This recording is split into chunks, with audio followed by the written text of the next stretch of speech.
Hey there, night owls. Tonight we're embarking on what's probably the most oversold death march in human history, the Silk Road. You've seen the Instagram version. Majestic camels silhouetted against golden dunes, wise merchants sharing tea under silk tents, a bridge of cultural enlightenment connecting east and west. Adorable. Reality check. This wasn't some peaceful exchange program. It was thousands of miles of dehydration, robbery, frostbite, and wondering if that thing you just ate will kill you now or in 3 hours. The Silk Road didn't care about your dreams of adventure. It cared about whether you'd make good fertilizer for the next desperate fool who tried this. Before we dive into this slow-motion catastrophe, go ahead and like this video if you're genuinely into these historical reality checks, and drop a comment where in the world are you watching from, and what time is it. I love seeing who's brave enough to join me on these journeys. Now dim those lights, get comfortable, and let your mind wander somewhere far less forgiving a landscape where the terrain wants you dead, the locals want your money, and your own camel is actively plotting against you. So welcome to the Silk Road, traveller, a network of trade routes where the only guarantee was suffering in multiple languages, and the grand prize for all your effort was simply not dying before you got robbed in the next city. Romantic, isn't it? Let's see how long you'd last. So you've decided to become a Silk Road merchant. Perhaps you're chasing profit, dreaming of silks and spices that'll set you up for life. Or maybe you're running from something debt, scandal, a warrant that's technically still valid. Either way, you've committed to assembling a caravan for one of history's more ambitious exercises in optimistic suffering. No GPS to guide you, naturally, no weather apps, not even a reliable map, though you'll carry one anyway. The year is 1275 CE.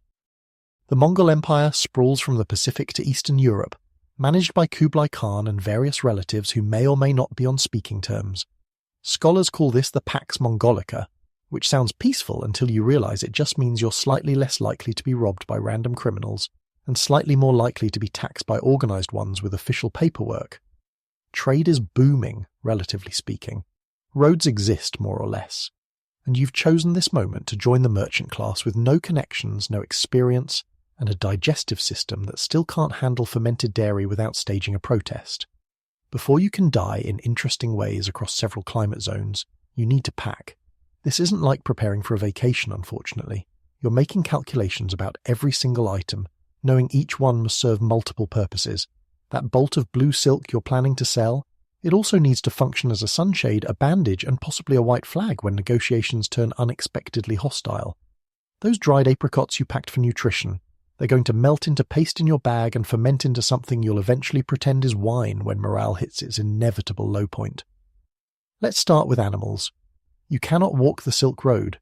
That would be rather like swimming across an ocean theoretically possible for about 15 minutes before reality intervenes. Horses seem obvious, don't they? Noble creatures carrying you across vast distances. Unfortunately, horses require regular water, decent feed, and terrain that doesn't actively hate them. The Silk Road offers none of these things, as you'll discover. Horses will die on you, usually at the least convenient moment. Mules are tougher, but have roughly the stamina of an accountant after lunch. No, what you need are Bactrian camels. These are the ones with 2 humps, not to be confused with their single-humped cousins who are frankly not equipped for this journey. Bactrian camels can carry about 400 pounds if you balance the load properly, which you won't, not initially.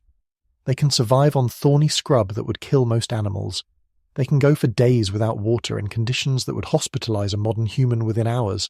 They're biological marvels, really. They're also deeply unpleasant to work with. Camels don't like you. This isn't anthropomorphizing. They genuinely seem to take personal offence at your existence. They'll bite, not playfully, but with what appears to be genuine malice, as if they've been waiting all morning for this exact opportunity. They spit with remarkable accuracy. And they scream, actually scream, usually directly into your face at volumes that seem designed to cause permanent hearing damage. When you try to load them at dawn, they'll produce sounds that make you question whether you're helping an animal or torturing one. Their breath smells like something died and was never properly disposed of. Their fur sheds constantly, covering everything you own in coarse hair. And yet you need them desperately, which they seem to understand on some level. It's rather like being in a relationship with someone who knows you have no other options. Not the healthiest dynamic, but you'll make it work because the alternative is dying of thirst somewhere between cities whose names you can't pronounce. You'll need several camels depending on your cargo and budget, neither of which is adequate. A modest caravan might have 5 or 6. You'll spend weeks just acquiring them, inspecting their humps for signs of health, checking their feet for injuries that'll become problems later. The camel traders lie with the confidence of people who know you're desperate. You'll pay too much. You'll tell yourself you negotiated well. You'll be incorrect. And then you'll spend every subsequent day wondering if these particular camels are worse than average, or if they're all like this. They're all like this, unfortunately. But animals alone won't save you. You need people, unless you're genuinely suicidal and have no heirs to disappoint. You'll hire a guide, someone who theoretically knows the routes, the languages, the locations where bandits don't usually operate. Finding a competent guide is challenging. The good ones are already employed by merchants with actual resources. You'll get someone's nephew who did this route once several years ago in the opposite direction during a different season. He lives in a village now, has lost most of his teeth, but retains considerable confidence. Better than nothing, probably. Your guide costs money up front plus a percentage of whatever profit you make, assuming there is any. He'll promise safety, which is optimistic at best. He'll claim to know shortcuts that avoid danger, which may or may not be accurate. He'll insist he speaks all the major languages along the route, and this turns out to be somewhat true in that he knows how to say water and how much. In 7 different dialects. This won't help when you need to negotiate passage through a military checkpoint, but you won't discover that until it's too late to hire someone else. You'll also need translators, plural. The Silk Road isn't a single linguistic zone. It's a kaleidoscope of languages that shift every few hundred miles, like invisible borders drawn by people who never agreed on anything. One wrong inflection can transform good morning into something deeply insulting involving livestock, and that's not a situation you want to navigate while armed men are watching. Good translators are worth their weight in saffron, which is saying something. Unfortunately, they're also expensive and frequently hired away by wealthier caravans. You'll probably get someone who claims fluency in Persian, Arabic, several Turkic languages, and Mongolian. In practice, he speaks 2 of these reasonably well, and improvises the rest with confidence and hand gestures. Most of the time this works. Occasionally it results in you accidentally agreeing to something you'd rather not have agreed to. You won't know which until later when someone shows up expecting either payment or a wedding, and you're not entirely sure which. Then there's security, guards, people with weapons who are theoretically on your side. This sounds essential, and it is, though it comes with complications. Armed men with limited prospects have a troubling tendency to switch employers mid-journey, usually to whichever side offers better terms. You need guards who are loyal, competent, and won't rob you themselves. Finding all 3 qualities in the same person is rather like finding that unicorn everyone talks about. You'll hire 2 or 3 if your budget allows, maybe more if you're transporting something genuinely valuable. They'll carry swords, bows, perhaps a spear. They'll look intimidating, which is half the job. Most bandits prefer easier targets. But here's the thing. Your guards might be from the same regions as the people who rob caravans. They might have family connections you don't know about. They might decide that robbing you is more profitable than protecting you. It's not personal. It's just economics with sharp edges. So you pay them fairly, or as fairly as you can manage. You treat them with respect, which costs nothing. You try not to think about what happens if they recalculate their employment options mid-journey, and you certainly don't let them handle your money directly. Now, the cargo itself. What are you carrying exactly? Silk is always desirable if you can acquire it. Those shimmering bolts of fabric that weigh almost nothing and sell for small fortunes thousands of miles from where they were produced. Real Chinese silk is expensive to buy and heavily regulated by authorities who take smuggling rather seriously. You might get Persian silk or Central Asian varieties instead. Not quite the same quality, but serviceable if your customers aren't experts. Spices are another solid option. Cinnamon, saffron, pepper, cloves, all of them light, valuable, and almost guaranteed to leak into everything else you're carrying until your entire caravan smells like a kitchen accident. Saffron is worth its weight in gold, literally, which makes it both valuable and terrifying to transport. You'll spend the entire journey worried that someone will discover you have it, that it'll get damp and ruined, or that you'll arrive at your destination to find the market already saturated. Pepper seems safer until you calculate how much you need to make the journey worthwhile. Suddenly you're carrying enough pepper to season an army, praying it stays dry. One unexpected rainstorm and your investment becomes a fragrant disaster. Gemstones and semi-precious stones, lapis lazuli, turquoise, carnelian. These are excellent if they're genuine, compact, valuable, relatively easy to conceal. The challenge is authentication. The merchant who sold them to you swore they were authentic, mined from the finest sources blessed by holy men. He also mentioned his cousin was nobility and his camel could predict weather. You're beginning to suspect you purchased very expensive coloured glass, but it's rather too late for reconsideration. Perhaps you're carrying paper, a Chinese innovation that's still exotic enough in Western markets to command good prices. It's light, doesn't spoil, won't attract insects. The drawback is that it's paper fragile, flammable, utterly ruined if it gets wet. You'll wrap it in oilcloth, pack it carefully, and worry about it constantly. Porcelain is beautiful and profitable, but breaks if you look at it wrong. Tea is light and valuable, but needs to stay absolutely dry. Frankincense and myrrh are traded like treasure in some regions, but smell so distinctive that everyone within 50 feet knows exactly what you're carrying. And then there's the unusual items, rhubarb root, which has medicinal properties and is oddly valuable in certain markets. Exotic bird feathers for wealthy collectors who have everything else. Carved jade pieces, musical instruments, dyes and pigments, rare manuscripts for scholars who'll pay absurd amounts for texts they can't find elsewhere. Each item requires research, negotiation, authentication, and hope that it'll still be wanted when you finally arrive. But you can't just load trade goods and depart. You also need samples, small pieces of everything you're selling, so you can show potential buyers without unpacking your entire caravan at every checkpoint. You'll unpack and repack these samples so frequently, you'll develop a permanent squatting posture and the lower back of someone considerably older. Every town wants to see your goods. Every buyer wants to examine quality. Every customs official wants to verify you're not smuggling contraband, which you might be, depending on local definitions. Now comes survival equipment, the unglamorous necessities that keep you breathing. Water is paramount. You need water skins, many of them, made from animal stomachs sewn and sealed with whatever waterproofing method the craftsman swears will hold. These containers are not reliable. They leak, they rot, they develop holes at the seams. Usually when you're furthest from the next water source, you'll carry 6 or 8, knowing half will fail before you need them. You'll ration water like it's liquid gold because in certain stretches it essentially is. Food comes next. Dried meat, usually mutton or goat, preserved with salt until it achieves the texture of leather. This isn't exactly gourmet dining, but it keeps indefinitely and won't poison you probably. Flatbread that you can bake when you have access to fire and flour, or purchase in towns when you don't. Dried fruits, dates, raisins, apricots that provide sweetness when you're too exhausted to appreciate anything else. Nuts for protein. Barley or wheat that you can cook into porridge when morale drops low enough that you need something warm. You'll pack salt more valuable than you'd think, both for preserving food and for trade. Honey if you can afford it, which keeps forever and makes terrible food marginally less terrible. Not exactly Michelin-star cuisine, but you're not aiming for culinary excellence. You're aiming for not starving. Cooking equipment includes a pot, probably copper or brass, dented from previous journeys, a few wooden spoons, multiple knives for cutting food, rope, or your way out of trouble if negotiations fail. Fire-starting materials, flint and steel, dry tinder wrapped in something waterproof.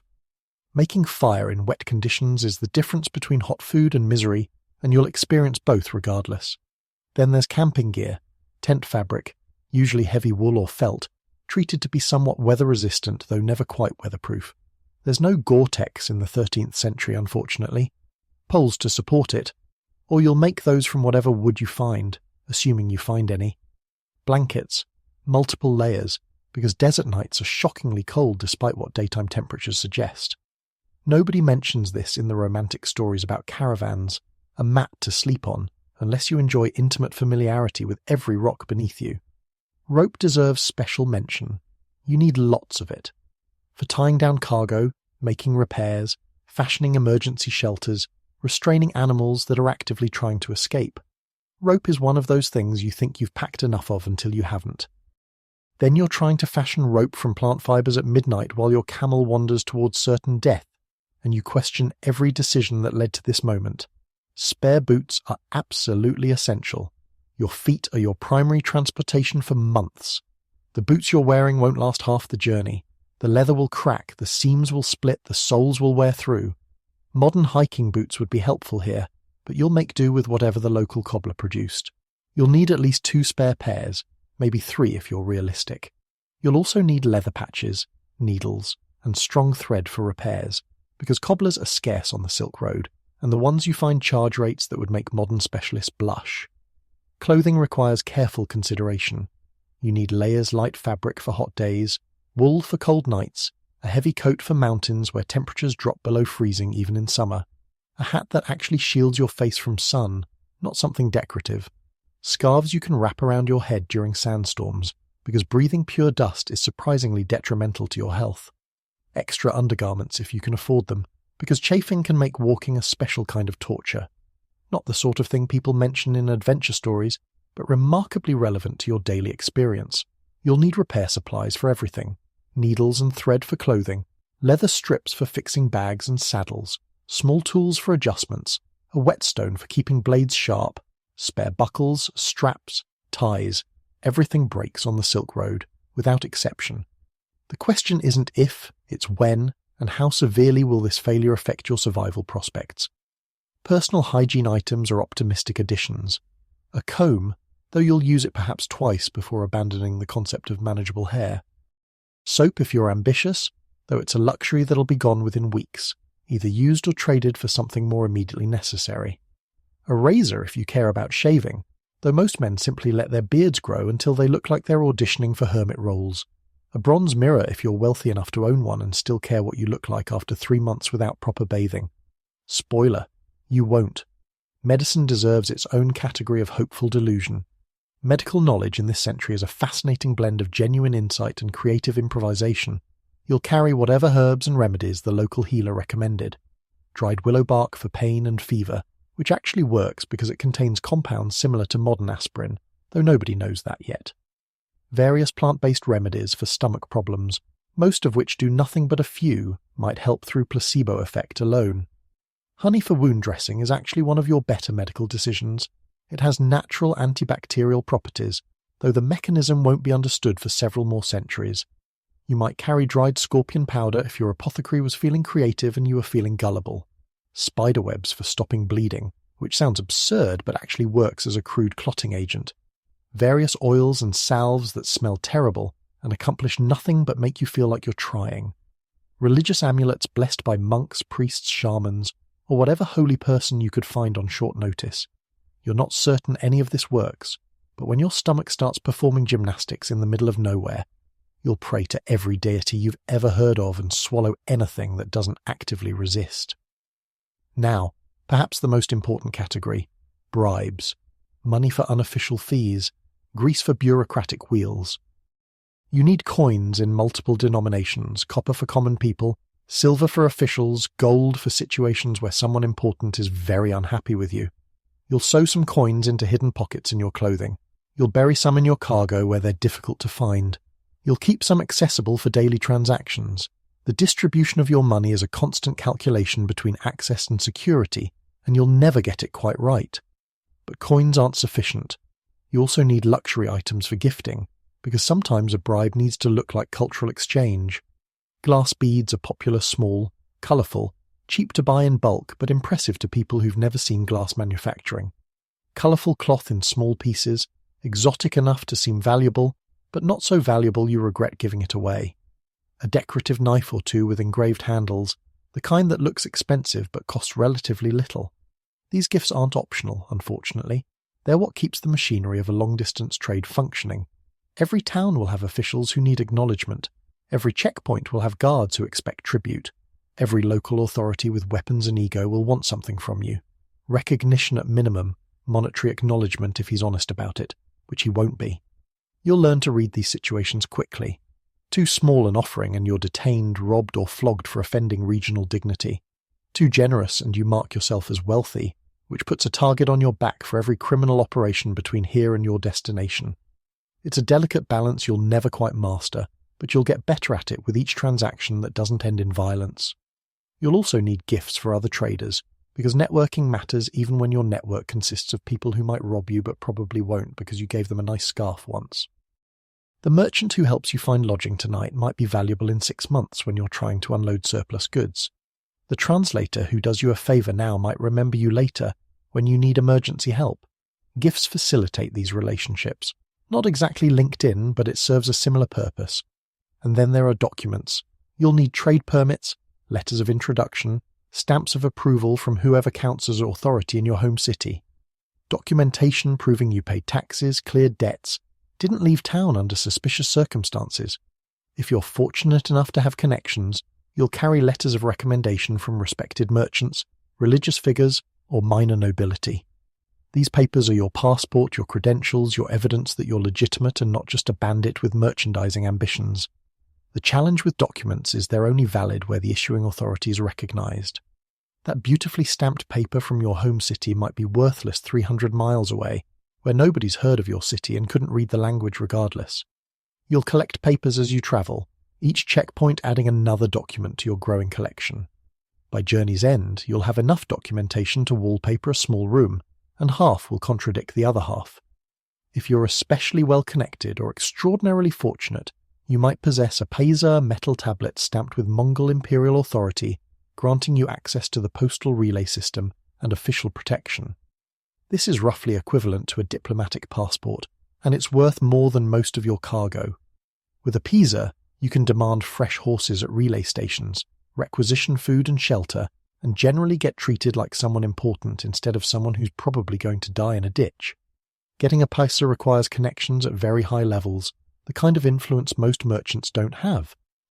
If you have one, guard it more carefully than your money. If you don't, dream about it during the long, tedious stretches of travel when you're walking behind a camel for the 7th consecutive hour. Maps are another source of frustration. You'll want accurate maps showing water sources, safe routes, towns, danger zones. What you'll get are hand-drawn approximations blending geographical knowledge with folklore, guesswork, and wishful thinking. Rivers that dried up decades ago are still marked. Towns destroyed in wars are listed as safe havens. Mountain passes that are genuinely suicidal during winter are drawn as casual shortcuts. GPS would be remarkably helpful here, but you'll have to wait about 7 centuries for that technology. Your map will be beautiful and useless in roughly equal measure. It'll show trade routes marked by previous travellers, annotated with warnings like bandits sometimes or water usually, or avoid if possible, none of which actually tells you anything actionable. You'll trace your finger along the route, calculating distances that are wildly inaccurate because the mapmaker measured in days of travel, and nobody travels at the same speed. The really detailed maps are trade secrets, carefully guarded by successful merchant families who've spent generations learning these routes. They're not sharing that information with you. You're using the public version, the map equivalent of asking directions from someone who's heard of your destination, but never actually been there. It's better than nothing. Not significantly better, but measurably better than wandering blindly and hoping. You might want a compass if you can afford one, though compass technology in this century is relatively new and not entirely trusted. The Chinese have been using magnetic compasses for navigation for some time, but they're expensive, fragile, and require understanding how to actually use them properly, which is less intuitive than you'd think. Most travellers rely on the sun, the stars, landmark recognition, and following people who seem confident. It's not precise, but precision is a modern luxury you don't have access to. By the time you've assembled everything, animals, team, cargo, survival gear, bribes, documents, you've spent more money preparing than you'll likely make completing the journey. Your camels are loaded so heavily they're giving you looks that suggest they're reconsidering this employment arrangement. Your guards are skeptical about your organizational abilities. Your translator is already negotiating his fee for the return journey, assuming there is one. Your guide is reviewing his life choices. Your packs are groaning under the weight of everything you thought you might need, and half the things you know you'll need but can't really afford. Your purse, once pleasantly heavy, now contains mostly receipts and regret. You've prepared for heat and cold, desert and mountain, feast and famine. You've packed for robbery, disease, political complications, and mechanical failure of your own body after walking 12 hours daily for months. And despite all this preparation, you're not ready. You can't be ready, not really.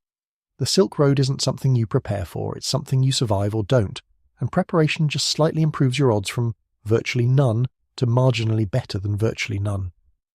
Every item you packed represents a problem you anticipate, but the real challenges will be the ones you never imagined.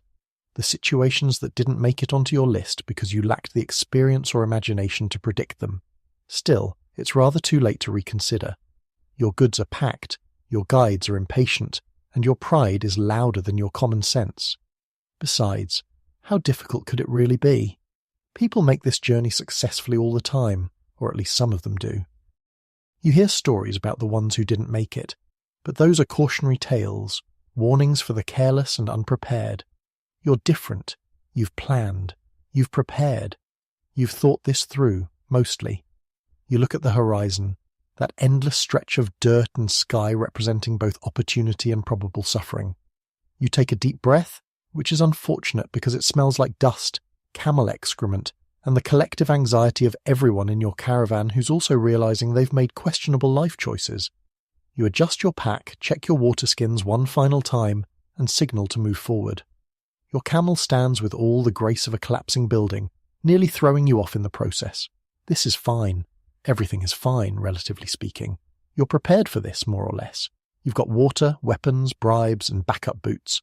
What could possibly go wrong? Don't answer that.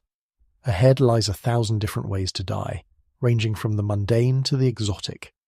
Behind lies the life you couldn't stand, the debts you couldn't pay, the future that looked worse than gambling everything on a months-long trek through some of the most hostile terrain on Earth. Not exactly the romantic adventure people imagine when they hear Silk Road, but here you are regardless. The caravan begins moving, that slow, uneven lurching forward that will define your existence for the foreseeable future. Wheels creak. Camels complain.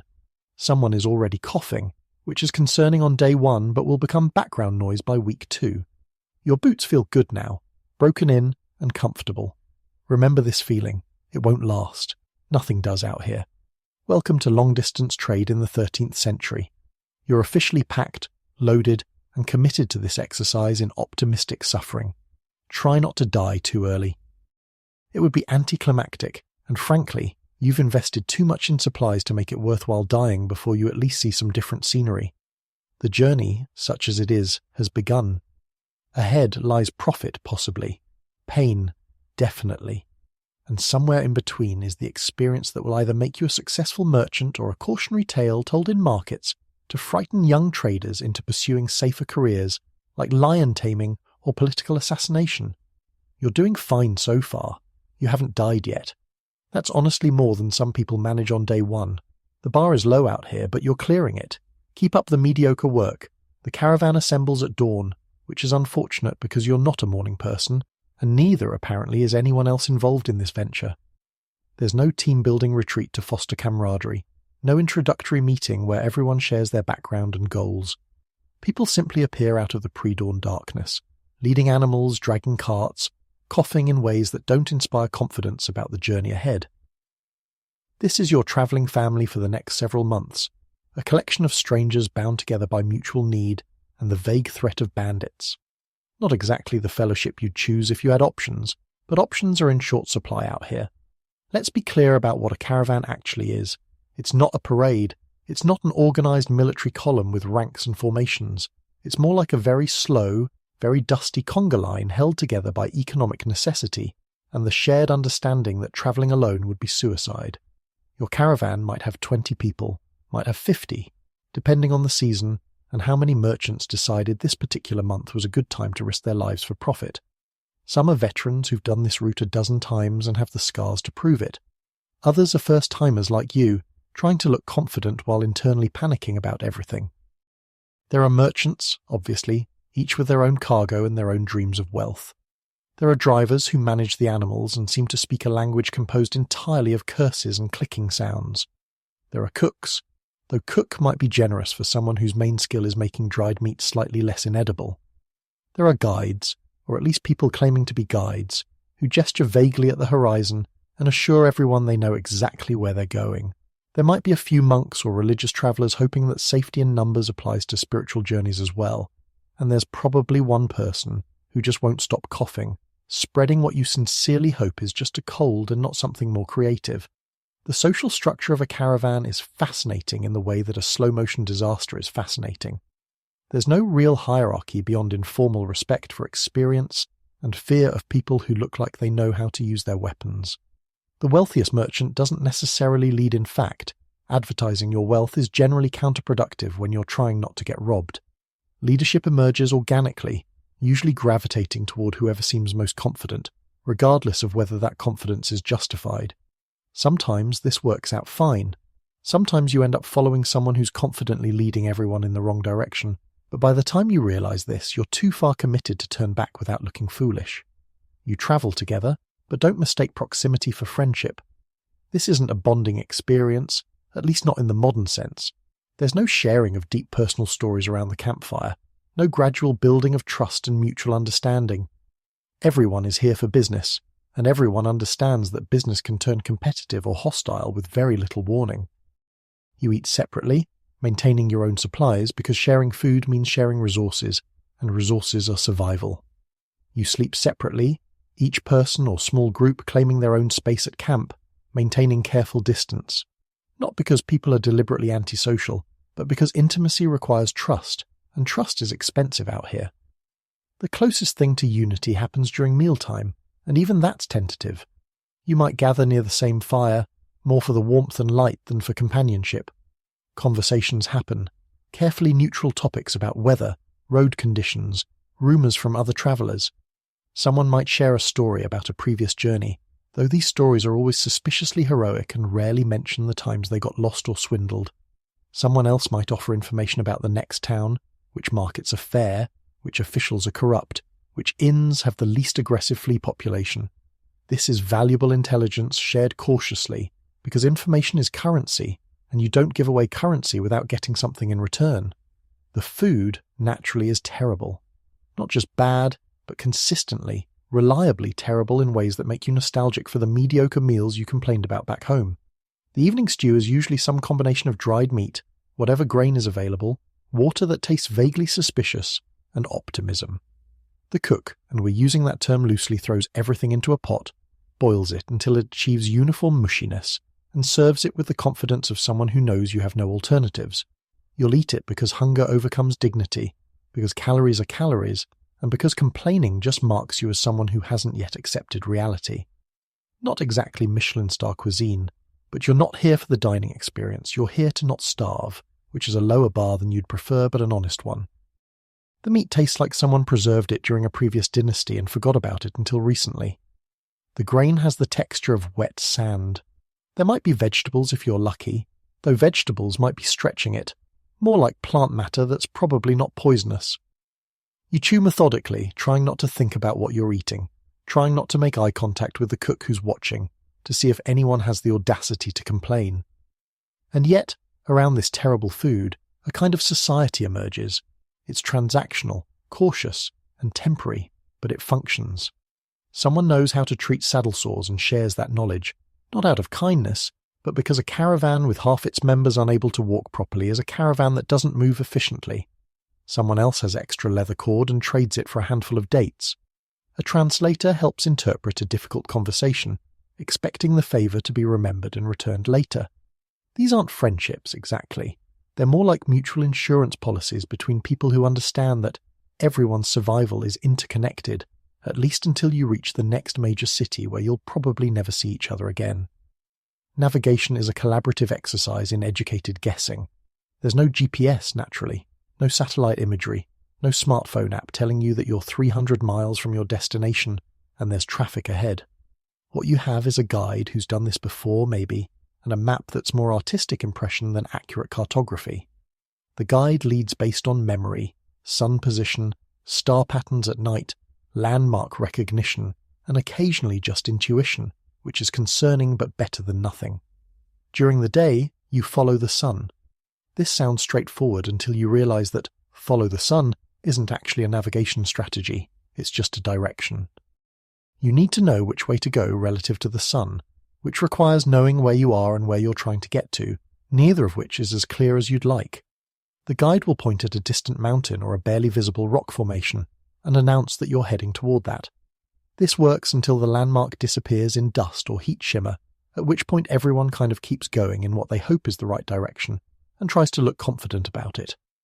At night, the stars become your reference points, assuming the sky is clear, which it often isn't. Your guide knows certain constellations, or claims to, and uses them to maintain bearing. This is actually fairly reliable, as far as medieval navigation goes. Humans have been using stars to navigate for millennia, and the technique works reasonably well if you know what you're doing. The problem is verifying whether your guide actually knows what he's doing or is just confidently improvising. You won't know for certain until you either arrive at the intended destination or realize you've been walking in the wrong direction for 3 weeks. No way to check your progress along the way, unfortunately. No mile markers, no road signs, no helpful indicators that you're on track. The map you're carrying is simultaneously essential and useless. It shows the general route, major landmarks, approximate locations of cities and oases. But it's hand-drawn by someone who travelled this route at some point in the past, possibly decades ago, and maps age poorly in regions where rivers change course, sand dunes migrate, and political situations shift. That oasis marked on your map might have dried up 10 years ago. That safe town might now be controlled by a warlord who doesn't appreciate uninvited visitors. That mountain pass might have been destroyed by a rockslide last winter. You'll spend evenings studying the map by firelight, trying to correlate what you see on the parchment with what you experienced during the day. This town was supposed to appear after 3 days of travel, but it's been 4 days and there's no town. Is the map wrong? Are you moving slower than expected? Did you somehow pass the town without noticing? Your guide will peer at the map, rotate it a few times as if viewing it from a different angle will reveal new information, then announce with uncertain confidence that you're probably on track. Probably does a lot of heavy lifting in that sentence. More reliable than maps, unfortunately, are bones. The scattered remains of previous travellers, animals, and occasionally entire caravans that didn't make it. These are your real waypoints, the honest markers that say, people died here, with the straightforward clarity that maps lack. You'll pass bleached camel skeletons half buried in sand. You'll see human bones mixed with remnants of cargo, abandoned supplies, broken cartwheels. These grim landmarks are actually useful for navigation because they don't move, unlike rivers and sand dunes. Your guide might point to a particular skull and say, "Ah, yes, the unfortunate merchant from 8 years ago. We turn east after this." It's not exactly comforting, but it's accurate. The bones don't lie about where they are. They're permanent fixtures in an otherwise shifting landscape, reliable in their morbid consistency. You'll start recognizing certain sites on subsequent journeys, if you make subsequent journeys. There's the place with 3 camel skeletons arranged in a triangle. We're making good time. Not the kind of milestone you'd put on a postcard, but effective nonetheless. The pace of travel is determined by the slowest element in your caravan, which could be an overloaded cart, an injured animal, or someone who's actively dying but hasn't admitted it yet. On a good day, you might cover 20 to 25 miles. This doesn't sound bad until you realize that your destination is potentially 3,000 miles away, which translates to several months of walking behind camels, breathing dust, and developing intimate familiarity with every muscle in your legs that you didn't know existed. On a bad day, you might cover 5 miles, or none. Bad days happen frequently. A cartwheel breaks and needs repair, which takes hours because nobody brought a spare, and you have to fashion a replacement from whatever wood you can find, assuming you can find any. A sandstorm forces everyone to hunker down and wait it out, losing an entire day. An animal goes lame and has to be unloaded, its cargo redistributed among already overloaded animals who express their displeasure vocally and sometimes physically. Someone gets sick enough that travelling would kill them, so everyone waits while they're either recuperating or dying, whichever happens first. These delays are frustrating but expected. The Silk Road doesn't care about your schedule, and neither do the various disasters that regularly interrupt travel. You learn patience, not the Zen kind where you're at peace with the universe, but the grinding, teeth-clenched kind where you accept that everything takes longer than it should, and there's nothing you can do about it. Not exactly the virtue that spiritual teachers recommend, but it's the variety you develop. The caravan moves in a loose formation that would horrify any military commander. It's not a neat column, but more of an elongated blob, stretching sometimes over a quarter mile depending on how many people are travelling and how poorly organised everyone is. The faster travellers and lighter carts naturally drift toward the front. The slower ones fall behind. Pack animals wander to the sides if not carefully watched. The whole thing looks chaotic because it is chaotic, a barely controlled migration of humans, animals and cargo all moving in approximately the same direction at approximately the same speed.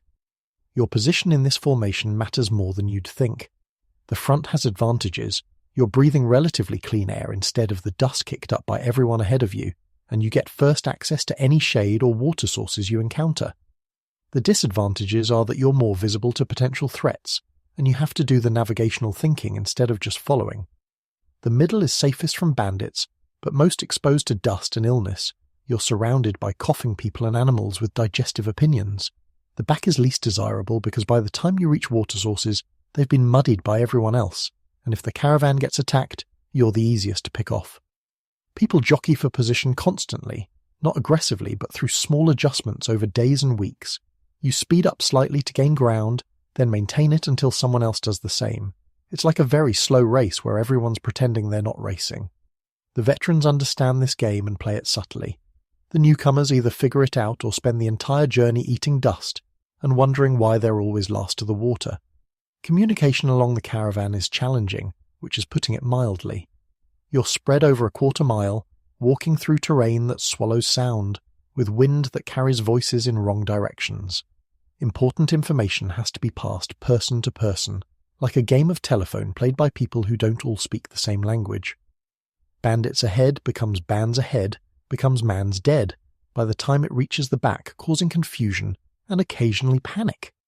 There's no radio communication, obviously, no walkie-talkies, not even reliable hand signals, because half the time the person you're signalling is facing the wrong direction, or obscured by dust, so you develop informal systems. Someone at the front spots something concerning and rides back to spread the word. The message gets repeated, hopefully accurately until everyone knows. If the whole caravan needs to stop, someone waves a distinctive cloth or makes a specific sound that's been agreed upon. This works approximately 70% of the time. The other 30%, half the caravan stops while the other half keeps going, and everyone has to wait while the mistake gets sorted out and someone gets blamed for the confusion. The diversity of your travelling companions is remarkable, though not in a heartwarming multicultural way, more in a everyone is suspicious of everyone else due to cultural misunderstandings and justified paranoia way. Your caravan might include Persian merchants with silk goods, Arab traders carrying spices, Chinese craftsmen returning home, Mongol officials travelling on imperial business, Indian scholars seeking texts, Armenian middlemen who seem to speak every language poorly, and that one mysterious person whose cargo nobody can identify, and whose answers to questions are deliberately vague. Everyone comes from different cultural contexts with different assumptions about what's normal, what's offensive, and what's punishable by violence. A gesture that's friendly in one culture is deeply insulting in another. A business practice that's standard in one region is considered theft in another. Religious customs that must be observed in one area are completely foreign in the next, and you're all stuck together, travelling in close proximity for months, trying not to accidentally offend each other, while also trying not to get swindled, robbed or murdered. The language situation is particularly entertaining, if by entertaining you mean constantly frustrating and occasionally dangerous. Your caravan might have people speaking Persian, Arabic, various Turkic languages, Chinese, Mongolian, Armenian, and several local dialects that exist nowhere else. Very few people are multilingual enough to bridge all these gaps. Communication happens through a patchwork of translators, gestures, simplified trade language, and hopeful guessing. This creates magnificent opportunities for misunderstanding. Someone asks for water using the wrong word and accidentally requests something else entirely, possibly something offensive. Someone tries to negotiate a price, but the numbers get confused in translation, and both parties walk away thinking they got a terrible deal. Someone makes a joke that doesn't translate, gets taken seriously, and now there's a dispute that might involve weapons. These situations are both common and exhausting. Not the fun kind of cultural exchange you read about, more the kind where you're constantly apologizing for things you didn't know were problems. Tensions run high, predictably. You're travelling through difficult terrain in uncomfortable conditions with limited resources, which would be stressful enough. Add in cultural differences, language barriers, and the fact that everyone has valuable goods they're worried about losing, and you've got a recipe for conflict. Arguments break out over camp positions, water access, animal behaviour, cooking arrangements, and who's responsible when something goes wrong. These arguments would be easier to resolve if everyone spoke the same language and shared cultural expectations about conflict resolution, but they don't, so they're not. Most disputes get settled through compromise brokered by whoever has the most social capital in the moment. Sometimes that's the wealthiest merchant, sometimes the most experienced guide, sometimes whoever speaks enough languages to mediate. The solutions aren't always fair, but they're usually functional enough to keep the caravan moving, which is the main goal. Justice is less important than forward momentum. You can be bitter about an unfair resolution later, after you've reached your destination alive. Occasionally disputes escalate to violence, which is unfortunate for everyone involved. When travelling companions start fighting, it creates divisions within the caravan that can last the entire journey.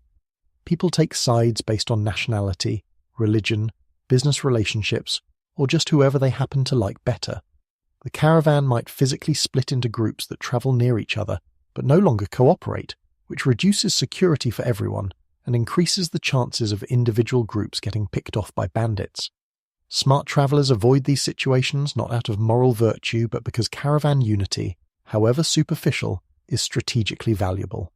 Then there's theft, the ever-present concern that adds spice to every night's sleep.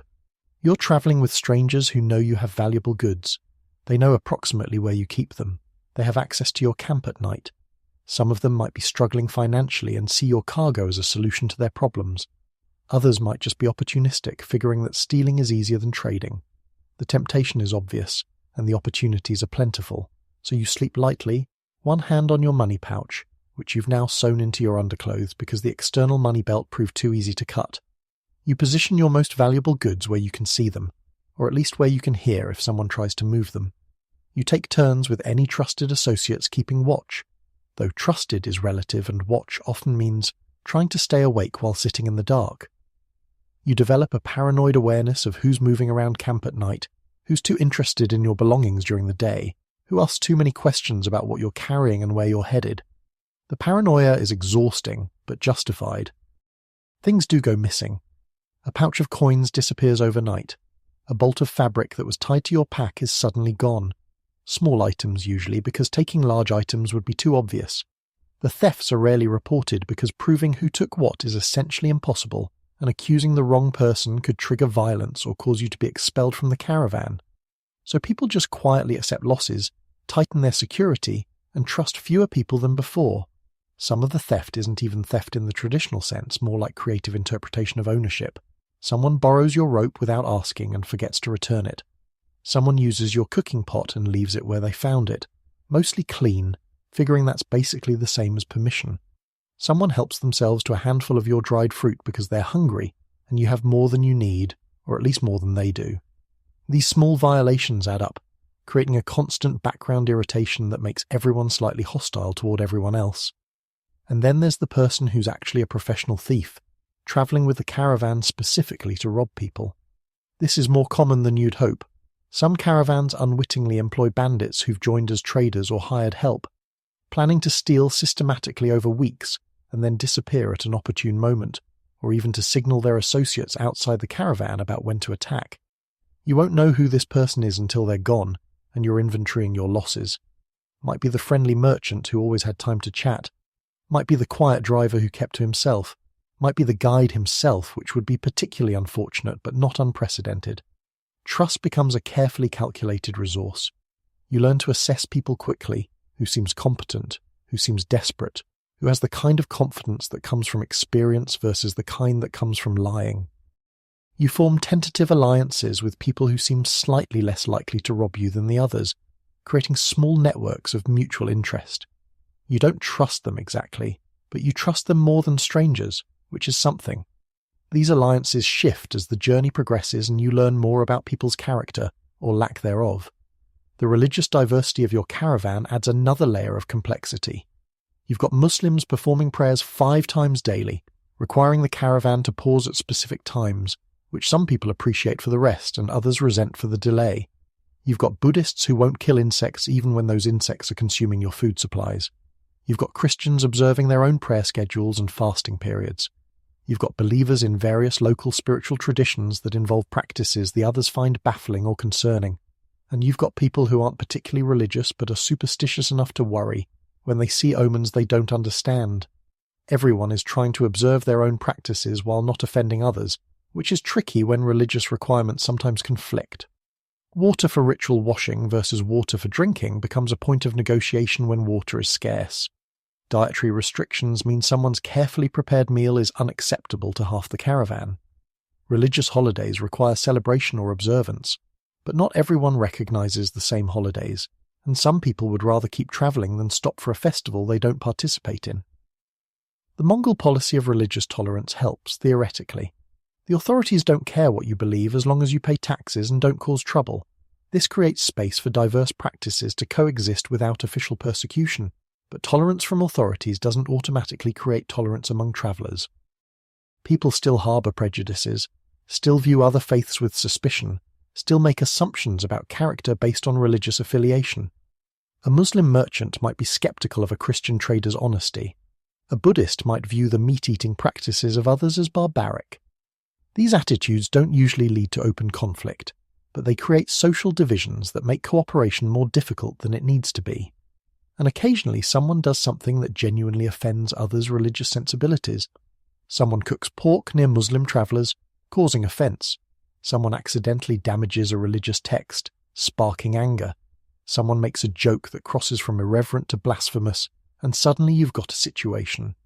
These incidents require careful handling, usually involving apologies, compensation, and lots of diplomatic conversation through translators who are trying to soften the language on both sides while still conveying the seriousness of the offence.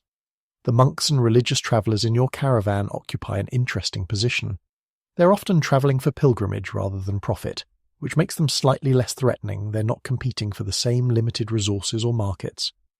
Many travellers view them as good luck, or at least neutral luck, which is better than actively bad luck. Some monks trade in religious goods, scriptures, relics, which gives them commercial interest but doesn't make them pure merchants. They might offer prayers or blessings for the journey, which cost them nothing and provide psychological comfort to believers, a fair exchange. But religious travellers aren't automatically trustworthy just because they're religious. Some are genuine holy men devoted to their faith. Others are using religious identity as cover for less spiritual activities, like espionage or smuggling. That monk might be carrying sacred texts, or he might be carrying forbidden documents hidden among the religious ones. That pilgrim might be seeking enlightenment, or he might be scouting military intelligence for whoever's paying him. You learn not to make assumptions based on appearance, religious or otherwise.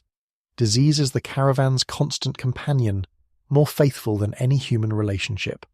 Someone is always sick with something. The close quarters, poor hygiene, contaminated water, and physical stress create perfect conditions for illness to spread. One person gets a respiratory infection, and within days half the caravan is coughing. Someone drinks bad water and develops stomach problems, and then others develop the same problems, either from the same water source or from proximity to the infected person. Not exactly social distancing, unfortunately.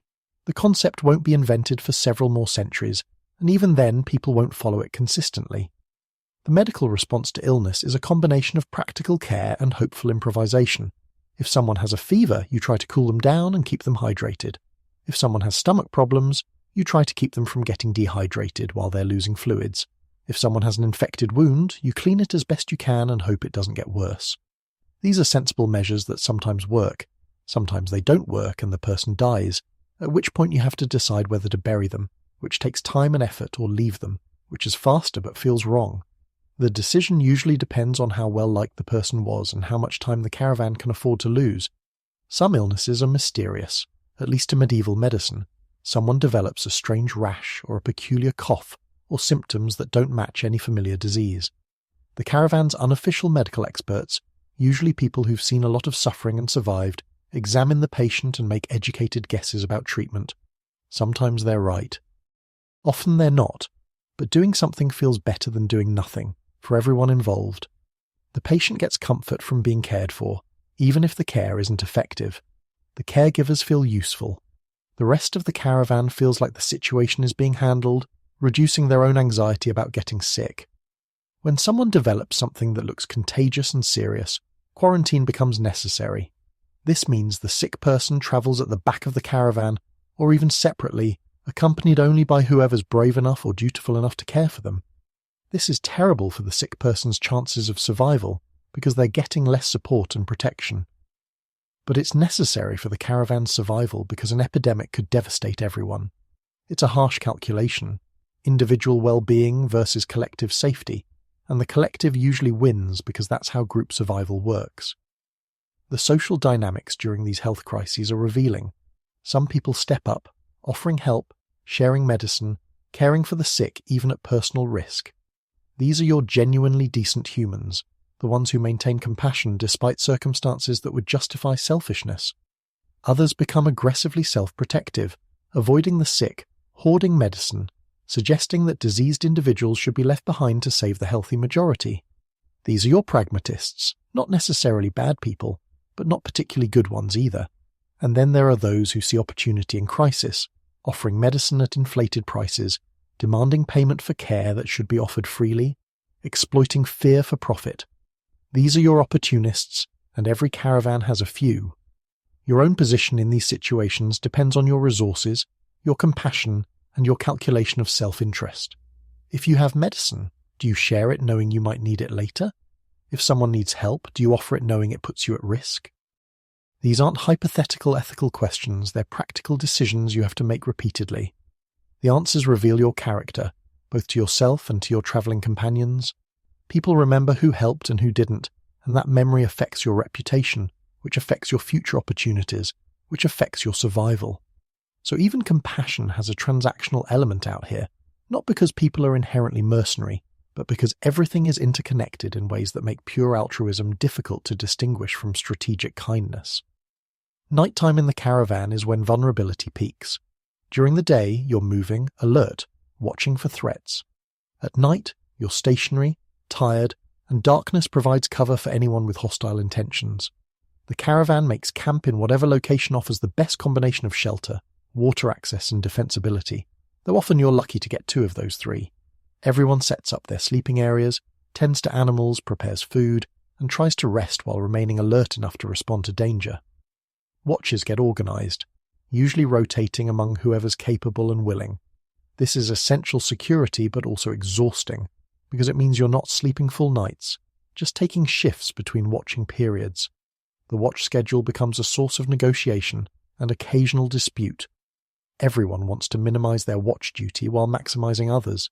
Some people claim they're not capable of keeping watch, citing poor night vision or hearing, which might be true or might be excuse-making. Others volunteer for watch duty, which seems noble until you realise they're using the time to move around camp and potentially investigate others' belongings. The person on watch is supposed to stay alert for external threats, bandits, wild animals, approaching travellers who might be dangerous. In practice, watch duty often involves fighting sleep while sitting in darkness, occasionally walking the perimeter to stay awake, and trying to distinguish actual threats from shadows, wind, and animals making nocturnal sounds. It's boring and stressful simultaneously, the kind of task that's important but unrewarding. If nothing happens, nobody thanks you for keeping them safe. If something does happen, you'll likely be blamed for not noticing it sooner. Camp arrangement follows patterns based on experience and social hierarchies. The wealthier merchants position themselves centrally, surrounded by their goods and guards, maximizing security. The poorer travellers end up on the periphery, more exposed but also more mobile if evacuation becomes necessary. Animals are kept slightly apart from human sleeping areas because they're noisy and smelly, but close enough that someone can hear if they're being stolen or attacked. Fires are positioned for maximum warmth distribution, while minimizing light that might attract unwanted attention from a distance. The fires themselves are precious resources. Fuel is scarce in many regions you're crossing, so fire-making becomes a careful balance between need and conservation. You want fire for cooking, warmth, and light, but you can't waste fuel. So fires are smaller than you'd like, shared among more people than is comfortable, and extinguished earlier than feels safe. Gathering around the fire becomes social time, the closest thing to community the caravan experiences, but it's also competitive. Who sits closest to the warmth? Who gets to cook first? Who's taking more than their share of the heat? Stories get told around these fires, though not the heartwarming variety. More like warnings disguised as stories. Someone recounts a previous journey where bandits attacked at dawn. Someone else describes a mountain pass where half a caravan froze to death. These aren't shared to entertain, they're shared to educate, to pass on survival knowledge, to remind everyone that complacency kills. The stories are probably exaggerated because all stories are exaggerated, but the core lessons are valid. Listen for these sounds that might indicate danger. Don't trust these types of situations. Remember that this is how people die. The stories also serve a social function, establishing hierarchy and credibility. The person who's survived the most journeys has the most stories, therefore commands the most respect. First-timers listen quietly, absorbing information and understanding their place in the social order. The story sharing is a kind of informal teaching, passing down accumulated knowledge in a culture where written survival guides don't exist, and experiential learning might kill you before you learn enough to survive. Sleep, when you finally get it, is terrible. You're sleeping on the ground, or on a thin mat if you're fortunate, in conditions that range from uncomfortably cold to unreasonably hot depending on the region and season. The sounds never stop, animals moving, people snoring, wind, nocturnal creatures, your own thoughts racing through anxious scenarios. You wake frequently, checking your belongings, listening for threats, trying to find a position that doesn't make your backache worse, and you dream when exhaustion finally overwhelms discomfort. Sometimes you dream about home, which is painful because you're not there and might not return. Sometimes you dream about the destination, imagining successful trades and earned wealth, which is premature and jinxes nothing. Sometimes you have anxiety dreams about all the disasters that could happen, which is just your subconscious rehearsing your waking fears. Not exactly restful, but rest is what you get more or less between dusk and dawn. Morning arrives too early, signalled by whoever's responsible for waking people, usually through loud announcements or clanging metal or other sounds that make you question whether immediate profit is worth this ongoing torture. Everyone rises slowly, stiffly, complaining in multiple languages. The camp gets packed up, a process that takes longer than it should because everyone's tired and nobody's coordinating efficiently. Arguments break out over missing items, misplaced supplies, animals that wandered during the night. Eventually, through chaos and mutual irritation, the caravan assembles itself back into travelling formation, and then you do it all again. Walk all day, camp at night, sleep poorly, wake early, repeat. Day after day, week after week, month after month. The scenery changes gradually. Desert transitions to scrubland to mountains, mountains to different desert. But the routine remains constant. This daily cycle of movement and rest, progress and exhaustion, hope and endurance. It's monotonous and terrifying in alternating waves, boring stretches interrupted by acute crises, long periods of nothing punctuated by moments where everything happens at once. This is the caravan, your temporary mobile community, bound together by destination and dissolved by arrival. It's not friendship, not family, not quite even alliance, more like circumstantial association maintained through pragmatic calculation. You don't have to like these people, you just have to not kill each other before reaching the next city, which sounds simple, but proves remarkably challenging. Not exactly the romantic fellowship depicted in stories, but significantly more honest. You're all here for yourselves, helping each other only to the extent that it serves your own interests, and that's fine. That's enough. That's how survival works when survival is the goal. Welcome to life on the road, trader. You're one of dozens of travellers, each carrying their own cargo and concerns, moving slowly across a landscape that doesn't care whether you succeed. The caravan protects you from some dangers, while exposing you to others. Your companions might help you or rob you, possibly both, and the bones in the sand are still more reliable than any map, still more honest than any promise, still the most accurate indicators of where you actually are. The Taklamakan Desert stretches before you like a mathematical proof that the universe doesn't care about your plans. Over 130,000 square miles of sand, heat, and what future archaeologists will politely describe as challenging conditions for human habitation. The name itself translates to something along the lines of "go in and you won't come out," which is the kind of naming honesty you almost have to respect. No false advertising here, no marketing spin trying to make it sound appealing. Just straightforward acknowledgement that this landscape has ended more journeys than it's facilitated. Your caravan approaches the desert's edge with the enthusiasm of someone approaching dental surgery in an era before anesthesia. Everyone knows what's coming. The veterans have done this before and bear the psychological scars.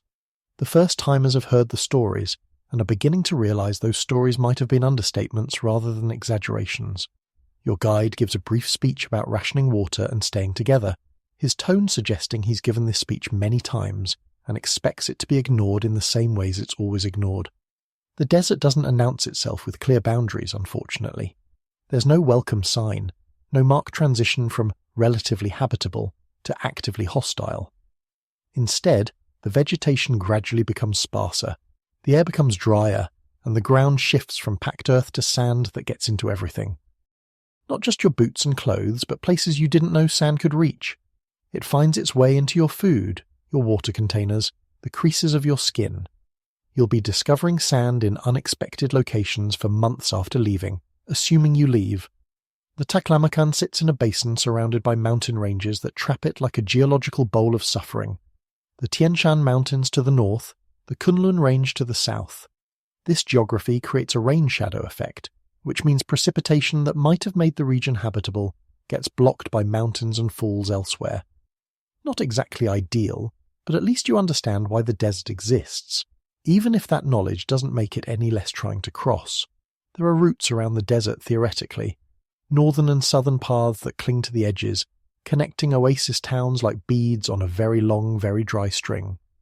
These routes are safer than attempting to cross the interior, which is why everyone uses them, and why safer is a relative term that's doing considerable work in that sentence.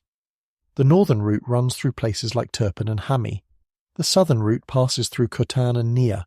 Both routes are still very much in the desert, just slightly less in the desert than the alternative. You're following the southern route, or attempting to, because your destination makes the northern route inconvenient and because apparently you haven't made enough poor decisions yet. The path, and we're using that term generously, is marked by previous travellers' passage-compressed sand, occasional cart tracks, and the accumulated debris of commerce. You follow these traces when they're visible, which isn't always, and improvise when they're not, which is often. The first thing you notice is the heat. Not pleasant warmth, not the kind of heat that makes you think about summer days and leisure.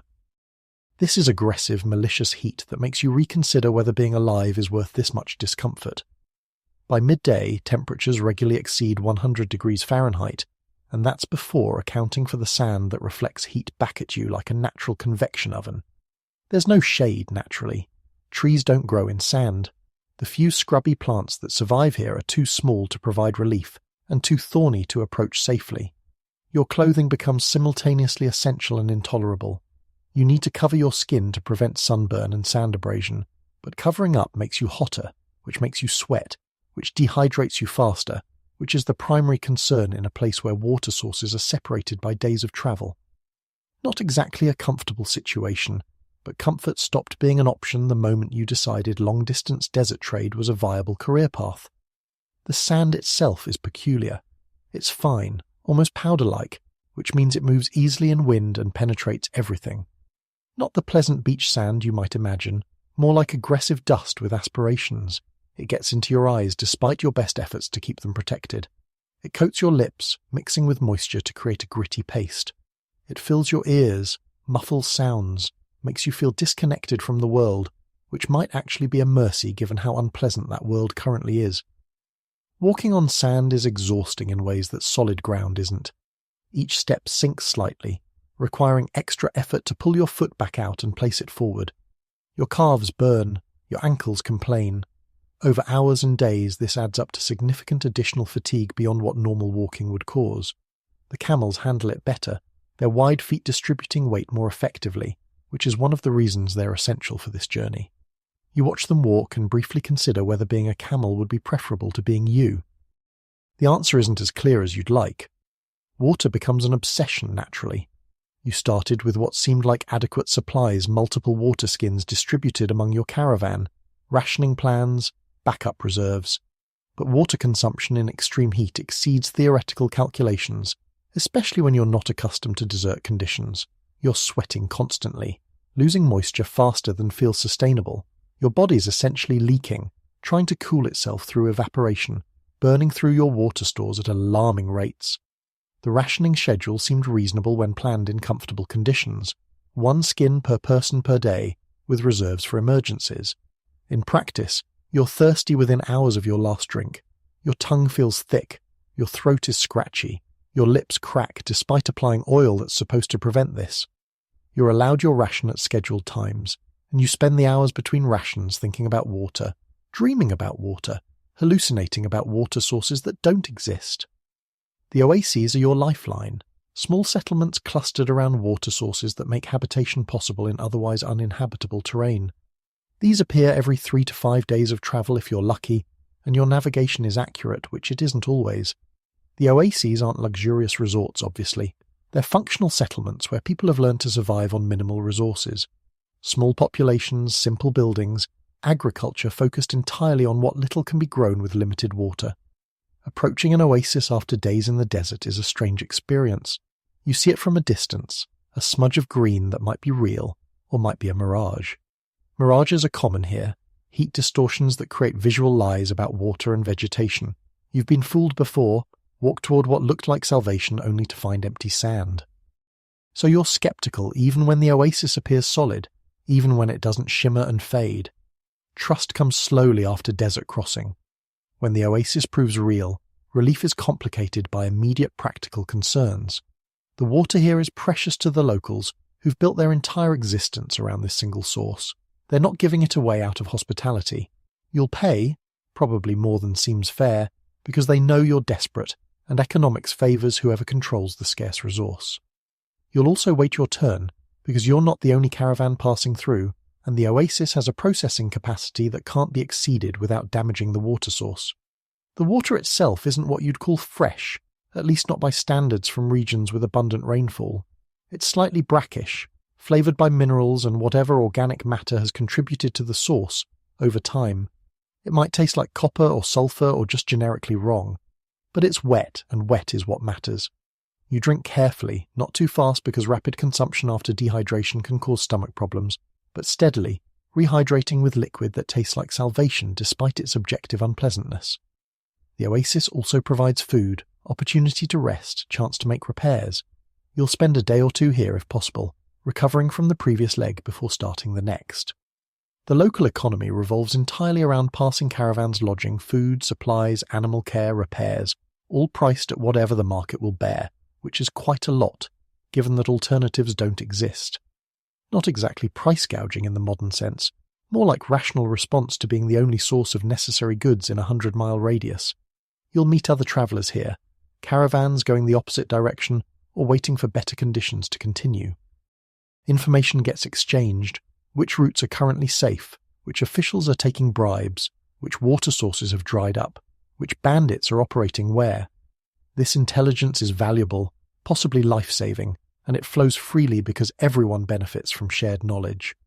The traveller you inform today might save your life with their own information tomorrow, assuming you both survive your respective journeys. But you can't stay forever. The oasis has limited capacity, your funds are finite, and your destination isn't getting any closer while you're resting. So you resupply, refill water skins, make whatever repairs are possible, and prepare to leave. The next oasis is 3, maybe 4 days ahead. Maybe 5 if conditions are poor or navigation is imprecise. You'll find out when you get there, or don't. Then come the storms, those spectacular demonstrations of nature's indifference to your continued existence. Sandstorms in the Taklamakan don't arrive with warning systems or weather apps or convenient advance notice. They just appear, materializing from clear sky like atmospheric ambushes. One moment you're walking through ordinary miserable conditions. The next moment the sky changes colour yellow, then brown, then a murky darkness that suggests the sun has been cancelled. The wind picks up, not gradually but suddenly, going from present to aggressive in seconds. It's not just moving air, it's moving air full of sand, millions of tiny particles travelling at high velocity, turning the atmosphere into something between fluid and solid. Visibility drops to nothing. You can't see the person walking next to you, can't see your hand in front of your face, can't see anything except brown darkness and occasional shapes that might be members of your caravan or might be hallucinations. The sound is remarkable, not in a pleasant way.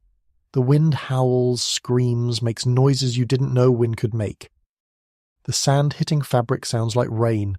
Hitting skin feels like being attacked by tiny insects with attitude problems.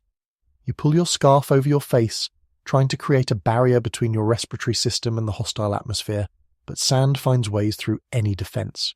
You're breathing it, tasting it, feeling it scrape your throat with each inhalation. The caravan stops, obviously.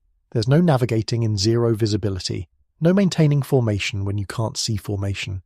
Everyone just hunkers down wherever they are, hopefully close together but possibly scattered, waiting for the storm to pass. You crouch low, making yourself small, protecting your face as much as possible. Your camel, surprisingly pragmatic about natural disasters, simply sits and waits with the patience of an animal that's experienced this before and knows struggling is pointless. Time becomes meaningless during sandstorms. You can't see the sun to track its position. You can't consult your caravan mates about how long this has been going on. You just endure minute after minute, hoping it ends soon, but having no evidence it will. Sometimes storms last an hour. Sometimes they last half a day. You won't know which until it's over, which is deeply unhelpful information, but the only information available. When the storm finally passes, the wind dying as suddenly as it arrived, you emerge into a changed landscape. The sand has redistributed itself, covering previous tracks, altering dune shapes, burying landmarks. You're in the same location, but it looks different, which is disorienting and makes navigation even more challenging than it already was. You check on your caravan mates, ensuring everyone survived, counting people and animals to verify nobody got separated during the chaos. The aftermath involves cleaning, lots of cleaning. Sand has penetrated every container, every bag, every fold of clothing. Your food is gritty. Your water has sediment floating in it. Your belongings are covered in a layer that needs to be brushed or shaken off, though you'll never remove it completely. You'll find sand in your things for weeks afterward, little reminders of this particular misery. Not exactly a souvenir you wanted, but the kind you get regardless. And then you continue, because stopping isn't an option. The next oasis won't come to you. You have to reach it, which means walking, which means more exposure to heat, more consumption of water, more sand in uncomfortable places. The routine becomes numbing walk, drink sparingly, protect yourself from sun, walk more, wait for the next oasis, hope your calculations about distance were accurate. The nights in the Taklamakan are a different kind of punishment. You might think a desert is consistently hot, uniformly miserable in its heat. This assumption would be incorrect. After sunset, temperatures plummet with shocking speed, dropping 40 or 50 degrees within a few hours. The same sand that absorbed heat all day releases it quickly, and there's nothing to retain warmth. No vegetation, no water bodies, no atmospheric moisture to trap heat. You go from sweating through your clothes to shivering in them, without comfortable temperatures in between. One moment you're stripping off layers because you're overheating. Hours later you're piling those layers back on because you're freezing, and they're still damp with sweat, which makes them colder. Not exactly the climate control you'd prefer, but preference isn't part of this experience. Sleep is difficult naturally. You're cold, uncomfortable, lying on sand that seemed soft until you tried sleeping on it, and discovered it's actually terrible as a mattress. Every position creates new pressure points. You shift constantly, seeking comfort that doesn't exist. Your body is exhausted, but your mind races with anxieties about the next day's journey, about water supplies, about whether that sound you just heard was wind or something else. And the sounds are unsettling. Desert nights aren't silent. They're full of noises you can't identify. Wind moving over sand creates tones that sound almost musical. Small animals or insects moving create rustling that sounds larger than it is.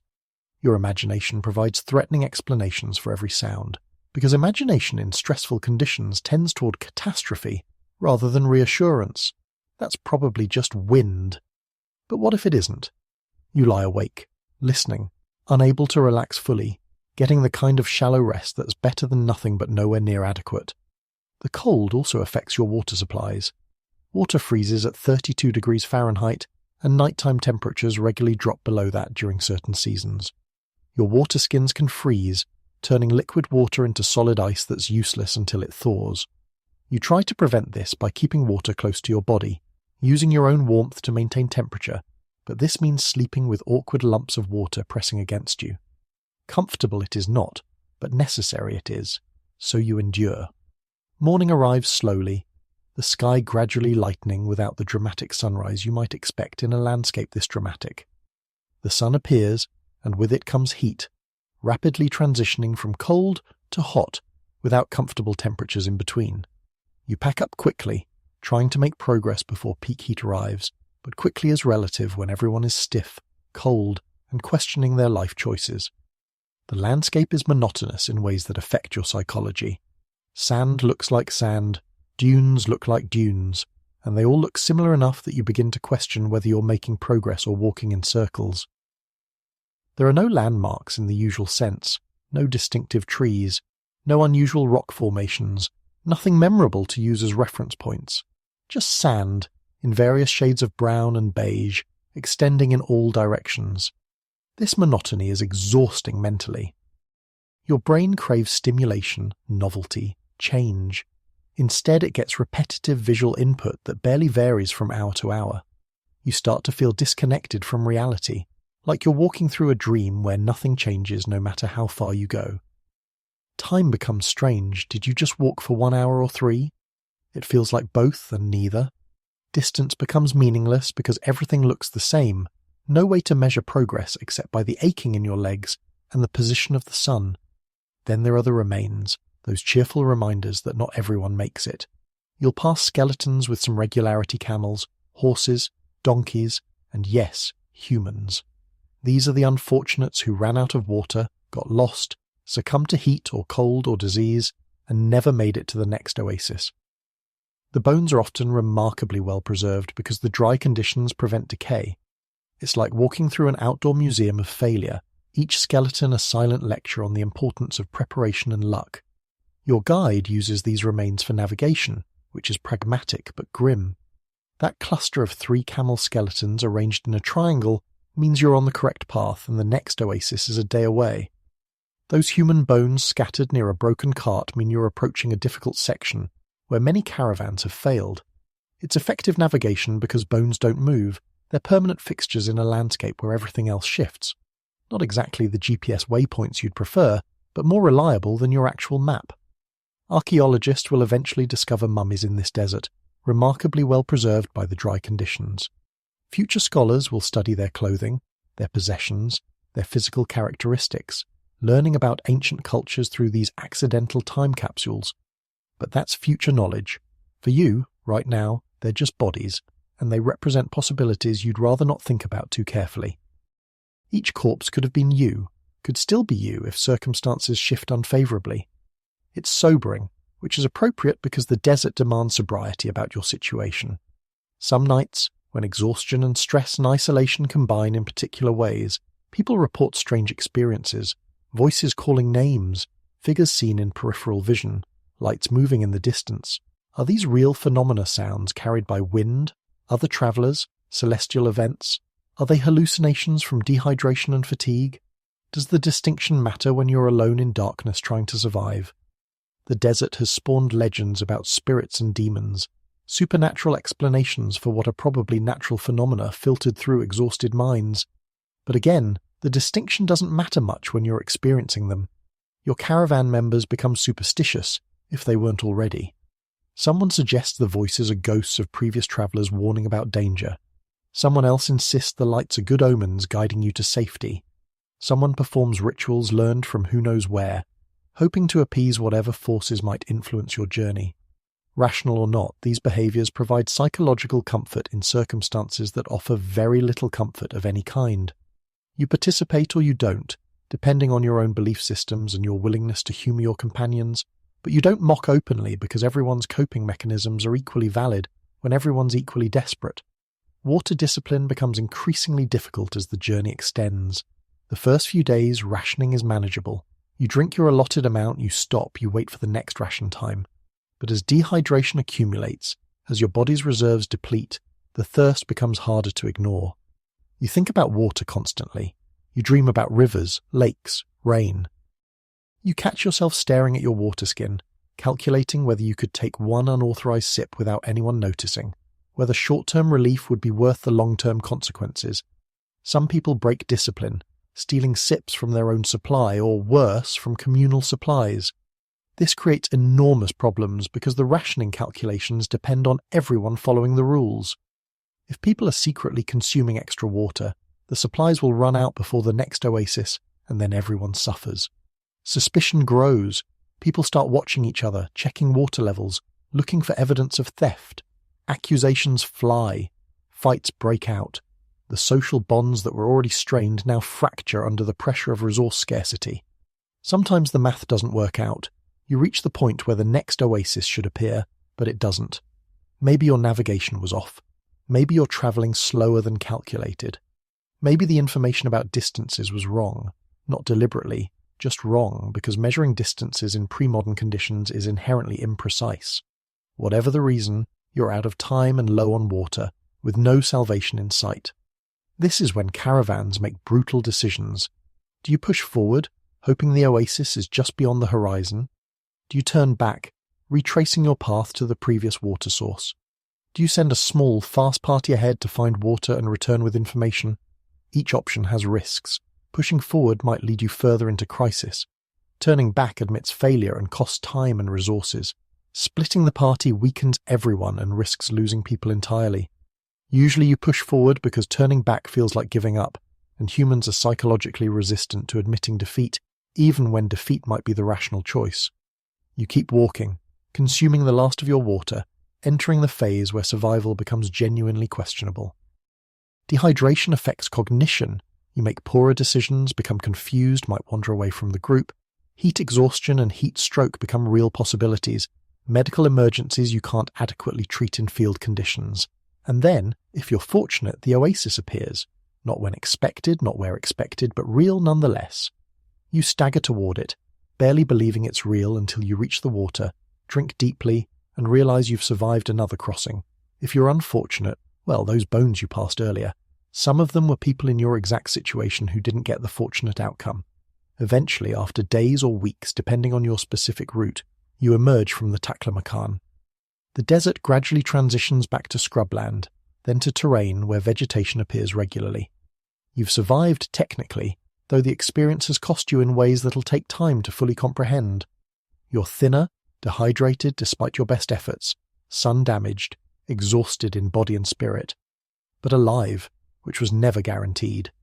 You might think that emerging from the desert means the worst is over, that the remainder of your journey will be easier by comparison. This assumption would be incorrect, because ahead lie the mountains, and mountains present an entirely different category of suffering. The Pamir Mountains rise before you like geological middle fingers, announcing that if you thought the desert was difficult, you haven't seen anything yet. These aren't gentle rolling hills or picturesque peaks you'd see on motivational posters. These are serious mountains, some reaching over 20,000 feet elevation, creating what geographers call the roof of the world, and what travellers call the place where breathing stops working correctly. The approach is deceptive. At first the mountains seem distant, hazy shapes on the horizon that don't appear threatening from a distance. They look almost beautiful, snow-capped peaks glowing in the sun, suggesting pristine wilderness and dramatic vistas. This appearance is deeply misleading. As you get closer, as the scale becomes apparent, as you understand what crossing the Pamirs actually means, the beauty reveals itself as hostile rather than welcoming. The transition from lowland to mountain isn't gradual. You're following river valleys, narrow passages where water has carved routes through stone over geological time. The paths, such as they are barely wide enough for your camels, and there are sections where even camels are too large, requiring you to unload them, carry goods yourself, and coax the animals through passages that seem designed to kill anyone who attempts them. The altitude begins affecting you before you realize it's happening. At sea level, atmospheric pressure provides a certain amount of oxygen per breath. As you climb, pressure decreases, meaning each breath contains less oxygen. Your body needs to work harder to get the same amount of air. Initially, this just means you're slightly more tired, breathing slightly harder. You might not even notice if you're not paying attention. But as you continue climbing, the effects become impossible to ignore. Headaches arrive first, dull pressure behind your eyes that gradually intensifies into genuine pain. Your head throbs in rhythm with your heartbeat, a constant reminder that your brain is not enjoying current conditions. Pain medication would be helpful here, but you're in the 13th century, so your options are limited. Willow bark tea might help slightly. Mostly you just endure, trying not to think about the pain, which of course makes you think about it more. Then your stomach rebels. Nausea creeps in, making food unappealing and eating difficult.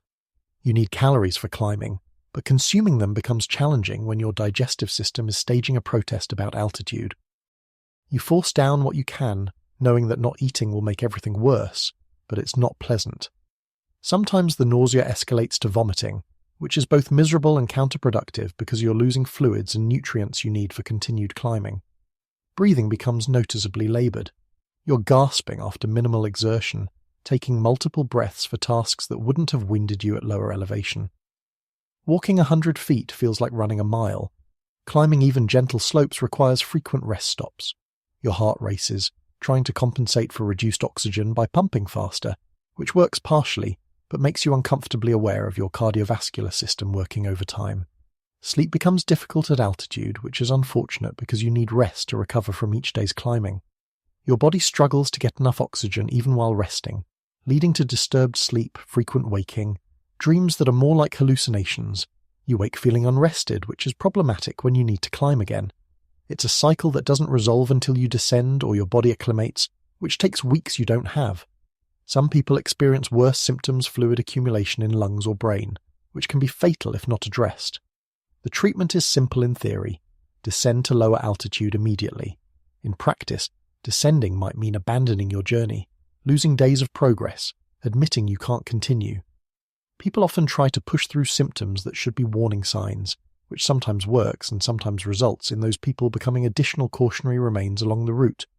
Your guide insists that acclimatization will happen, that your body will adjust, that symptoms will improve.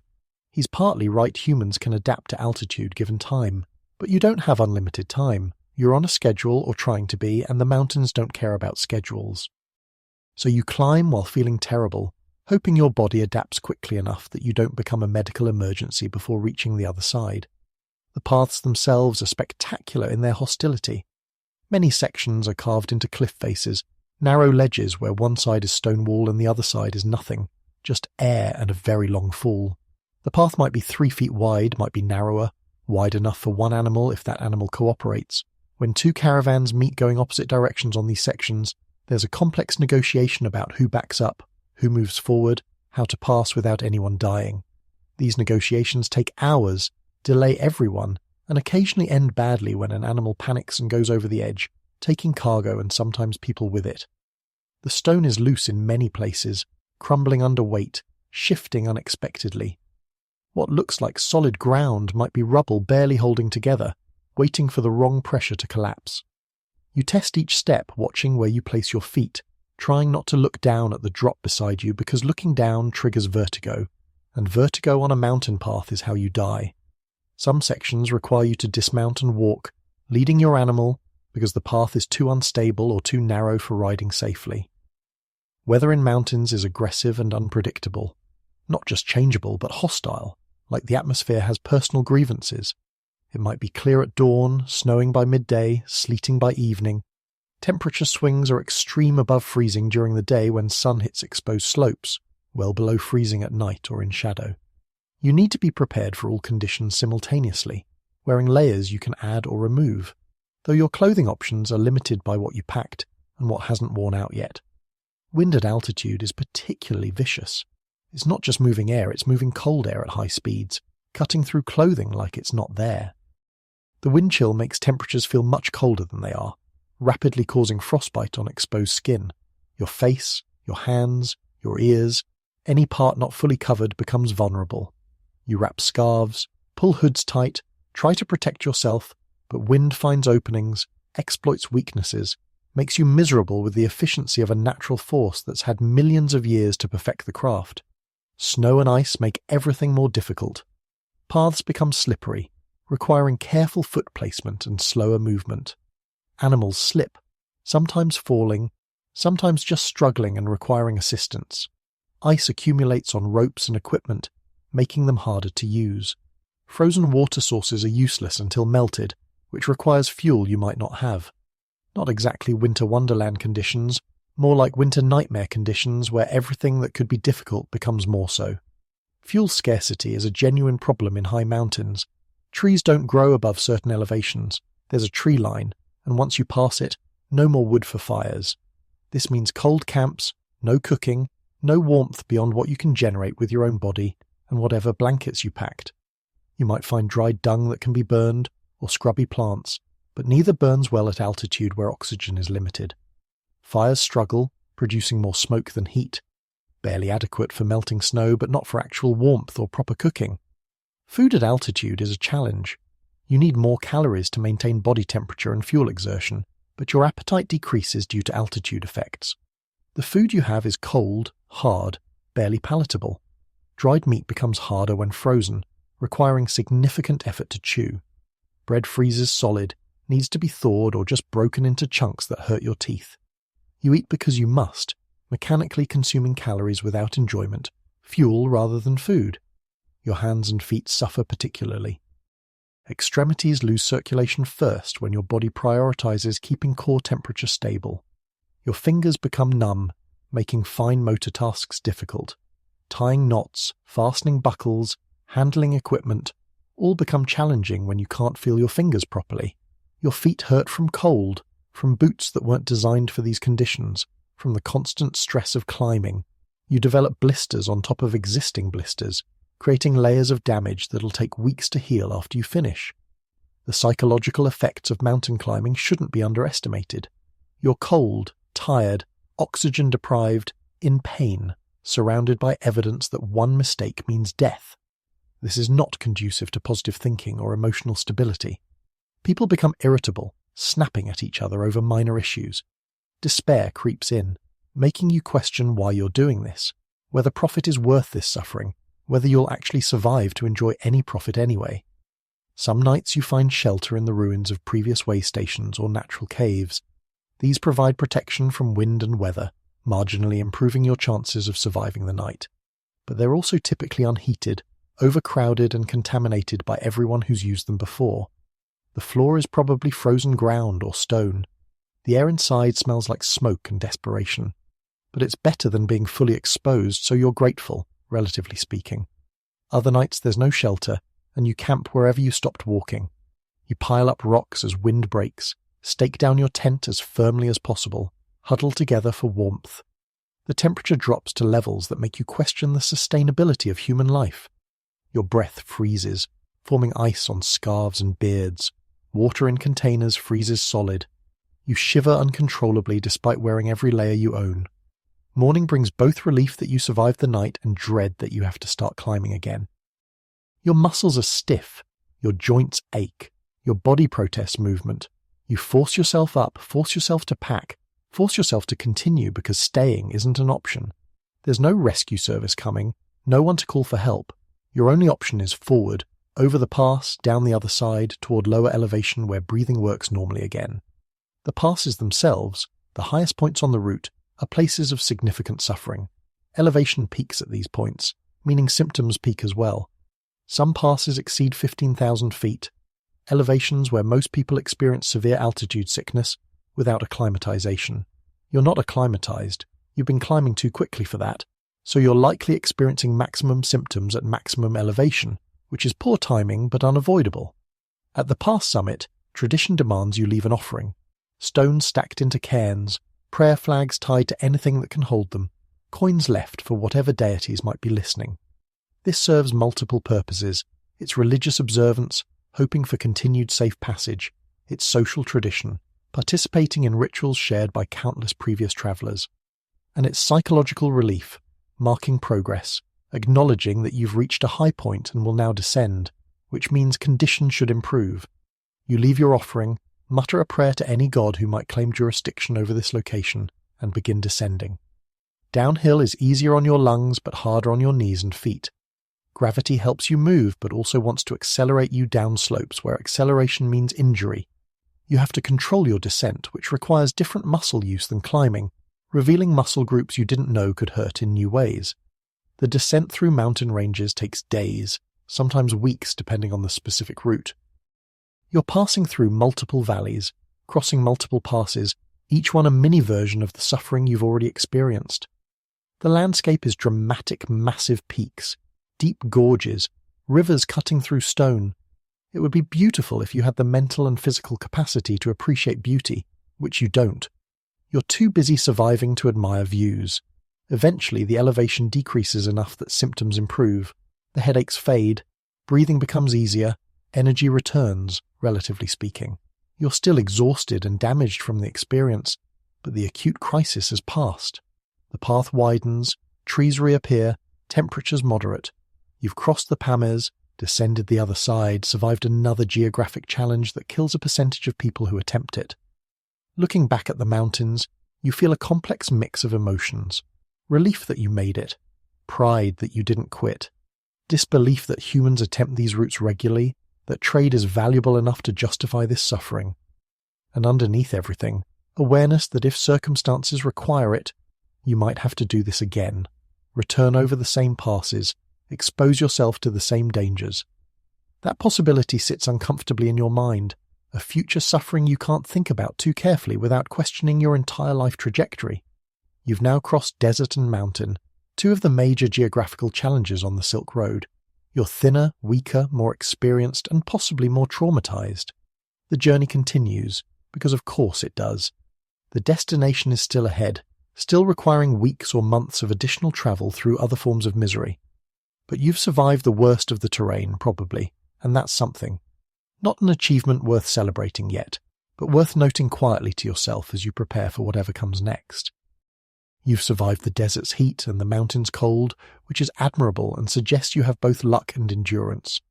You might be feeling somewhat accomplished, thinking the worst challenges are geographical, and you've conquered them. This would be a reasonable assumption if it weren't completely wrong, because while nature is indifferent to your survival, actively hostile terrain at least has the decency to be predictable. Sand is always sand. Mountains are always mountains. People, unfortunately, are far more creative in their approaches to making your life difficult.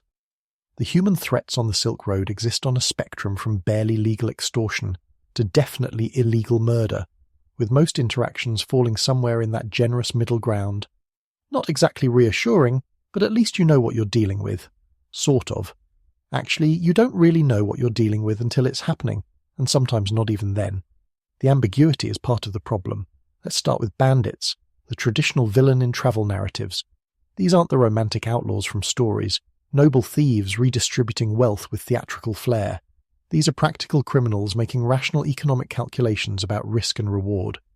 Attacking caravans is dangerous work. You might encounter armed resistance. You might get caught by authorities. You might pick the wrong target and end up dead. So bandits are selective, choosing targets that appear vulnerable and valuable, avoiding those that seem more trouble than they're worth. Your caravan's appearance matters enormously. Too wealthy-looking and you attract attention from criminals who think you're worth the risk. Too poor-looking and you attract attention from desperate criminals who have nothing to lose. The sweet spot is appearing moderately successful but well-defended, valuable enough to be worth protecting, but not so valuable that you're irresistible as a target. This is a difficult balance to strike, particularly when your actual financial situation might not match the image you're trying to project.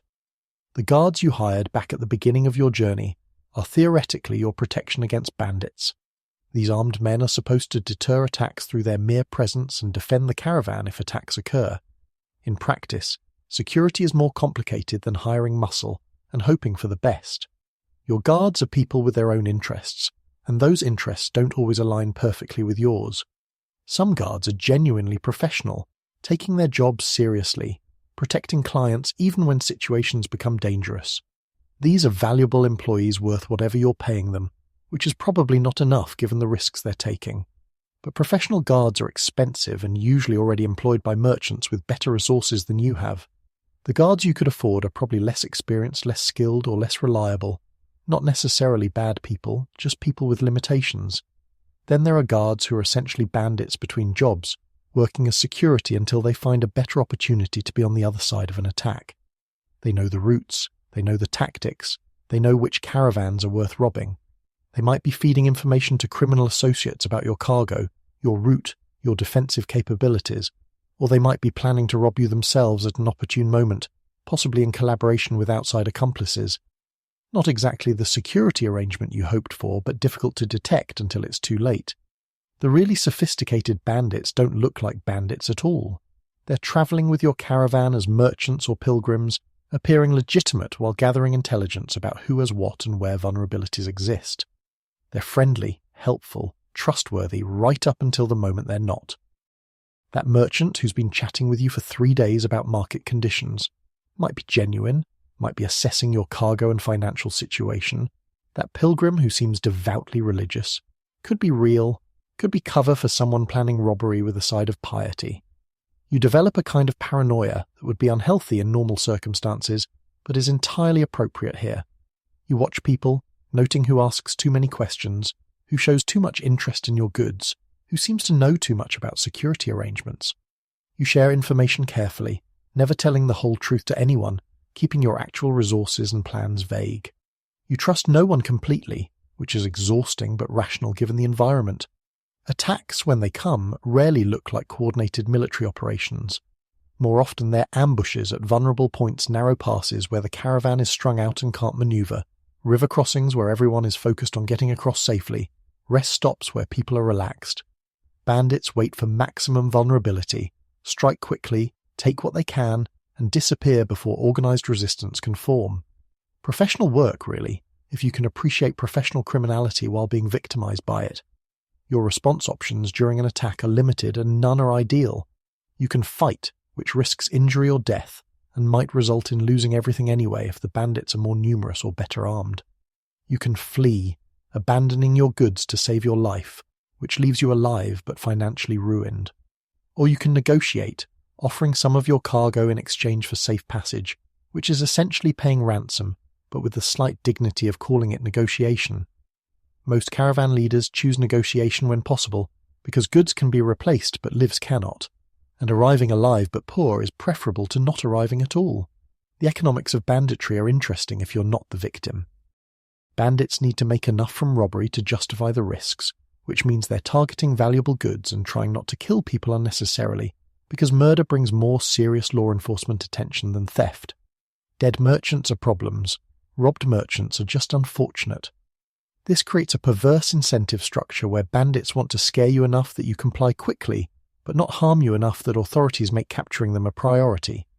Some bandits operate with quasi-official status, which blurs the line between crime and taxation in ways that would make modern legal scholars uncomfortable. These are bandits who've reached agreements with local authorities. They're allowed to operate in exchange for sharing proceeds or performing services. They might provide security for the region, ironically, protecting against other bandits while robbing travellers themselves. It's a protection racket with geographic monopoly, not exactly legal but tolerated because everyone involved benefits except the travellers. Fighting bandits is rarely depicted accurately in romantic stories. Those feature dramatic sword duels and heroic stands where the virtuous triumph. Reality involves confused chaos, people making desperate decisions with incomplete information, outcomes determined more by luck than skill. Your guards might fight bravely, they might flee immediately, they might switch sides if bandits offer better terms. You won't know until it happens, and by then your opinion about their choice is largely irrelevant. The aftermath of bandit attacks affects caravans deeply. Even if you successfully defended against an attack, people are shaken, injured possibly, definitely more fearful about the remainder of the journey. Trust erodes further. Was the attack random or did someone provide information? Are there more attacks planned ahead? Should the caravan split up or stay together? These questions don't have clear answers, but they need to be addressed before continuing, and the discussions are typically tense affairs where everyone has opinions and nobody has certainty. If you lost goods to bandits, you face difficult calculations. Do you continue with reduced cargo, hoping to make some profit from what remains? Do you turn back, cutting losses and trying again later? Do you buy replacement goods at the next city, going into debt but maintaining your original business plan? Each option has risks and costs, and you're making these decisions while emotionally processing the trauma of being robbed, which doesn't generally promote optimal decision-making. But bandits, at least, are honest about being criminals. They're trying to take your stuff and they don't pretend otherwise. More frustrating are the officials who rob you legally, using governmental authority to extract wealth under the guise of legitimate taxation, fees and regulations.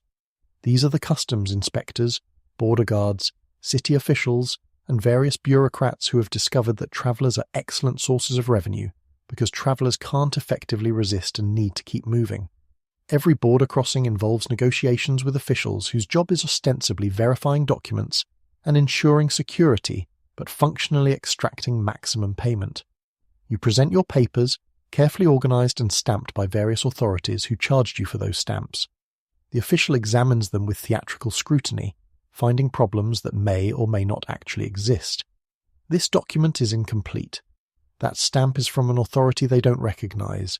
This permit is expired, or would be if they decide to interpret dates strictly rather than loosely. The problems multiply until you understand what's happening. You're being set up for negotiation, informal taxation disguised as regulatory compliance. The official doesn't want to reject your caravan. That would be counterproductive for everyone. He wants payment for allowing you to pass, but payment needs to look like legitimate fees rather than bribes, at least superficially. So you negotiate, offering additional fees to expedite processing, or fines for violations you may not have committed, or donations for causes that may not exist. The amounts are never fixed because fixed rates could be audited and questioned. Instead, officials use a sliding scale based on what they think you can afford and what you're willing to pay to avoid further delay. Too little, and they find more problems, increasing delays until you pay more. Too much, and you've established yourself as easy target for future officials, and word spreads among the bureaucratic network about wealthy travellers who pay without resistance. The correct amount is somehow always slightly more than you wanted to pay, but slightly less than would make refusing seem rational. Some officials are subtle about this, maintaining the fiction that everything is legitimate procedure. Others are blatantly corrupt, barely pretending their demands have legal basis. Both approaches work because you're not in position to refuse. You can't appeal to higher authorities because the higher authorities are likely getting a cut. You can't avoid the checkpoint because routes are limited and controlled. You can't fight because officials have actual military backing. Your only option is paying and continuing, documenting expenses you'll claim as business costs, and trying not to think too hard about the ethics of participating in corrupt systems. The Mongol Empire's paisa system is supposed to address this problem. These metal tablets issued by imperial authority grant bearers official status, allowing them to requisition supplies at relay stations and pass checkpoints without harassment. Having a paisa means you're on official business, or at least have connections at high levels, and local officials are supposed to respect that status. This works in theory. In practice, not all officials respect paisas, particularly if they think they can get away with ignoring them. And very few merchants have paisas anyway because acquiring one requires connections most traders don't have. If you're fortunate enough to possess a paisa, you still face complications. Some officials question its authenticity, suggesting it might be forged. Some claim they don't have authority to honour it in their jurisdiction. Some simply pretend they didn't see it, maintaining plausible deniability while continuing their shakedown. Your paisa might open some doors and smooth some passages, but it's not a magic solution to bureaucratic extraction. Taxation comes in many forms, all of them costing you money. There are entry fees for cities, exit fees for leaving, road usage fees, bridge crossing fees, weight-based cargo fees, animal head taxes, merchant license fees, and various creative charges that officials invent when standard fees aren't generating sufficient revenue. Some of these are legitimate infrastructure costs. Maintaining roads and bridges requires resources, and taxing users is a reasonable funding mechanism.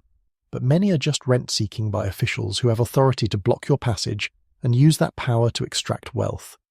The truly creative officials stack fees, charging multiple taxes on the same goods or same actions, each justified by different regulations.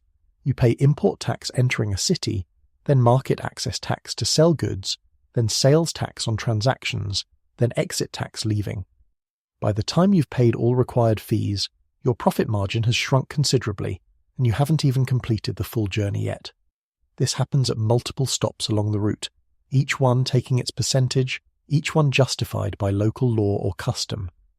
Some regions have official tax rates that seem reasonable until you discover the unofficial rates that actually matter. The posted tariff might be 10%, but the actual amount you pay includes processing fees, and expediting charges, and administrative costs that double or triple the official rate. You can refuse to pay the unofficial charges, which results in your goods sitting in warehouses while officials slowly process your paperwork, according to official procedures that might take weeks. Or you can pay the unofficial charges and move through quickly, which is what everyone does because time is money and delay costs more than bribes.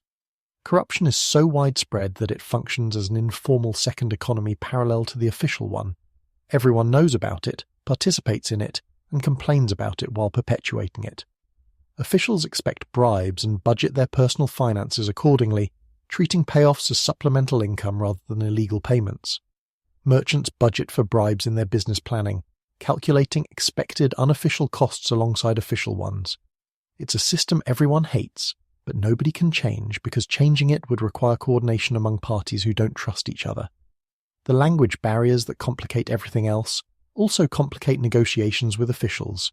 You're trying to discuss regulations you don't fully understand in languages you don't speak fluently with officials, who have every incentive to maintain confusion because confusion makes you more likely to overpay. Your translator is essential here, but translators have their own agendas. Some translators are honest, accurately conveying what officials say and what you say. Others are in business with officials, telling you that demands are higher than they actually are and pocketing the difference.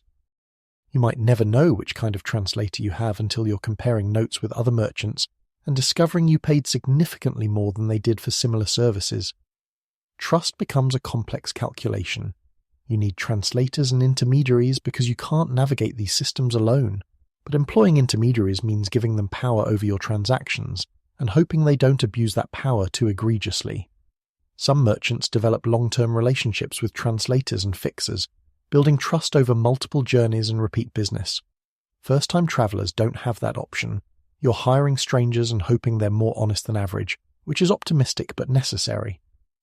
Then there are the false officials, people who dress like authorities and set up fake checkpoints to collect taxes that go directly into their pockets rather than any governmental treasury. These operations can be sophisticated, with uniforms that look official, documents that appear legitimate, procedures that seem bureaucratic. You might pay substantial fees before realizing you've been scammed, and by then the false officials have disappeared and your money's gone. Not exactly recourse available here. You can't report fake officials to real officials because proving the difference is difficult, and real officials might be sympathetic to enterprising criminals who share their revenue extraction tactics. The challenge is distinguishing legitimate checkpoints from fake ones, real officials from convincing imposters. Some telltale signs exist.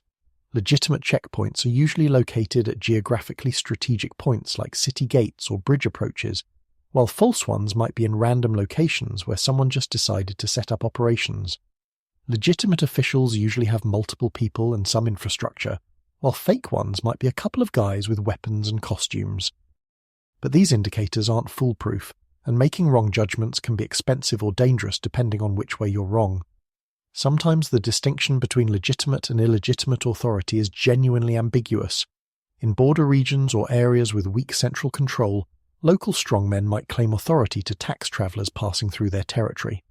Are they officials? They have weapons and control territory, which is sort of governmental. Are they bandits? They're taking money through threat of force without clear legal authority, which is sort of criminal. The answer depends on perspective and power dynamics rather than clear legal frameworks. You pay these local strongmen because refusing isn't safe. They might be recognized by some higher authority, giving their demands legitimacy. They might be purely independent operators whose only authority is force, making their demands extortion. Functionally, it doesn't matter. You're paying either way, and the money leaves your funds regardless of whether the recipient has legitimate governmental status. Your business accounting will list these as local fees or security payments, vague descriptions that could mean anything and usually mean someone with power wanted money. The paranoia this creates is exhausting. Every interaction with officials is potentially a shakedown. Every person in uniform might be legitimate or might be criminal. Every demand for payment might be required or might be optional if you're willing to argue and risk consequences. You're constantly making judgment calls with incomplete information and high stakes, trying to minimize costs while not triggering worse problems through excessive resistance. Your own guards present their own trust issues, separate from but related to external threats. You hired these men to protect you, paying them wages and possibly providing food and supplies. In exchange, they're supposed to defend your caravan, deter bandits, and generally provide security. This is the agreement, theoretically binding and mutually beneficial. Reality is more complicated because guards are people with agency and interest that might not align perfectly with yours. The problem starts with information asymmetry. Your guards know more about security realities than you do. They know which routes are actually dangerous, which threats are serious versus which are exaggerated, which defensive tactics work versus which are theatrical. You're dependent on their expertise, which gives them power. They might recommend expensive security measures you don't actually need, inflating threats to justify higher wages. Or they might downplay real dangers to avoid confrontation they'd rather not face. Some guards supplement their income by working both sides, an arrangement that benefits them financially while being terrible for you. They might inform bandits about your cargo and schedule in exchange for a cut of stolen goods. They might arrange attacks by their associates, then defend incompetently, allowing robbery while maintaining plausible deniability. The bandits get goods, your guards get payment from both sides, and you get robbed despite paying for security. It's an efficient scam from the guard's perspective, less so from yours. Detecting guard treachery is difficult because the evidence is subtle and could have innocent explanations. Your guards know a lot about bandit tactics. Is that professional knowledge from defending against bandits, or is it inside information from working with bandits?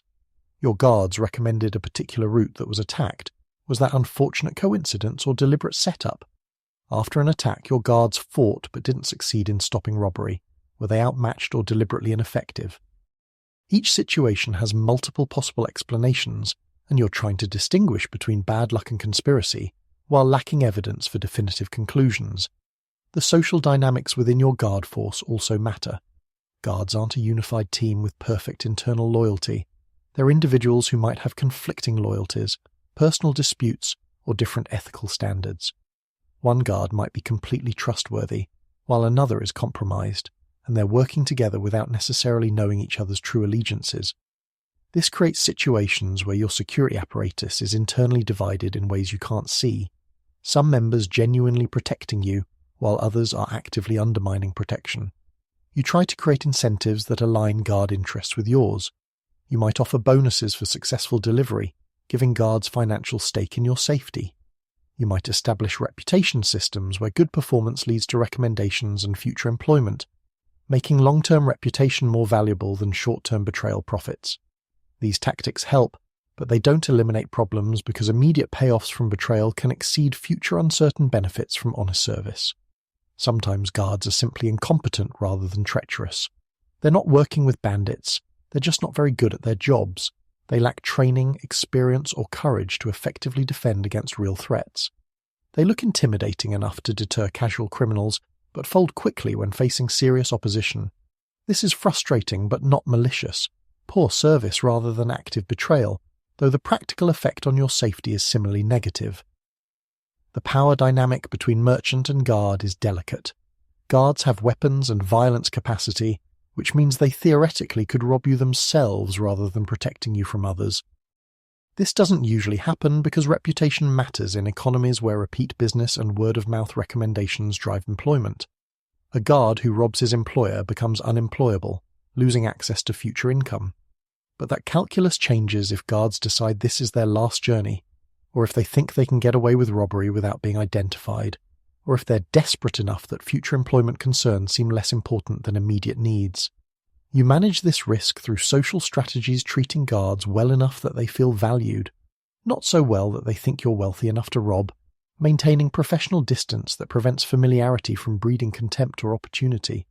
It's a constant balancing act, managing relationships with armed men who could harm you but hopefully won't, because the incentive structure makes cooperation more profitable than betrayal. The worst scenario is discovering betrayal too late to do anything about it. You're in the middle of nowhere, guards have collaborated with bandits or decided to rob you themselves, and you're suddenly facing the people you paid to protect you. Your options are extremely limited. You can't fight because they're armed and trained and you're not. You can't flee because they know the terrain and you don't. You can't negotiate from strength because you have no leverage. You can try appealing to whatever conscience or professional pride they might have, hoping that some internal standard prevents them from complete betrayal, but that's optimism rather than strategy.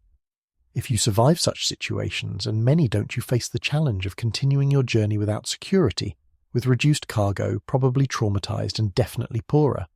You might find new guards at the next city, but trusting them will be harder after being betrayed by previous security.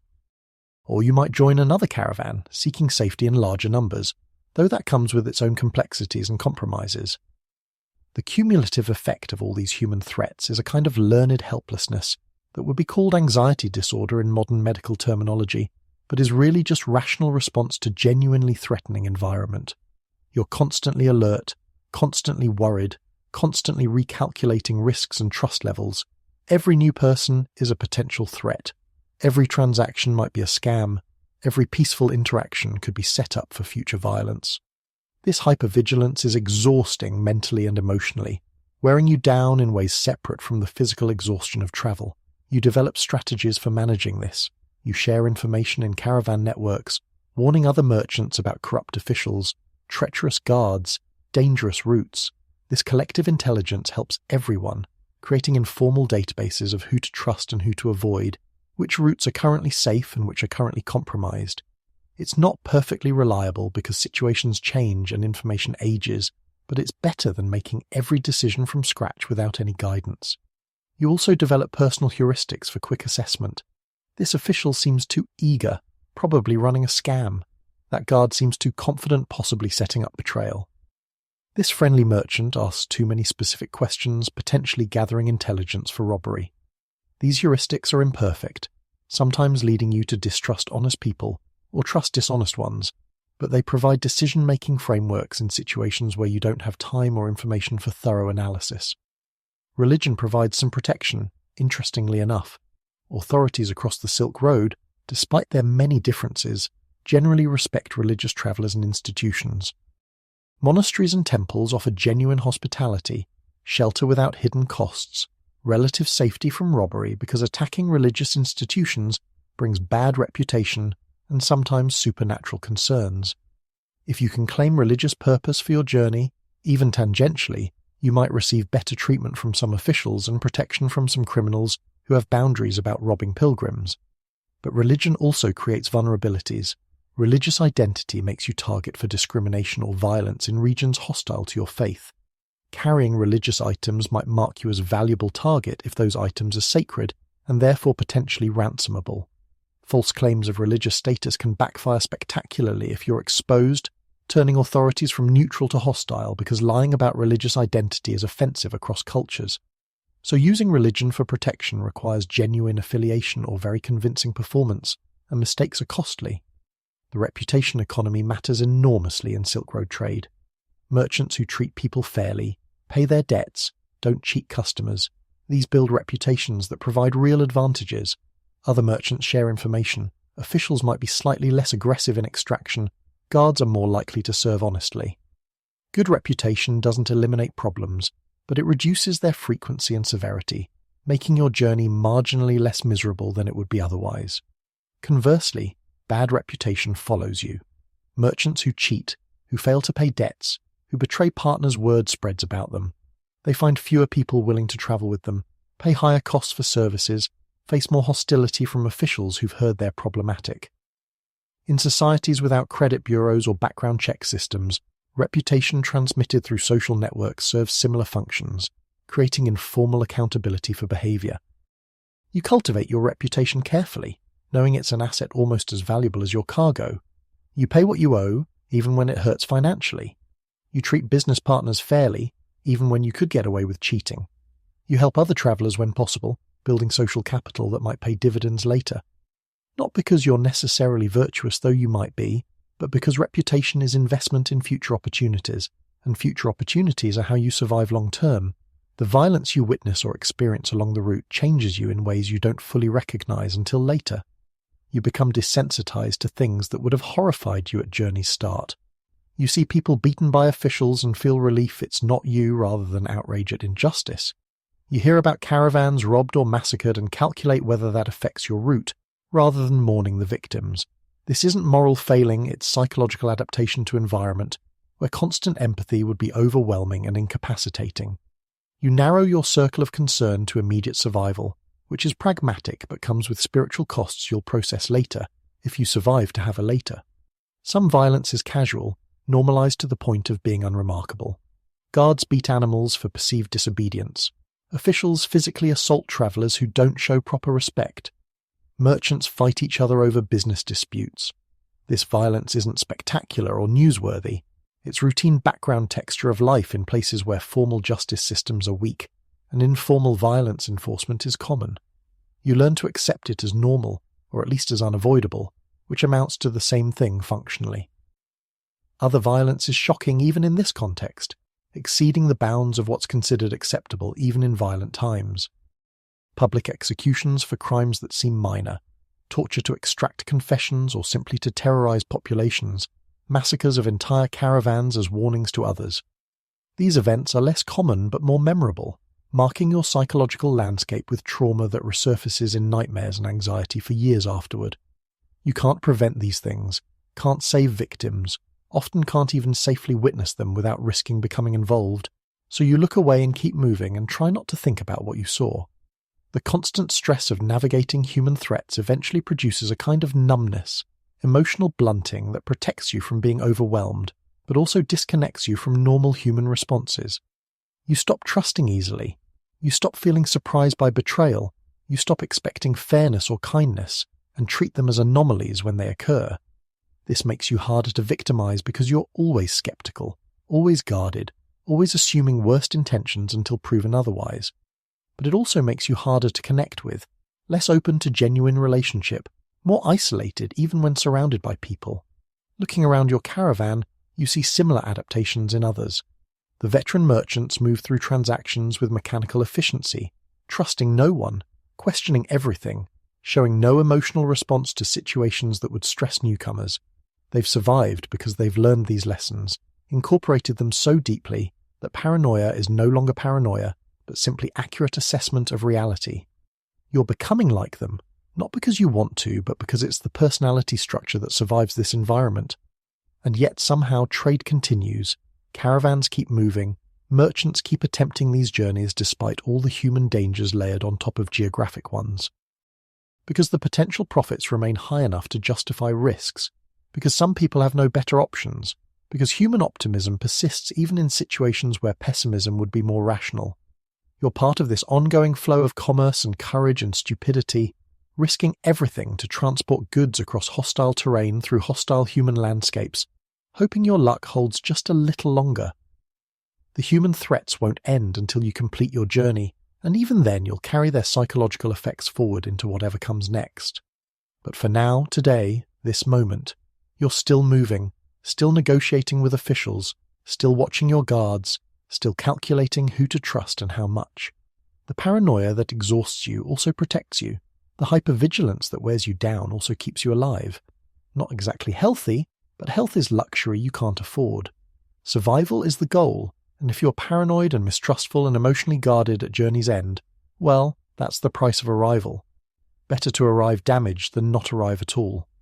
After weeks of desert sand, mountain cold, bandits, corrupt officials, and the constant company of camels who've made their feelings about you abundantly clear, you finally approach a major city.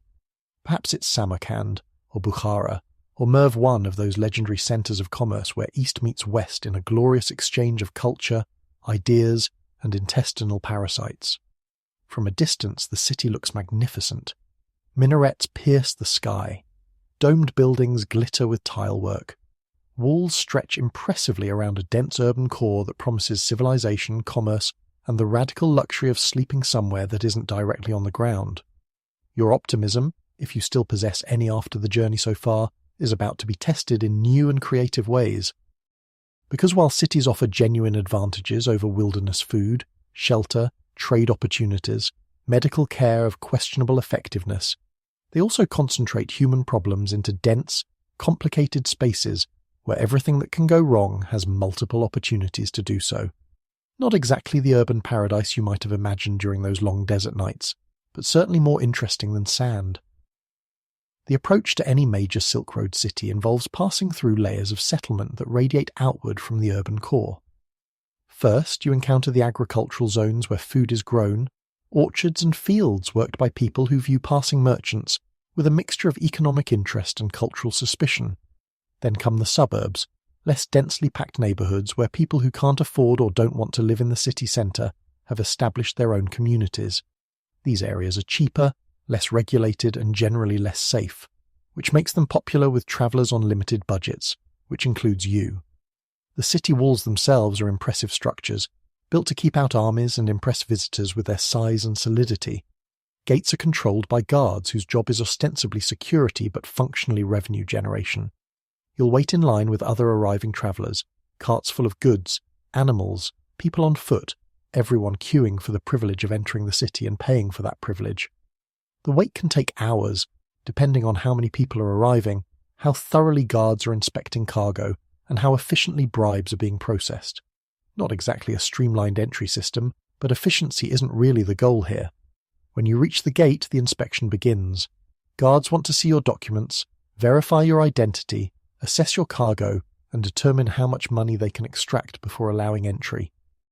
This isn't paranoia, it's literally their job, or at least the informal part of their job that supplements their official salary. You present your papers, which have accumulated stamps from various authorities along your route.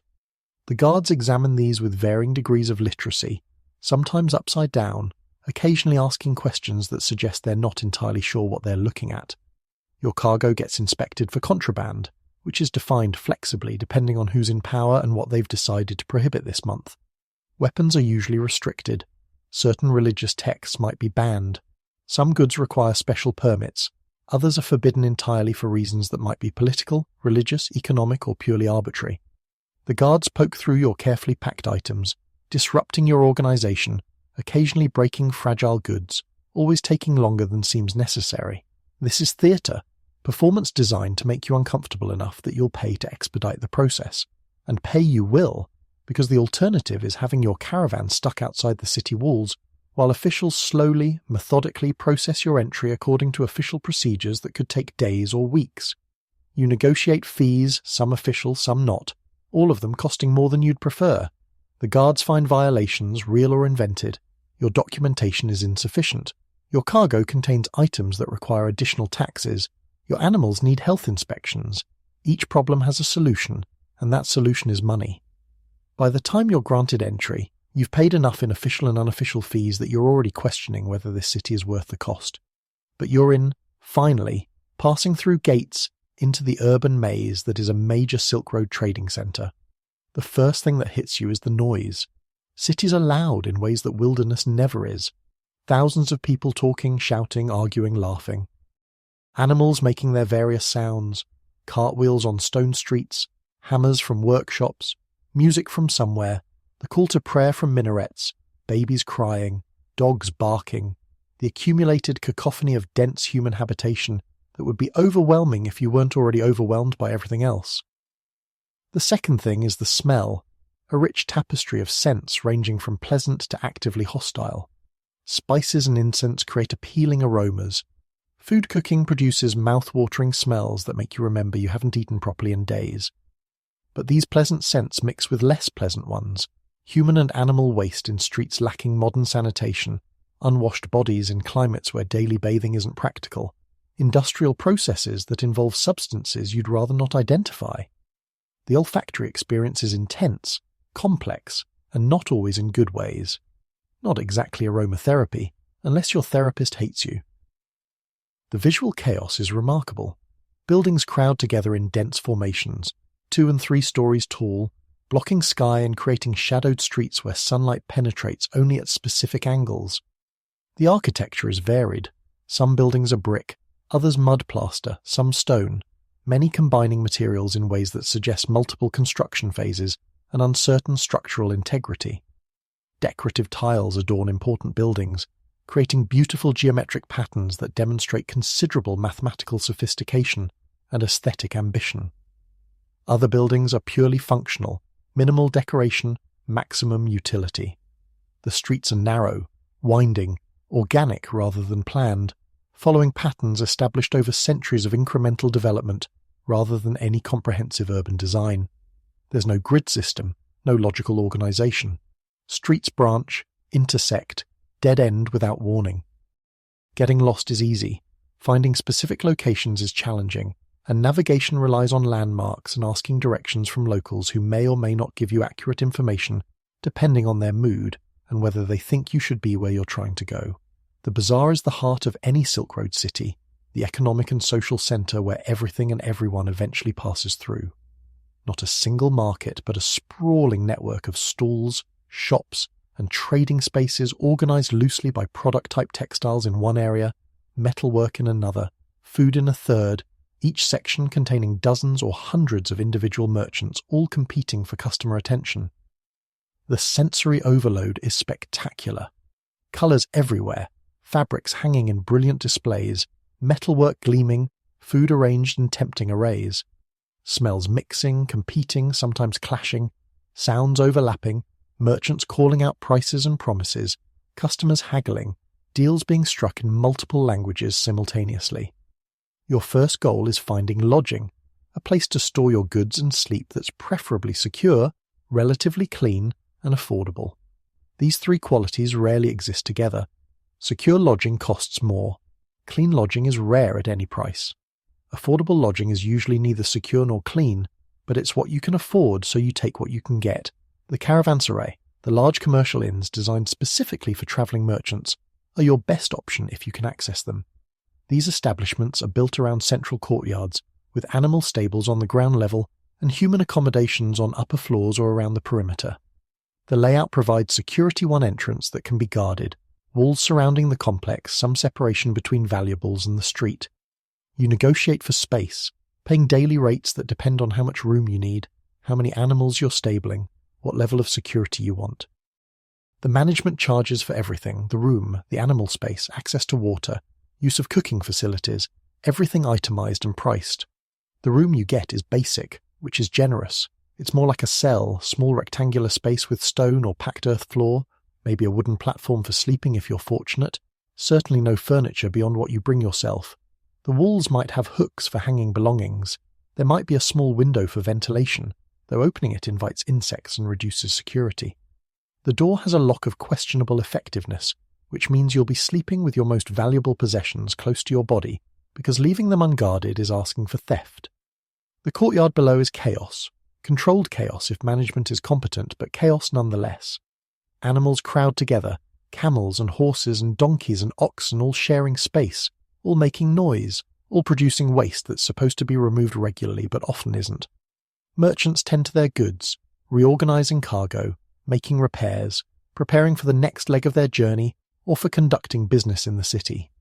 Travellers from dozens of different regions mix together, speaking different languages, wearing different clothes, following different customs, all trying to coexist in tight quarters for however long they're staying. Sharing accommodation means sharing everything else: diseases, parasites, noise, smells, and problems. Someone's sick animal might infect yours. Someone's respiratory illness might spread to you. Someone's tendency to snore might prevent your sleep. Someone's cooking experiment might set off a minor fire or just produce smells so aggressive they're nearly violent. Privacy is theoretical, security is partial, and comfort is something you remember from before starting this journey and hope to experience again someday. But you have a space, somewhat secure, somewhat dry, somewhat less likely to result in your death than sleeping in wilderness. You store your cargo, tend to your animals, and begin the process of transforming from travelling merchant to city merchant, which requires different skills and produces different stresses. The physical dangers decrease: fewer bandits, less exposure, reduced risk of dying from natural causes. The social and commercial dangers increase correspondingly: more complex negotiations, more opportunities for fraud, more ways to lose money through bad decisions or bad luck. The bazaar beckons, that sprawling marketplace where fortunes are made and lost, where goods from across the known world are bought and sold, where languages mix into a confused multilingual soup that somehow facilitates commerce despite apparent communication breakdowns. You've come here to trade, to sell what you've carried and buy what you'll carry forward, to turn your cargo into profit and your profit into different cargo that'll hopefully be worth more at your next destination. Finding customers requires navigating both the physical space of the market and the social space of merchant relationships. You need to identify who's buying what you're selling, which means observing, asking questions, following leads from other merchants who may or may not be giving you accurate information depending on whether they see you as potential partner or competition. The market has informal organizations. Certain areas specialize in certain goods, certain merchants are known for certain products, Certain times of day are better for certain transactions. Learning these patterns takes time you might not have. Setting up your display is strategic theatre. You want to attract attention without attracting the wrong kind of attention. Too flashy, and you mark yourself as wealthy enough to rob or overcharge. Too shabby, and customers assume your goods are low quality. The right balance suggests quality without excess, value without vulnerability. You arrange your fabrics or spices or whatever you're selling in appealing configurations, displaying samples while keeping the bulk of your goods secure elsewhere. Other merchants are doing the same around you, creating a competitive landscape where everyone's trying to stand out while fitting in. Haggling is performance art in Silk Road markets, ritualized negotiation where the initial asking price is theatre and the final price is the real message. You state a price that's optimistically high. The customer looks offended, makes a counteroffer that's insultingly low. You protest, explaining the quality of your goods, the distance you've travelled, the risks you've taken. They remain unmoved, suggesting your goods are adequate at best and overpriced regardless. This goes back and forth, prices adjusting gradually, both parties performing for each other and for the audience of other merchants and customers, watching to see how the negotiation unfolds. The dance has cultural variations that matter enormously.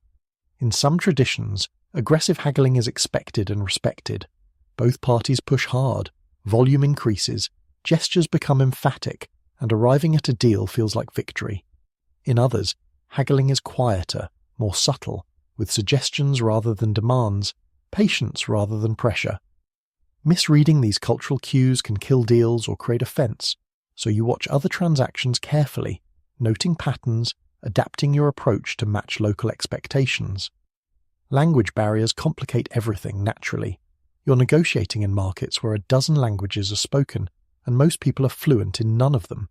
Trade language exists, simplified versions of Persian, Arabic, Turkic languages that facilitate basic communication. Numbers have gesture equivalents. Quality assessments have visual demonstrations. But nuance is difficult, jokes don't translate, and misunderstandings happen constantly. Sometimes these are funny, sometimes they're expensive. Your translator earns his wage here, mediating between you and customers who don't share languages, conveying not just words but intentions and cultural subtext. A good translator helps you avoid offence, understand when offers are serious versus fishing, and navigate the social dimensions of commerce that matter as much as the economic ones. A poor translator costs you money through mistranslation, missed opportunities, or deals that go wrong because communication was inadequate. You watch your translator carefully, trying to assess whether he's working for you or just collecting payment while doing minimal work.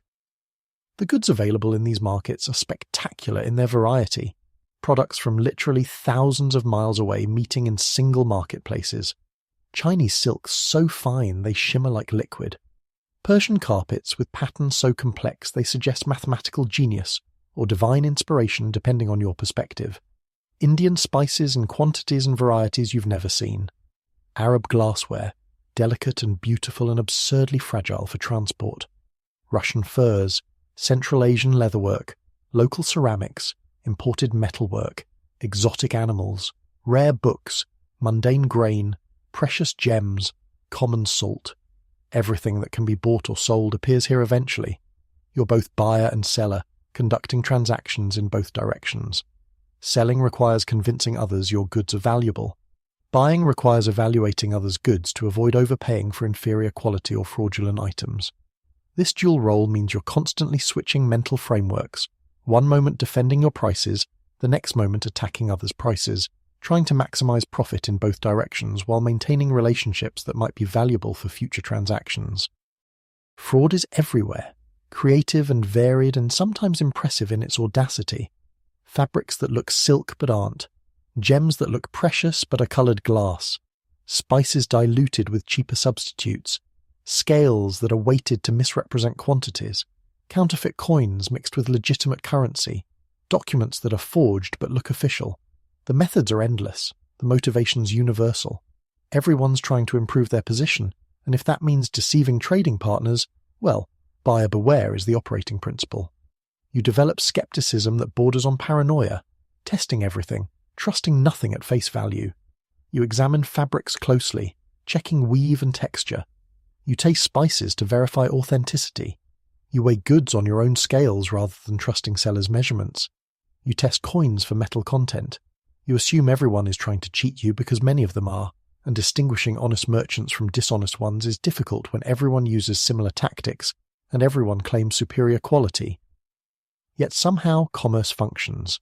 Deals get made, goods change hands, trade continues despite the mutual suspicion and constant attempts at fraud.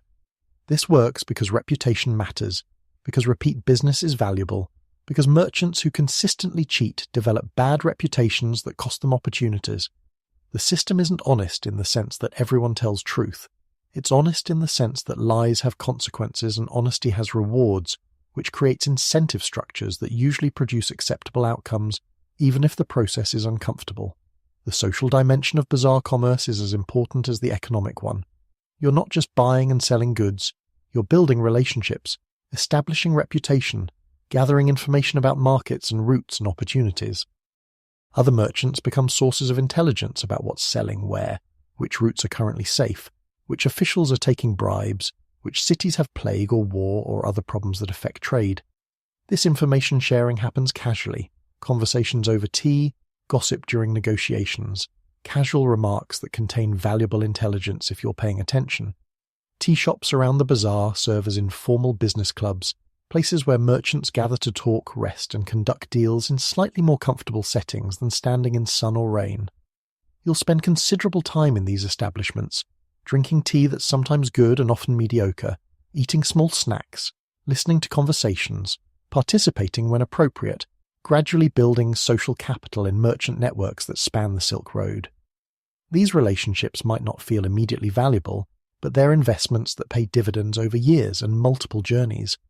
The tea itself deserves mention, both because it's ubiquitous and because it's one of your few defenses against the various threats to your digestive system.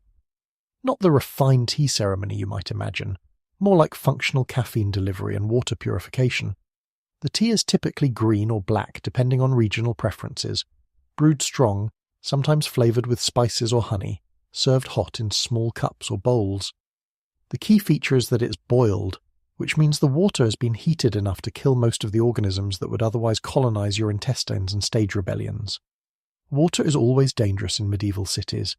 The sources are questionable wells that might be contaminated, fountains that might be downstream from someone's latrine, cisterns that might be growing interesting bacterial cultures. Drinking untreated water is gambling with your health, and the odds are not in your favour. Boiling water makes it safer, not perfectly safe, but safer, and tea is the culturally acceptable way to consume boiled water without admitting you don't trust the local supply. You drink tea constantly, not because you're particularly thirsty or caffeine dependent, though you might be both by now, but because it's the least likely beverage to make you sick. Food in cities is abundant, diverse, and terrifying. After weeks of travel rations, the variety is initially exciting. Actual fresh food, vegetables that haven't dried to jerky consistency, bread baked today rather than weeks ago, meat that's been cooked recently rather than preserved to immortality.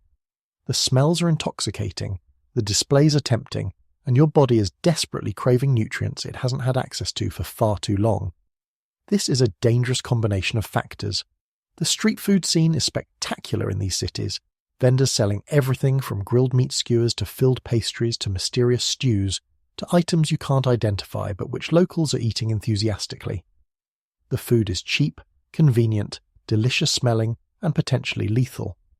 Not intentionally lethal vendors aren't trying to kill customers, but lethal in the sense that food safety regulations don't exist, refrigeration doesn't exist, germ theory doesn't exist, and hygiene standards are whatever the individual vendor decides they should be, which varies tremendously. You're hungry enough to consider risks you'd normally avoid. That grilled lamb skewer looks amazing, and the vendor is actively cooking it, which seems safe enough. That's reasonably sound logic. Cooked food is safer than raw food. Hot food is safer than food that's been sitting, and if locals are eating it regularly without mass death, it's probably acceptable. You buy the skewer, which is genuinely delicious, spiced with flavours you haven't tasted in weeks, tender and juicy and everything you wanted. You congratulate yourself on making a good decision. 6 hours later, you're reconsidering that assessment as your digestive system stages its protest. The food is arguing with your intestines about whether it should stay or go, and your intestines are winning the argument through sheer force. You spend quality time in the caravanserai latrine, which is about as pleasant as it sounds, which is not at all. This is your introduction to the reality that your digestive system, accustomed to simple travel rations, is not prepared for the complex cuisine of urban centres and responds to novelty with rejection. The latrine facilities, since we're on the topic, are communal and basic, which is polite understatement. They're essentially pits with varying degrees of architectural sophistication built over them. Some have stone or brick structures around them for privacy. Others are just holes in the ground with minimal screening. All of them smell exactly as you'd expect, and many are breeding grounds for flies and other insects that enthusiastically spread whatever diseases are currently popular. Using these facilities is necessary but unpleasant. Another reminder that medieval urban life, while better than wilderness in some respects, has significant drawbacks compared to modern sanitation. Hygiene in cities is challenging for everyone, but particularly for travellers. Bathhouses exist in many Silk Road cities, influenced by various cultural traditions, Persian hammams, Chinese bathing houses, communal facilities that serve both social and cleaning functions. These can be wonderful if you can access them and afford them. Public baths offer hot water, scrubbing, sometimes massage, the luxury of being genuinely clean for the first time in weeks.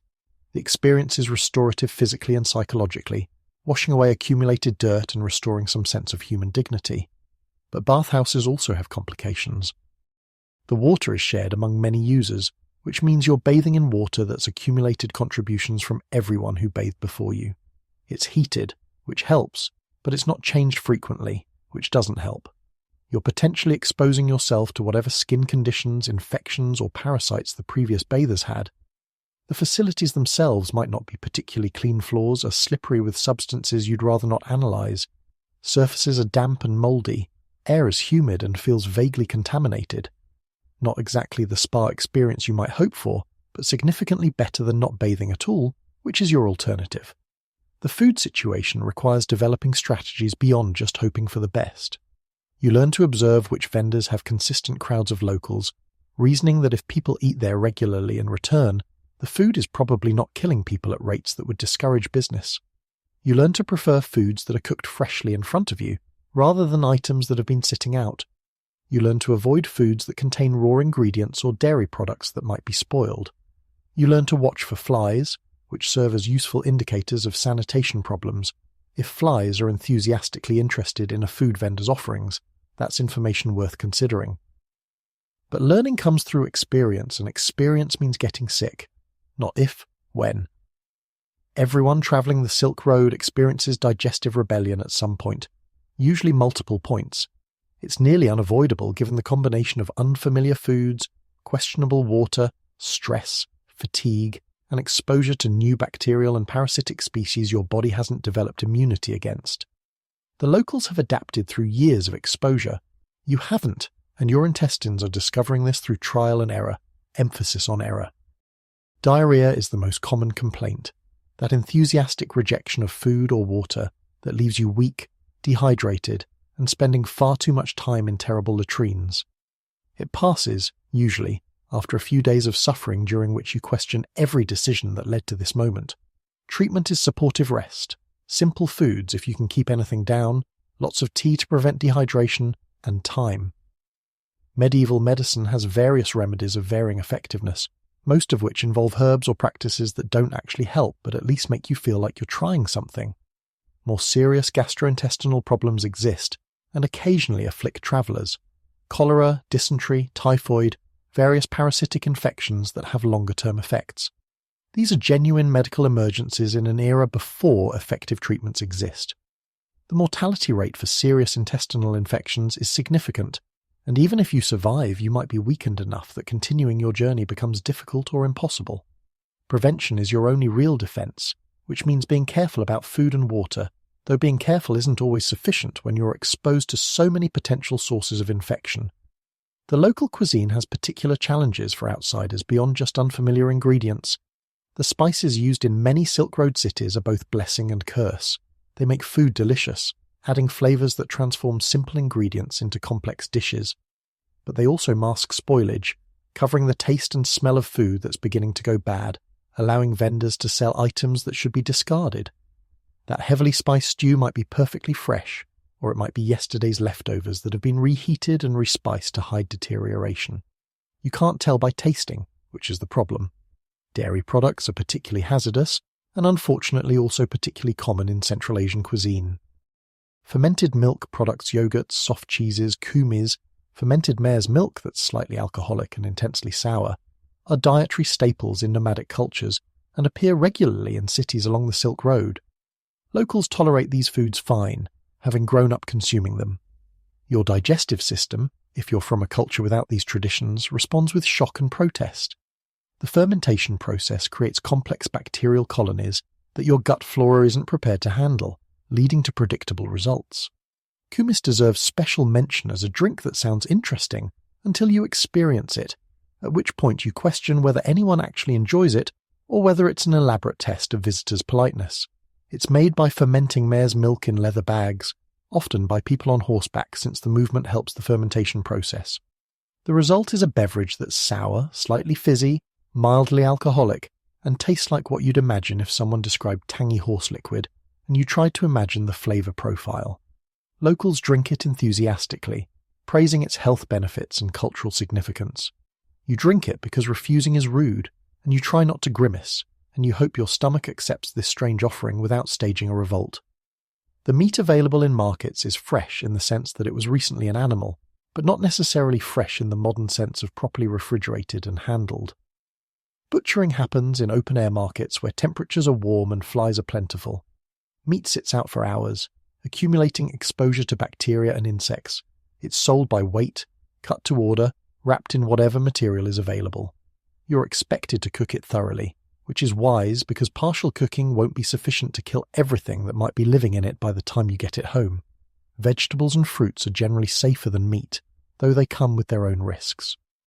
They're grown using fertilizers that include human and animal waste, which is excellent for soil nutrients but less excellent for food safety. They're watered from sources that might be contaminated. They're handled by many people between harvest and sale, people who haven't washed hands because hand washing before food handling isn't a concept that exists yet. Eating raw vegetables and fruits is gambling that whatever contamination they've accumulated isn't sufficient to make you sick. Sometimes you win that gamble, sometimes you lose it spectacularly. Cooked vegetables are safer, though cooking methods and quality vary enormously. Stews and soups are common, combining vegetables with grains or legumes and whatever protein is available, cooked until everything is soft and flavors blend. These are generally safe if they're served hot, less safe if they've been sitting around being reheated repeatedly. Fried vegetables depend entirely on the quality and cleanliness of the cooking oil, which varies from acceptable to horrifying. You learn to ask questions, observe preparation, and make educated guesses about what's likely to be safe. Bread is a staple and generally reliable, which is fortunate because you'll eat a lot of it. The bread in Silk Road cities is typically flat bread, baked in tandoor ovens or on hot stones, simple flour and water and sometimes salt cooked quickly at high heat. It's filling, cheap, relatively safe, and serves as edible plates for other foods. The bread you buy in markets is fresh, warm, dusted with sesame seeds or other toppings, genuinely delicious when it's just out of the oven. It becomes less delicious as it ages, turning hard and requiring soaking or tearing to eat. But it doesn't spoil quickly, which makes it practical for travellers. Preserved foods are everywhere: dried fruits, salted meats, pickled vegetables, honey, nuts. These are safer than fresh items because the preservation processes create environments hostile to bacterial growth. Dates, raisins, apricots, figs. These are sweet, energy-dense, and keep indefinitely, making them ideal for both eating now and storing for future travel. Nuts provide protein and fat, crucial nutrients that might be lacking in other foods. Honey is valuable both as sweetener and as medicine, its antibacterial properties making it useful for wounds as well as cooking. These items form the core of your diet when you're being careful about food safety. The cooking facilities available to you depend on your accommodations. Some caravanserais have communal kitchens where travellers can prepare their own food using shared equipment and fire pits. This requires having ingredients, cooking implements, time, and knowledge of cooking, which you might or might not have. The facilities are basic fire pits or simple stoves, shared pots and pans of questionable cleanliness, minimal workspace. Everyone's trying to cook simultaneously, creating chaotic conditions where accidents and arguments happen regularly. Alternatively, you can buy prepared food from street vendors or small restaurants, which is convenient but surrenders control over ingredients and preparation. You don't know what's in the food, how long it's been sitting, whether the vendor washed hands or equipment, whether ingredients were fresh or were leftovers being repurposed. You're trusting the vendor's competence and honesty, which is sometimes warranted and sometimes deeply misplaced. But convenience often wins over caution when you're tired and hungry, and the food smells good, even when your rational mind knows you're taking risks. The social eating customs vary by culture and city, creating opportunities for both connection and confusion. Some cultures emphasize communal eating, sharing food from common dishes, hospitality expressed through feeding guests. Others have more individual eating practices. Some use utensils, others use bread as edible utensils, others use hands directly. Knowing which customs apply in which contexts is important for avoiding offense, but learning these rules is challenging when they're unwritten and assumed to be obvious by everyone who grew up with them. You'll be invited to meals occasionally, either by business associates trying to build relationships or by strangers extending hospitality to travelers. These invitations are generous and should be accepted when possible, both for the food and for the social connection. But they also create obligations. Accepting food means owing something in return, whether that's reciprocal hospitality in the future, favourable business terms, or just goodwill and positive reputation. The meal is never just a meal. It's a social transaction with implications that extend beyond the immediate consumption of food. Refusing food is tricky. You might have legitimate reasons, religious dietary restrictions, health concerns, simple lack of hunger. But refusal can be interpreted as rejection of hospitality, which is offensive in cultures where hospitality is deeply valued. You learn to accept at least small portions, to make symbolic participation even if you don't eat much, to navigate the social expectations while protecting your health and preferences. It's a delicate balance that requires cultural awareness and diplomatic skill, both of which you're developing through repeated mistakes. The nights in cities are different from nights in wilderness, but not necessarily better. Cities are noisy around the clock, there's always someone awake, animals moving, dogs barking, people talking or arguing, the sounds of urban life that never completely stop. Your room in the caravanserai provides some sound isolation, but not much. You hear everything, other travellers snoring, coughing, talking in their sleep, animals in the courtyard below making their various noises, guards walking perimeters, the occasional fight or disturbance that erupts when stressed people in close quarters inevitably clash. Sleep quality is poor, better than being on the ground in the desert, but compromised by noise, insects, stress, and the unfamiliar environment. Your body's trying to rest, but your mind remains alert, processing the day's transactions, planning tomorrow's activities, worrying about security and finances and the many ways things could go wrong. You drift into shallow sleep, wake frequently, never achieve the deep rest you need. Morning arrives too early, announced by dawn prayers if you're in a Muslim city, or by the simple fact that everyone around you starts moving and you can't sleep through the commotion. The parasites deserve mention, unfortunately, because they're constant companions in medieval cities. Fleas are everywhere, living in bedding, clothing, carpets, animal fur, jumping onto humans and feeding enthusiastically. Bedbugs infest sleeping areas, hiding during the day and emerging at night to bite sleeping people. Lice colonize hair and clothing, spreading person to person through close contact. Ticks attach when you're near animals or vegetation. These aren't just annoying, they're disease vectors, spreading various illnesses that range from uncomfortable to fatal. You accept that you'll have parasites, that elimination is unrealistic, that management is the best you can achieve. You try to minimize infestation through regular cleaning of clothes and bedding when possible, physical removal of visible parasites, sleeping arrangements that reduce exposure. But these measures are only partially effective. By the time you leave the city, you're carrying more passengers than when you arrived, and they'll be with you for the foreseeable future unless you find effective treatment, which is unlikely given the limitations of medieval medicine. The overall urban experience is exhausting in ways different from travel exhaustion. You're dealing with constant social interaction, complex negotiations, information overload, sensory bombardment, irregular food and sleep, health challenges from concentrated human habitation. Cities offer opportunities and resources but demand constant vigilance and adaptation. By the time you're ready to leave, you're simultaneously grateful for what the city provided and desperate to escape the intensity of urban life, even though you know that leaving means returning to the different challenges of travel through hostile geography with questionable companions. You've sold some goods, bought others, rested somewhat, paid too much for everything, gotten sick at least once, and survived the experience. Your cargo has transformed different items now than what you arrived with, hopefully more valuable but possibly not, depending on your negotiating skills and luck.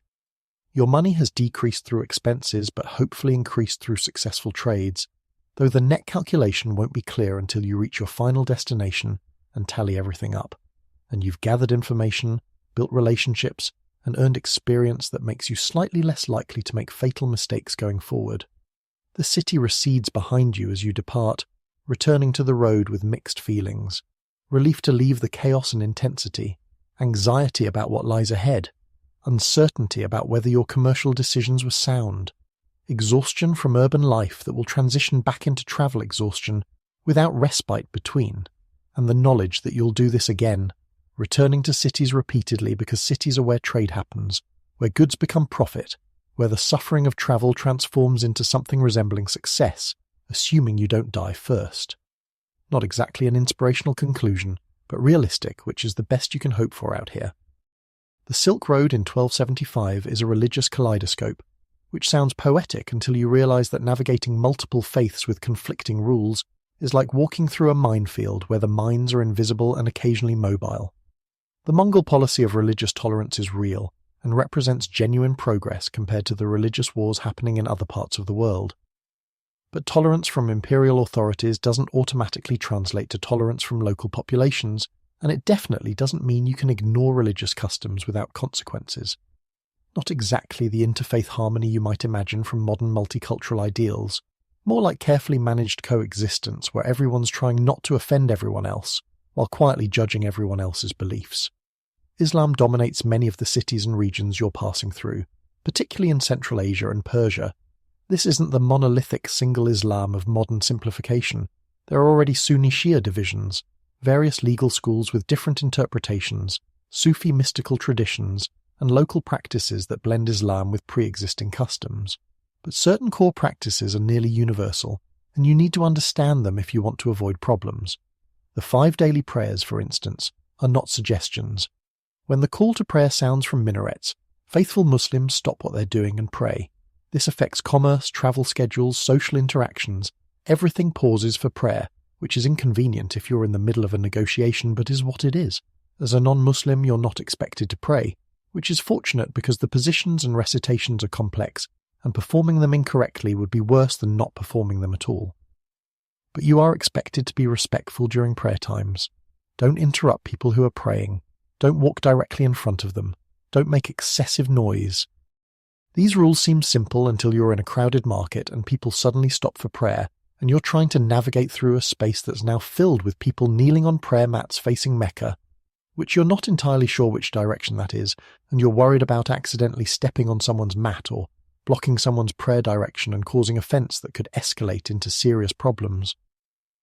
Mosques are beautiful buildings, architecturally impressive with their domes and minarets and geometric decorations that demonstrate both aesthetic sophistication and religious devotion.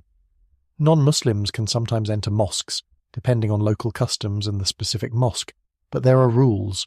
Remove your shoes before entering, this is non-negotiable, and walking into a mosque with shoes is deeply offensive. Cover your head if you're female, or sometimes if you're male, depending on local custom. Don't touch religious texts. Don't walk on prayer carpets with outdoor shoes.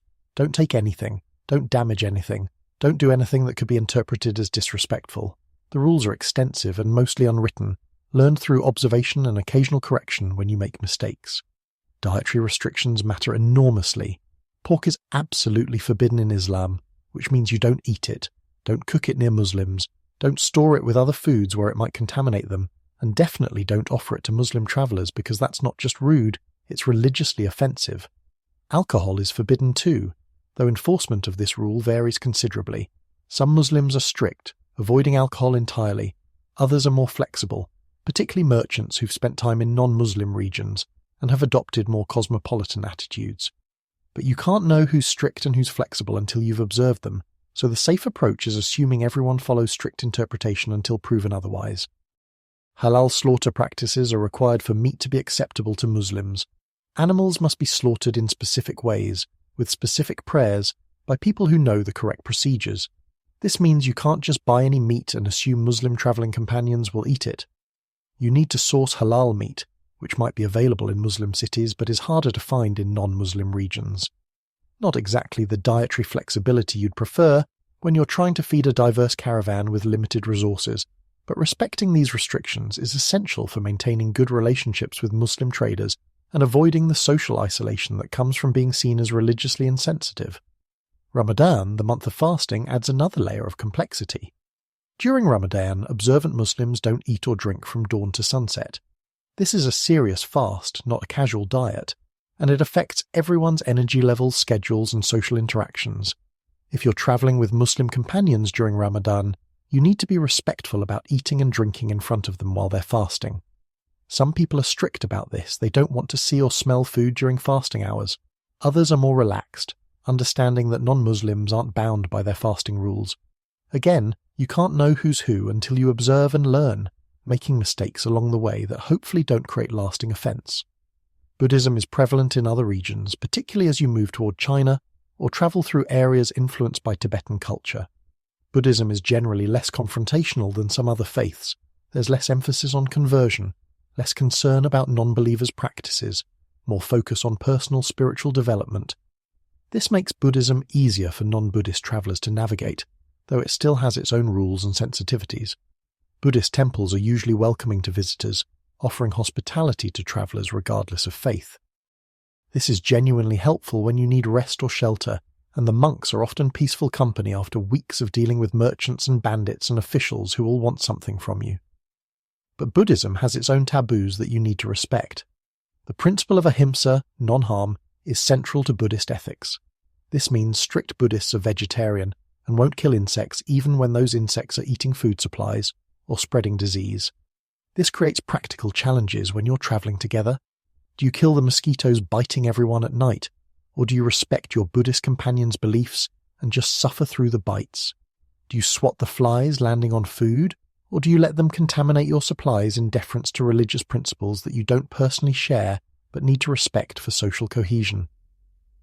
Buddhist sacred objects and spaces require respectful treatment. Stupas, those dome-shaped structures containing relics, should be walked around clockwise, not counterclockwise. Buddha statues shouldn't be touched casually, definitely shouldn't be climbed on, and absolutely shouldn't be photographed in disrespectful ways, except photography doesn't exist yet, so that particular concern is ahead of its time. Prayer wheels should be spun clockwise. Mantras should be recited correctly or not at all. Monks deserve specific forms of respect. You don't touch them casually. You don't point at them with your feet. You don't hand them things directly if you're female, because some orders have strict gender separation rules. The monasteries offer services beyond spiritual. They're often centres of learning, medicine, and hospitality. Monks might have medical knowledge, herbal remedies, treatments for injuries or illnesses that are at least as effective as what you'd get from secular healers, and possibly more so because monasteries accumulate and preserve knowledge over generations. They might offer food and shelter, simple accommodations that are clean and peaceful compared to the chaos of caravanserais. They might provide information about routes, conditions ahead, dangers to avoid. This practical assistance makes maintaining good relations with Buddhist institutions valuable beyond just avoiding offence. Christianity exists along the Silk Road, though not in the forms you might expect if you're familiar with European Christianity. The Nestorian Church, considered heretical by mainstream Christianity in Europe, has significant presence in Central Asia and China. These Christians have their own churches, often modest buildings that blend local architectural styles with Christian symbolism. They maintain their faith while adapting to minority status in predominantly non-Christian regions, which requires flexibility and pragmatism that European Christians might find suspiciously accommodating. Nestorian Christians have their own customs and restrictions that differ from both Muslim and Buddhist practices. They cross themselves differently than Western Christians. Their liturgy is in Syriac or local languages rather than Latin. They have their own calendar of holy days that doesn't perfectly align with Western Christian calendar. If you're Christian yourself, you might find their practices familiar but strange, like meeting distant relatives who've developed their own family traditions. If you're not Christian, they're just another religious group with their own rules that you need to learn and respect. Orthodox Christianity has presence too, particularly in areas influenced by Byzantine or Russian culture. Orthodox churches are visually stunning, filled with icons and incense and elaborate rituals that are both beautiful and mysterious if you're not familiar with their religious significance. Orthodox Christians have strict fasting periods, dietary restrictions that differ from Muslim halal or Buddhist vegetarian principles. They have their own holy days, their own sacred objects, their own ways of being offended by outsiders who don't understand their customs. Not trying to be difficult, they're just maintaining their faith traditions while living as minorities in diverse cultural landscapes. Tengriism, the traditional religion of many Mongol and Turkic peoples, is something else entirely. It's not a book-based religion with written scriptures and formal theology. It's animistic, shamanistic, focused on sky worship and natural spirits, and maintaining harmony between human activities and spiritual forces. Tengris practitioners believe the sky god Tengri oversees everything, that natural features have spirits, that shamans can mediate between physical and spiritual worlds. These beliefs feel foreign to people from monotheistic traditions, but they're deeply important to practitioners, and dismissing them as primitive superstition is both inaccurate and offensive. Tengris taboos are different from those in other faiths, and can be particularly challenging to navigate because they're less codified. You're not supposed to point at the sky with sharp objects. You're not supposed to step over fire, you walk around it. You're not supposed to spill blood on the ground carelessly because earth is sacred. You're not supposed to pollute water sources because water spirits deserve respect. These rules seem arbitrary until you understand the underlying cosmology, and even then they might seem arbitrary, but they're taken seriously by believers and violating them can cause real social problems. Shamans are the religious specialists in Tengris traditions, performing rituals that involve drumming, chanting, sometimes consuming substances that alter consciousness to facilitate spiritual journeys.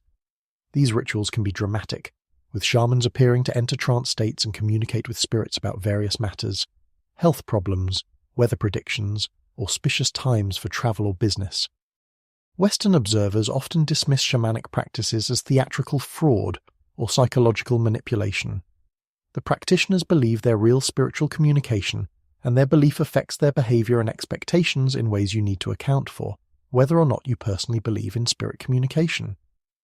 The Mongol policy of religious tolerance is genuinely progressive for its time. Kublai Khan and other Mongol rulers allow various faiths to coexist, don't impose religious uniformity, generally don't persecute people for their beliefs as long as they pay taxes and don't rebel. This creates space for religious diversity that's unusual in the medieval world. But tolerance doesn't mean neutrality or indifference. Mongol authorities still have religious preferences, still favour certain groups, still make political decisions based partly on religious considerations. And local populations are often less tolerant than imperial authorities, maintaining prejudices and hostilities that official policy doesn't eliminate. You navigate this religious landscape carefully, learning rules through observation and occasional mistakes that hopefully don't create lasting damage. You learn to recognize religious buildings by their architecture, mosques with minarets, Buddhist stupas with their distinctive shapes, Christian churches with crosses, Tengris sacred sites with their offerings and markers. You learn the appropriate behaviors for each shoes off here, head covered there, clockwise walking in this space, respectful distance from that object. You become multilingual in religious customs, switching behavioral modes as you move between different religious contexts, like changing clothes to suit different social situations. Some religious holidays affect everyone regardless of personal belief. Islamic Eid celebrations mean markets close, travel schedules shift, everyone's focused on religious observances and family gatherings rather than commerce. Buddhist festivals might mean monks are unavailable for days, temples are crowded with pilgrims, normal services are disrupted. Christian holy days might be completely ignored in Muslim or Buddhist regions, leaving you to observe them privately if you observe them at all, which can be lonely when you're far from communities that share your faith. Tengris seasonal rituals might require you to participate, or at least witness ceremonies that seem foreign, but are socially important for maintaining good relations with Mongol authorities and traders. The religious diversity creates opportunities for misunderstanding and offense that you're constantly trying to avoid. You might make a hand gesture that's innocuous in one culture but deeply offensive in another. You might eat something that's forbidden by someone else's faith. You might tell a joke that crosses from irreverent to blasphemous without realizing it. You might schedule travel during a period that's religiously significant for some of your companions but meaningless to you. These mistakes happen despite your best efforts, and each one requires damage control apologies, explanations, sometimes compensation, always the social work of rebuilding relationships that were damaged by cultural ignorance. Conversion attempts happen occasionally, though less frequently than you might expect. Some Muslims believe they have a duty to spread Islam, and they might approach you about converting. Some Christians, particularly those from missionary traditions, might try to evangelize. Buddhists are generally less aggressive about conversion, but might invite you to learn about Buddhism in ways that implicitly suggest you should adopt it. Tengris practitioners usually don't proselytize. Their religion is tied to specific cultural and ethnic identities in ways that make conversion less relevant. You learn to deflect these conversion attempts politely, showing respect for the faith while making clear you're not interested in changing your own beliefs, which is a diplomatic tightrope that requires practice. Your own religious identity affects how others perceive and treat you. If you're Muslim, you'll find communities of Muslims along the Silk Road who'll offer hospitality, business connections, assistance based on shared faith. But you'll also encounter regional and sectarian divisions within Islam that create complications. Are you Sunni or Shia? Which legal school do you follow? These distinctions matter to people for whom religious identity is central to social identity. If you're Christian, you might find Nestorian or Orthodox communities who help you, but you might also face discrimination in Muslim-majority areas where Christians are tolerated minorities with limited rights. If you're Buddhist, you'll find welcome in Buddhist regions and polite tolerance elsewhere, but little understanding from people who view Buddhism as exotic foreign spirituality rather than legitimate faith. If you're not particularly religious, which is increasingly common among merchants who've spent time in diverse environments and have developed cosmopolitan skepticism, you need to hide that lack of faith. Open atheism or agnosticism is not socially acceptable in medieval religious cultures. Everyone's expected to believe in something, and not believing marks you as morally suspect, potentially dangerous, certainly untrustworthy. So you perform religious identity, attending services occasionally, respecting customs, claiming affiliation with whatever faith is most convenient in current context. This isn't dishonest in medieval terms, it's pragmatic adaptation, the flexibility required for survival in diverse environments. Not exactly spiritual authenticity, but authenticity is luxury you can't afford when you're trying to conduct business and avoid persecution. Religious law intersects with secular law in complex ways. In Muslim cities, Sharia law governs various aspects of life, including commercial transactions, family matters, criminal justice. The specifics of Sharia implementation vary by region and legal school, but certain principles are widespread. Contracts need witnesses, loans shouldn't charge interest, theft has specific punishments. Understanding these legal frameworks is essential for conducting business legally, or at least for understanding which illegal activities are enforced strictly versus which are ignored.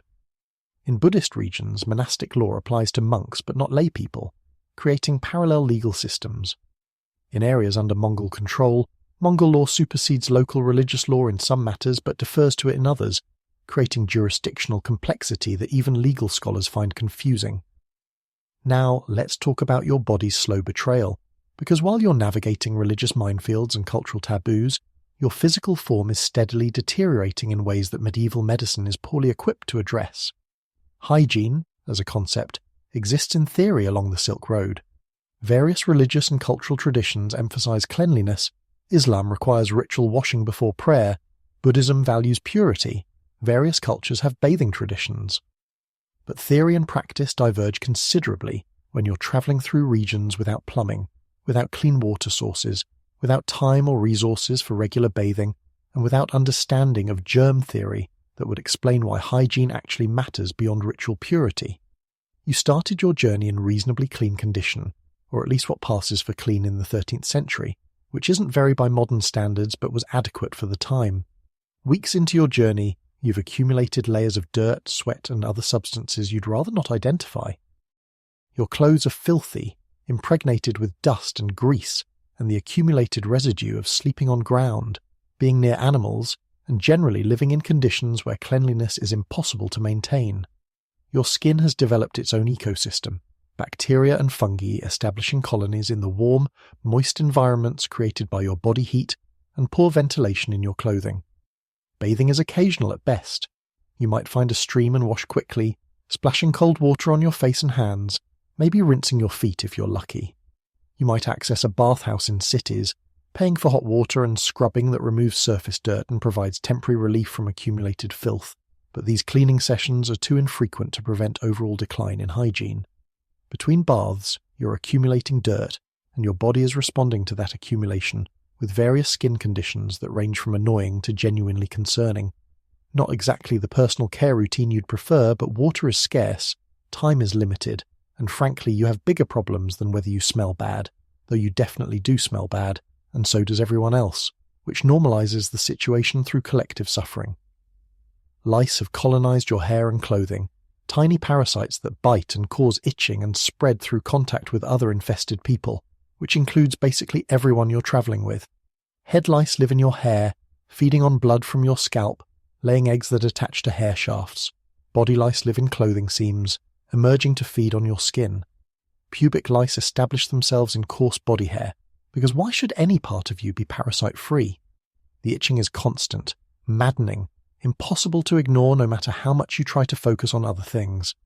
You scratch until you bleed, creating open wounds that can become infected, which adds new problems to your existing ones. Removing lice is labor-intensive and mostly futile. You can comb them out of hair using fine-toothed combs, which remove some adults and nits but never gets them all. You can wash hair and clothing with various substances that are supposed to kill lice vinegar, oils, herbal preparations, but these are partially effective at best. You can shave your head, which removes their habitat but also removes your hair, which you might need for warmth or might be culturally inappropriate to remove depending on your background. The most practical approach is accepting that you have lice. Everyone has lice. Lice are just part of life now, and trying to minimize their population through whatever methods you can manage without devoting your entire day to parasite control. Fleas are even more prevalent than lice, jumping onto you from animals, from other people, from the ground, in places where many animals and people have passed through. Fleas bite aggressively, feeding on blood and leaving itchy welts that swell and persist for days. They carry diseases, though you don't know that because germ theory doesn't exist yet, and the connection between fleas and disease won't be understood for centuries. You just know that fleas are annoying, ubiquitous, and apparently unkillable. You can catch them and crush them between your fingernails, which produces a satisfying pop, but there are always more fleas waiting to replace the ones you've killed. Not exactly winning the war on parasites, just fighting an endless series of small battles that you're slowly losing. Bed bugs infest sleeping areas, hiding in crevices during day and emerging at night to feed on sleeping people. You wake up with clusters of bites, often in lines where the bed bug walked across your skin biting multiple times. The bites itch intensely, and scratching them creates wounds that can become infected. Bedbugs are nearly impossible to eliminate once they've established themselves in an area. They survive for months without feeding, hide in tiny cracks, reproduce prolifically. The best you can do is choose sleeping locations that seem less infested and hope you're right, which you often aren't because bedbugs are everywhere in medieval urban areas, and there's no sleeping location that's truly bug-free. Your skin develops various conditions beyond just parasite bites. Fungal infections establish themselves in warm, moist areas between toes, in armpits, in groin. These create itchy, sometimes painful rashes that spread if not treated and persist even with treatment because medieval antifungal remedies are minimally effective. Bacterial infections enter through cuts, scratches, blisters, and insect bites, causing inflammation, pus, sometimes spreading through your bloodstream in ways that can become life-threatening. Not exactly the minor inconvenience they might be with modern antibiotics, more like potential death sentences depending on severity and your body's ability to fight infection. Boils develop, painful lumps under skin where infections have localized, accumulating pus and pressure until they rupture or are lanced. Having a boil is miserable. It hurts to move, hurts to touch, hurts just from existing. You can apply hot compresses to bring them to a head, which provides eventual relief but is a painful process. You can have them lanced by someone with a blade, which is even more painful but drains the infection faster, or you can wait for them to rupture spontaneously, which happens messily and at inconvenient moments. Boils recur frequently in conditions of poor hygiene, creating an ongoing cycle of suffering that's exhausting physically and mentally. Your teeth are deteriorating, which is a universal problem in medieval times, but particularly acute when you're eating rough travel food, lacking any dental care, and probably already had some dental problems before starting this journey. Teeth ache from cavities that expand untreated. Gums become inflamed and infected, bleeding when you eat or brush with whatever implements you use for oral hygiene, if any. Teeth loosen and eventually fall out, reducing your ability to chew and forcing you to modify your diet towards softer foods. This is not just cosmetic issue. Tooth loss affects nutrition, affects health, affects your ability to continue traveling and working, and there's essentially nothing you can do about it except endure and adapt. Medieval dentistry exists but is primitive and often worse than no treatment at all. Tooth extraction is the main intervention, performed by barbers or traveling practitioners with minimal training and no anesthesia. If you have a tooth that's causing unbearable pain, you can have it pulled, which involves someone gripping the tooth with pliers and yanking until it comes out, hopefully in one piece but sometimes breaking and leaving fragments behind. The procedure is agonizing. The recovery involves days of pain and swelling, and the risk of infection is high. Most people avoid dental extraction until pain becomes so severe that extraction seems preferable, which means they're living with considerable dental suffering. Your mouth tastes terrible constantly, a combination of poor oral hygiene, dental decay, dietary factors, and possibly infections. There's no mouthwash as modern people understand it, no fluoride toothpaste, no dental floss. Some people chew sticks to clean teeth, which provides minimal benefit. Some rinse mouths with water or various solutions. Some do nothing at all because oral hygiene isn't a priority when you're focused on not dying from external threats. Your breath, like everyone else's, is probably offensive, though you've stopped noticing because everyone smells bad in various ways, and olfactory adaptation means you're numb to most of it. Hair becomes matted and unwashed, accumulating oils and dirt until it forms clumps that are difficult to separate. Some people keep hair short to minimize maintenance. Others let it grow and keep it covered. Some cultures value elaborate hairstyles despite the difficulty of maintaining them in travel conditions. Your own hair is probably a disaster, but mirrors are rare, and you've stopped caring what you look like because vanity is luxury for people who aren't struggling to survive. You might still try to maintain some grooming when you reach cities, making yourself presentable for business meetings, but between cities you're just accepting that you look terrible, and everyone else does too. Fingernails and toenails grow constantly, but are difficult to trim properly. Without nail clippers, you're using knives to cut nails, which works but is imprecise and can cause cuts. Or you're tearing them or biting them, which is less hygienic and often results in painful tears or infections around nail beds. Your nails are probably broken, dirty, ragged, not the manicured hands you might aspire to, but functional enough for the tasks you need to perform. Your feet, subjected to constant walking in inadequate footwear, are probably especially bad calluses, blisters, cracked skin, toenails that are more problem than protection. Skin on your hands and feet cracks in dry climates, creating painful fissures that bleed and take weeks to heal. Calluses develop on pressure points, your body's attempt to protect itself from constant friction and impact. But calluses can crack too, creating deep, painful splits that are hard to treat. You might have oils or salves that provide temporary relief, but you're applying them to skin that's already damaged and that keeps getting damaged through daily activities. Not exactly the skincare routine dermatologists would recommend, but you're working with what you have, which is very little.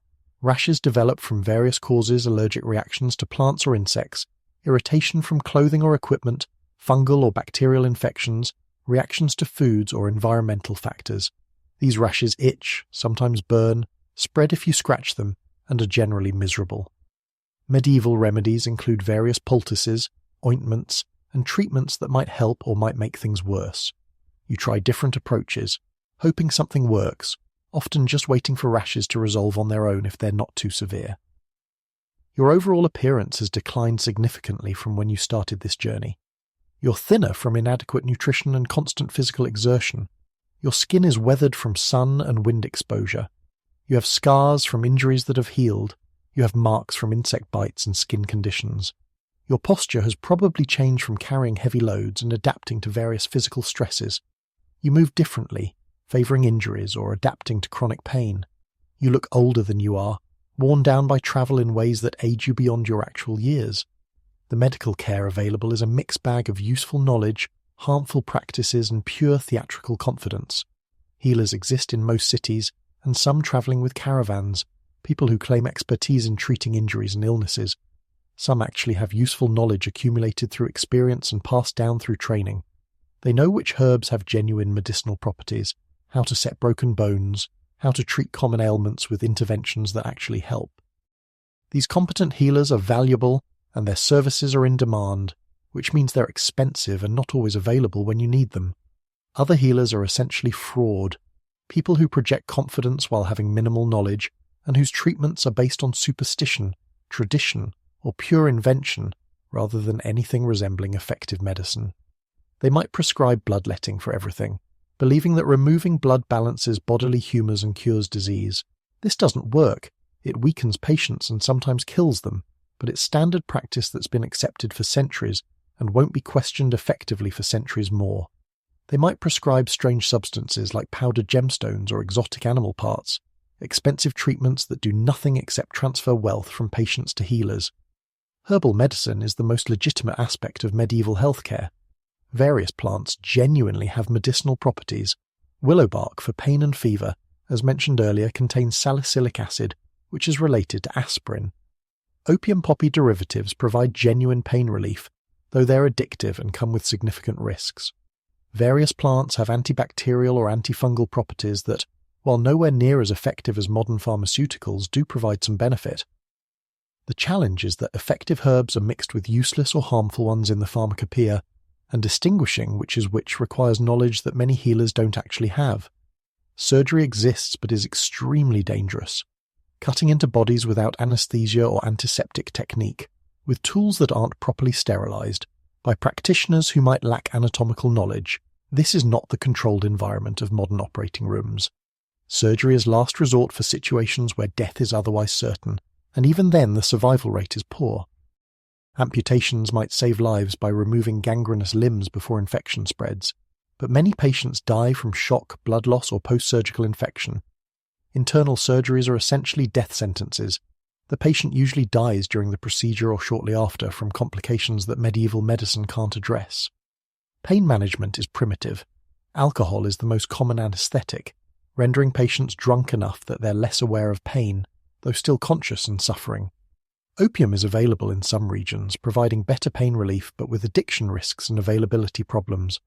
Some procedures are done with no pain management at all, just physical restraint while the patient screams and struggles, which is traumatic for everyone involved and sometimes causes additional injuries from the struggle. Not exactly the patient care standards you'd hope for, but there aren't alternatives in most situations. Disease diagnosis is based on observation and theory rather than scientific testing. Doctors observe symptoms, feel pulses, examine urine and other bodily fluids, and make diagnoses based on humoral theory, the belief that health depends on balance between four bodily humours. This theory is completely wrong, but is the dominant medical framework and won't be replaced for centuries. Treatment follows from diagnosis. If someone is too hot and wet, they need cooling and drying treatments. If they're too cold and dry, they need warming and moistening interventions. These treatments don't address actual disease mechanisms because disease mechanisms aren't understood, so they're mostly ineffective except through placebo effect or occasional coincidental success. You learn to be cautious about seeking medical treatment because treatment often makes things worse. Simple injuries you might treat yourself cleaning wounds, applying pressure to stop bleeding, immobilizing broken fingers or toes, resting until pain subsides. More serious problems are judgment calls. Is this severe enough to risk treatment? Or is it better to just hope it resolves on its own? Sometimes you make the wrong call. Sometimes people die from treatable conditions because they avoided treatment. Sometimes people die from treatment itself because medieval medicine kills as often as it cures. There's no good answer, just difficult decisions with incomplete information and uncertain outcomes. Your overall health is declining despite your best efforts at self-care. You're accumulating damage injuries that haven't fully healed, infections that haven't completely resolved, dental problems that are getting worse, nutritional deficiencies that are affecting your body's ability to function. Each individual problem is manageable, but the cumulative effect is that you're gradually becoming less capable, less resilient, more vulnerable to additional problems. This is what long-distance travel does to people in medieval conditions. It grinds them down physically, leaving permanent marks even if they survive to complete their journeys. But you persist because the alternative is giving up, and giving up means losing everything you've invested in this venture. So you continue despite poor hygiene, despite parasites, despite deteriorating health, despite the constant low-level misery of living in a body that hurts and itches and smells bad and is slowly failing. You maintain your appearance as best you can for business purposes, presenting a facade of competence and reliability even when you feel terrible. You navigate religious complexities carefully, respecting customs you don't fully understand, avoiding offense through vigilance and adaptation. You endure because endurance is the only option, and because somewhere ahead is your destination, and reaching it means this suffering will have been worth something, assuming you reach it at all. The Mongol Empire in 1275 is simultaneously the most organized political entity you'll encounter, and a fracturing mess of competing interests pretending to be unified. The theoretical structure is clear Kublai Khan rules from Khanbalik. Regional administrators govern territories, local officials handle day-to-day affairs, everyone follows Mongol law and respects imperial authority. The reality is considerably more complicated, with power distributed unevenly, loyalties divided, and the distance between central authority and frontier regions creating opportunities for creative interpretation of what following imperial law actually means. Not exactly the streamlined bureaucracy you might imagine from the term empire, more like controlled chaos where everyone's trying to maximize their own position while maintaining plausible loyalty to distant rulers. The Pisa system is supposed to solve the authority problem. These metal tablets, stamped with imperial seals and inscribed with commands in multiple languages, grant bearers official status and associated privileges. A gold Pisa means you're operating on imperial business at the highest level. You can requisition horses, demand food and lodging, pass through checkpoints without harassment, and generally be treated like someone important. Silver Pisas have slightly less authority, but still command respect. Lower-tier Pisas exist for less important officials. The system is elegant in theory, creating portable proof of authority that works across linguistic and cultural boundaries. Not exactly a passport in the modern sense, but serving similar functions of identity verification and travel authorization. In practice, Pisas have limitations that become apparent the moment you try using one. First problem, most merchants don't have Pisas because acquiring them requires connections at levels most traders never reach. You're traveling on your own authority, which is to say no authority at all, just commercial ambition, and hope that officials will let you pass for appropriate fees. If you somehow acquired a Pisa through inheritance, purchase, forgery, or legitimate grant, you discover that its effectiveness depends entirely on whether local officials choose to recognize it. Some officials respect Pisas, honoring the authority they represent and providing the assistance they're supposed to provide. These officials understand that the empire functions through delegation of authority, that ignoring Pisas undermines the system, that travelers with Pisas might have connections that could cause problems if they're mistreated. Other officials view Pisas as opportunities, claiming they need to verify authenticity, suggesting that additional fees are required for processing, finding technicalities that invalidate the Pisa's authority in their specific jurisdiction. Not exactly refusing to honor it, which would be obvious insubordination, but creating obstacles that amount to the same thing functionally. The worst are officials who don't recognize Pisas at all, either because they're genuinely operating outside imperial control in frontier regions where central authority is theoretical, or because they're corrupt enough that they don't care about consequences, or because they suspect the Pisa is forged and they're wrong, but there's no appeals process to prove authenticity.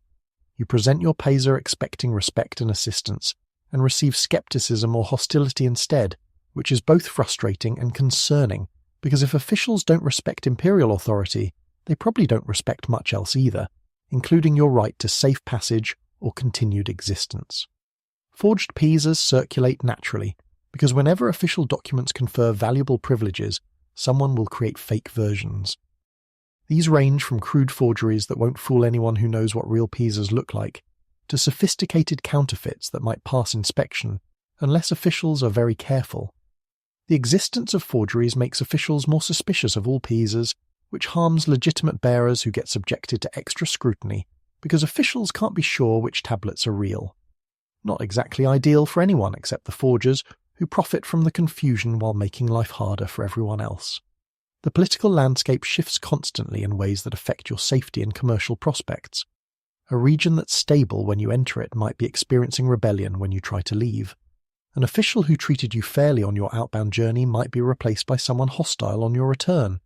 Trade agreements between regions might expire or be renegotiated, changing tariffs and regulations in ways that affect your profit calculations. Military conflicts might close routes or make them dangerous, forcing you to reroute through longer, more expensive paths. Not exactly the stable business environment you'd prefer, but stability is rare in frontier regions where power is contested and loyalty is conditional. The succession politics within the Mongol Empire create additional complications. When Kublai Khan eventually dies, there will be disputes about succession, potentially civil war between relatives claiming the throne. Smart merchants are already positioning themselves, developing relationships with various potential successors, trying to guess who'll win power struggles that haven't happened yet. Getting this wrong, supporting the losing side in future conflicts could be catastrophic for your business, and possibly your life. Getting it right could create opportunities, but predicting the future is difficult, especially when the future involves complex family politics among people who resolve disputes through warfare. Not exactly inside information you can get from reading news sources, because news sources don't exist in forms that would help, and information is controlled by people with interests in controlling what you know.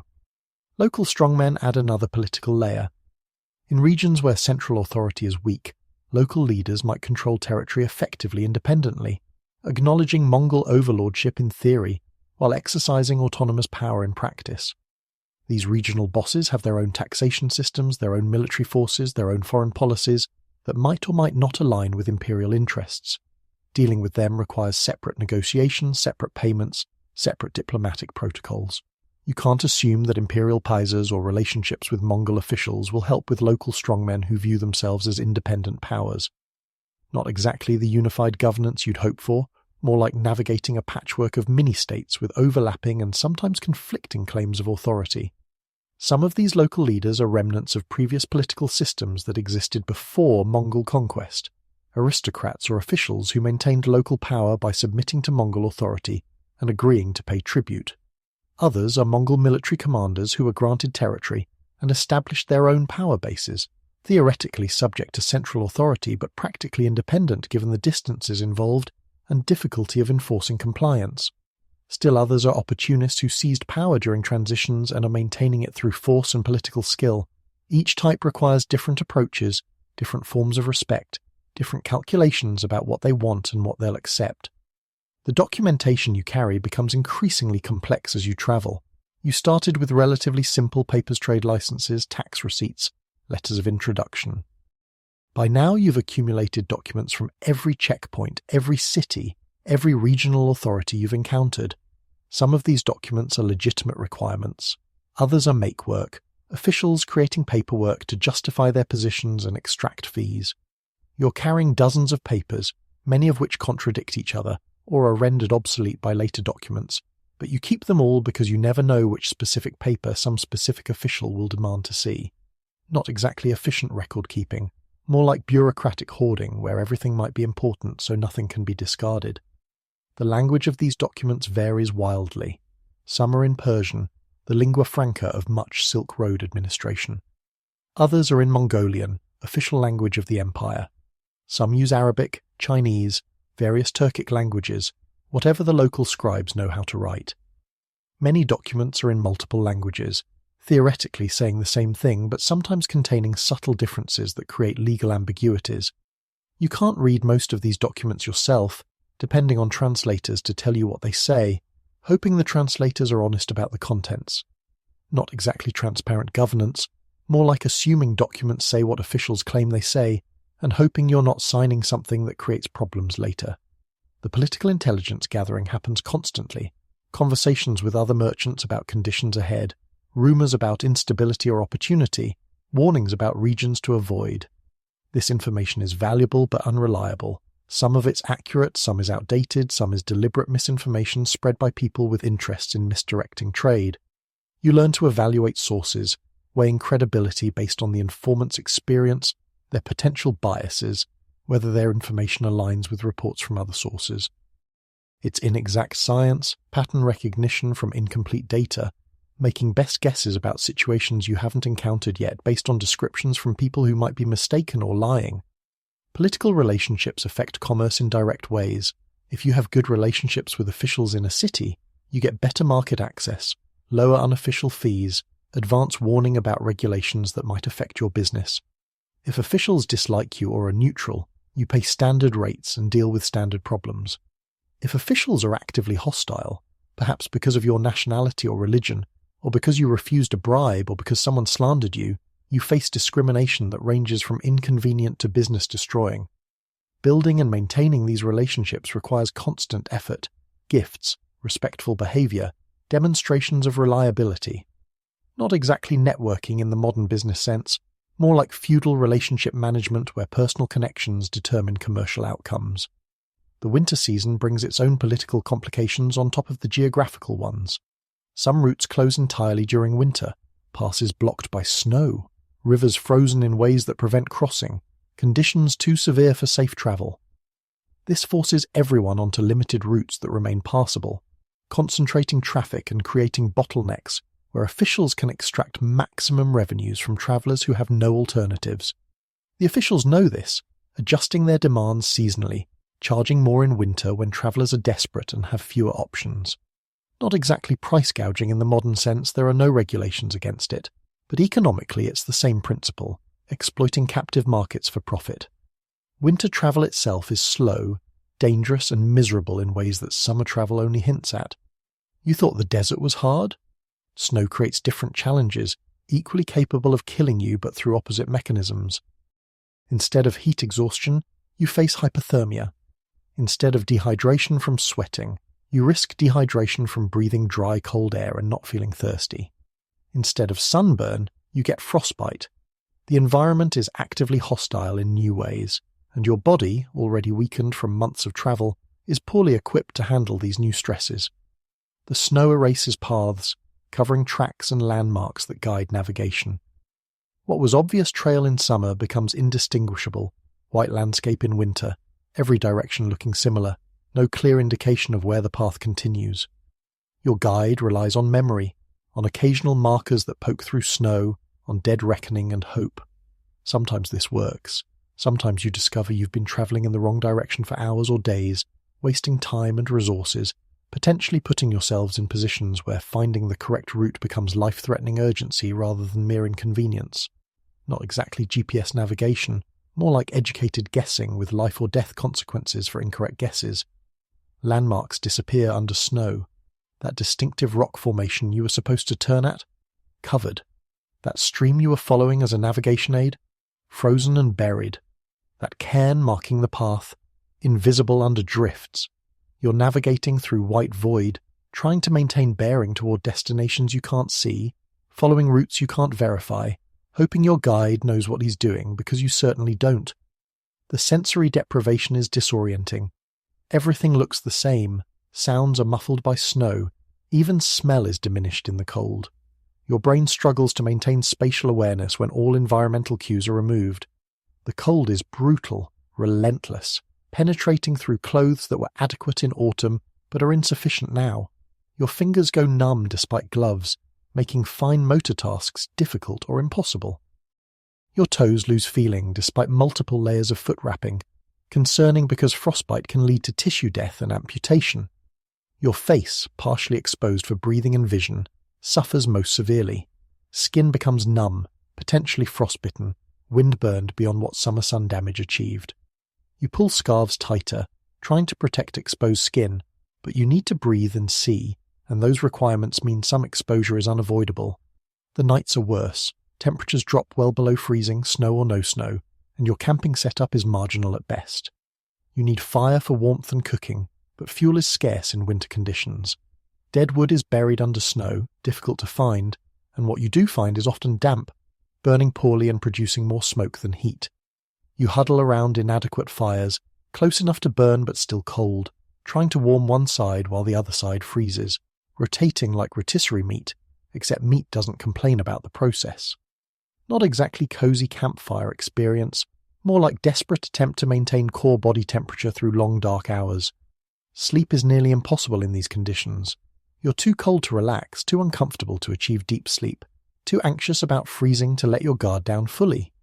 You drift into shallow semi-consciousness, wake frequently, never feel properly rested. Your body is burning calories trying to stay warm, depleting your already limited energy reserves, creating spiral where you're getting weaker while facing conditions that demand more strength. Not sustainable long-term, but long-term is theoretical concern when you're focused on surviving each individual night. Wolves become more aggressive in winter, their natural prey scarce, their boldness increasing as hunger overcomes caution. You hear them at night, howling in the distance or unsettlingly close, circling the camp, testing your perimeter. Your fires, small and struggling, provide minimal deterrent. The animals with your caravan horses, camels, whatever you're travelling with, sense the wolves and panic, adding their own noise to the chorus, pulling at restraints, sometimes breaking free and requiring dangerous recovery efforts in darkness, while wolves wait nearby. Not exactly peaceful nights, more like ongoing tension punctuated by moments of acute fear when wolves approach too close or animals escape into darkness. Attacks happen occasionally, wolves taking advantage of moments when guards are distracted or animals are separated from the group. You hear commotion, struggle, animals screaming, then silence, and in the morning you discover what was lost. A horse, a camel, sometimes a person who wandered too far from camp at night, perhaps answering nature's call, perhaps just disoriented. The bodies, when found, show the efficiency of wolfpack hunting, multiple animals working together to bring down prey much larger than themselves.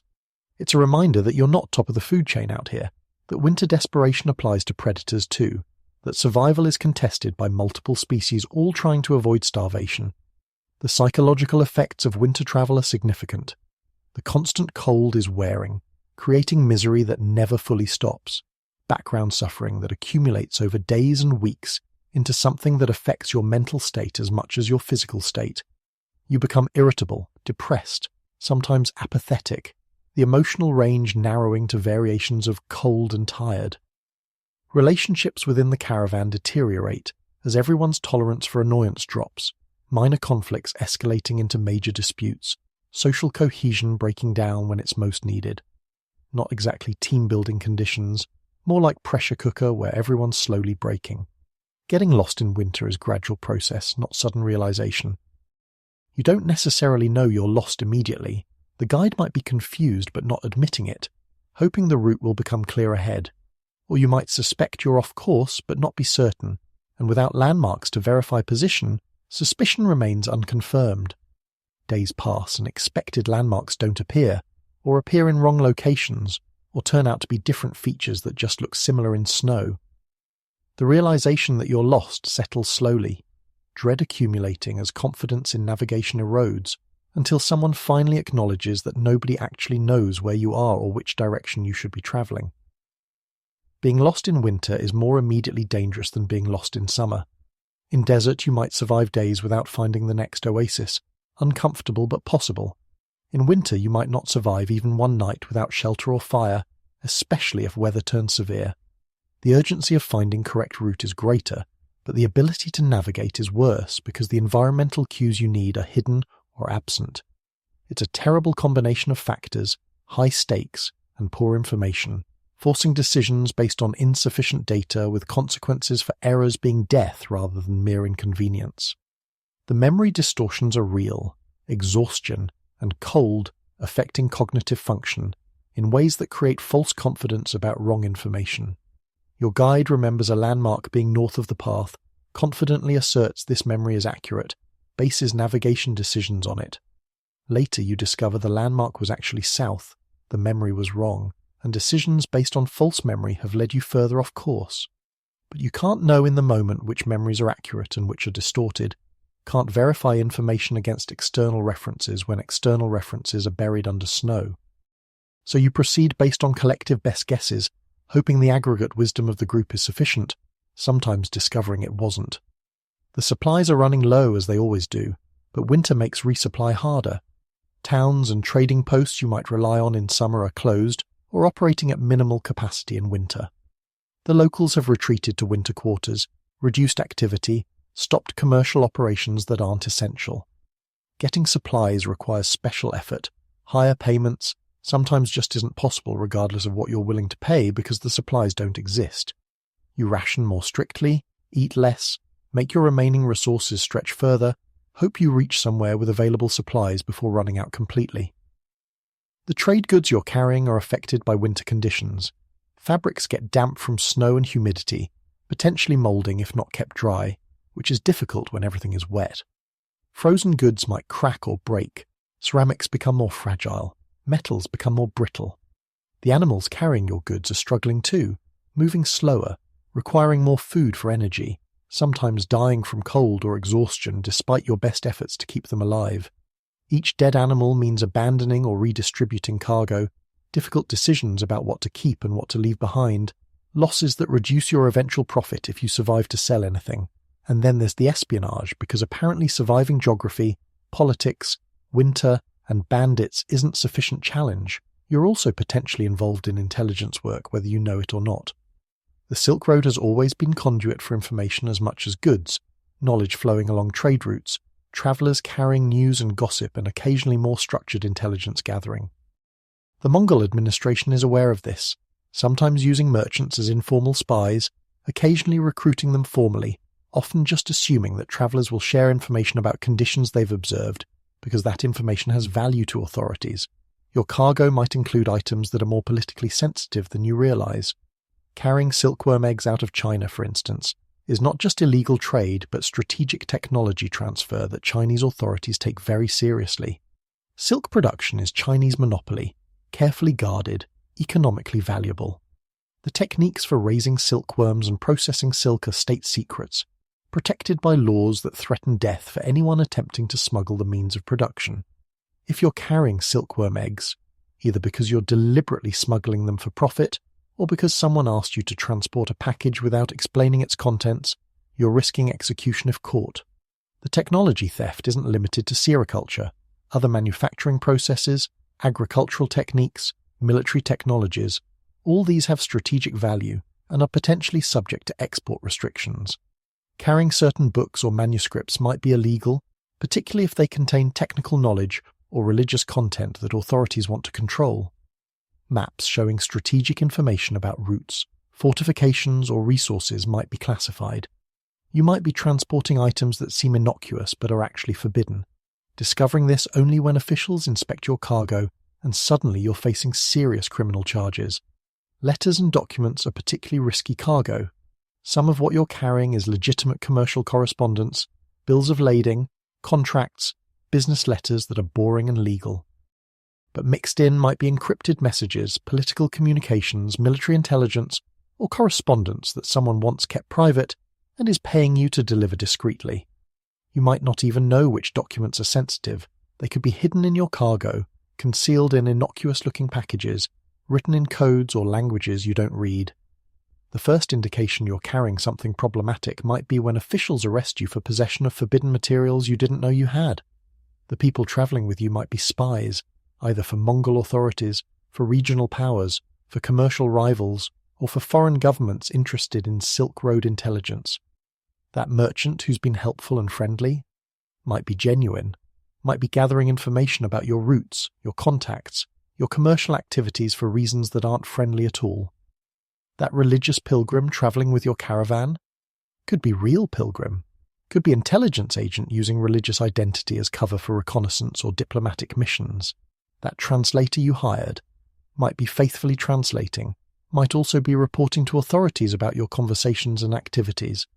You develop paranoia that's partly justified and partly excessive, but you can't tell which parts are which.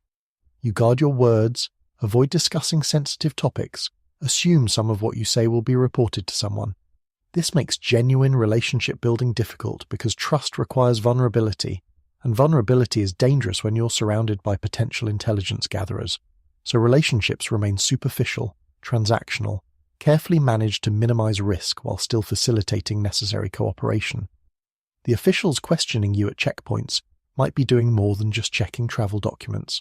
They're gathering intelligence about trade routes, commercial activities, political situations in regions you've passed through. Their questions seem casual but are actually structured information gathering.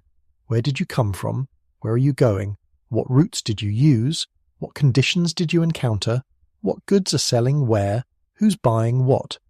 You answer carefully, providing information that's helpful enough to satisfy them without revealing anything that could harm your commercial interests or compromise your safety. Not exactly lying, but strategic truth-telling, sharing some information while withholding other information, hoping your judgment about what's safe to share is accurate. Some merchants actively engage in espionage as supplementary income.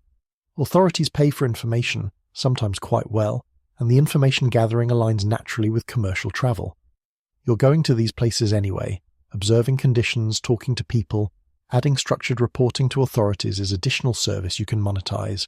The risks are manageable if you're careful, though risks exist if you're caught spying for one authority by different authority, or if your intelligence work becomes known and other merchants stop trusting you, or if you report something incorrectly and authorities blame you for bad intelligence. You might be approached by officials offering payment for information, or requesting that you carry documents or messages, or asking you to observe specific things and report back. These requests are sometimes genuine intelligence work, sometimes tests to see if you're trustworthy, sometimes attempts to compromise you so authorities have leverage for future demands. Accepting such requests turns you into intelligence asset, which has benefits, but also creates obligations and risks you might not fully understand when you agree. Refusing might mark you as uncooperative or suspicious, creating different problems. Not exactly clear-cut ethical decisions, more like pragmatic choices in complex situations where all options have downsides. The best strategy, often, is plausible deniability maintaining position, where you can honestly claim ignorance about sensitive aspects of your cargo or activities. You don't ask too many questions about packages you're asked to deliver.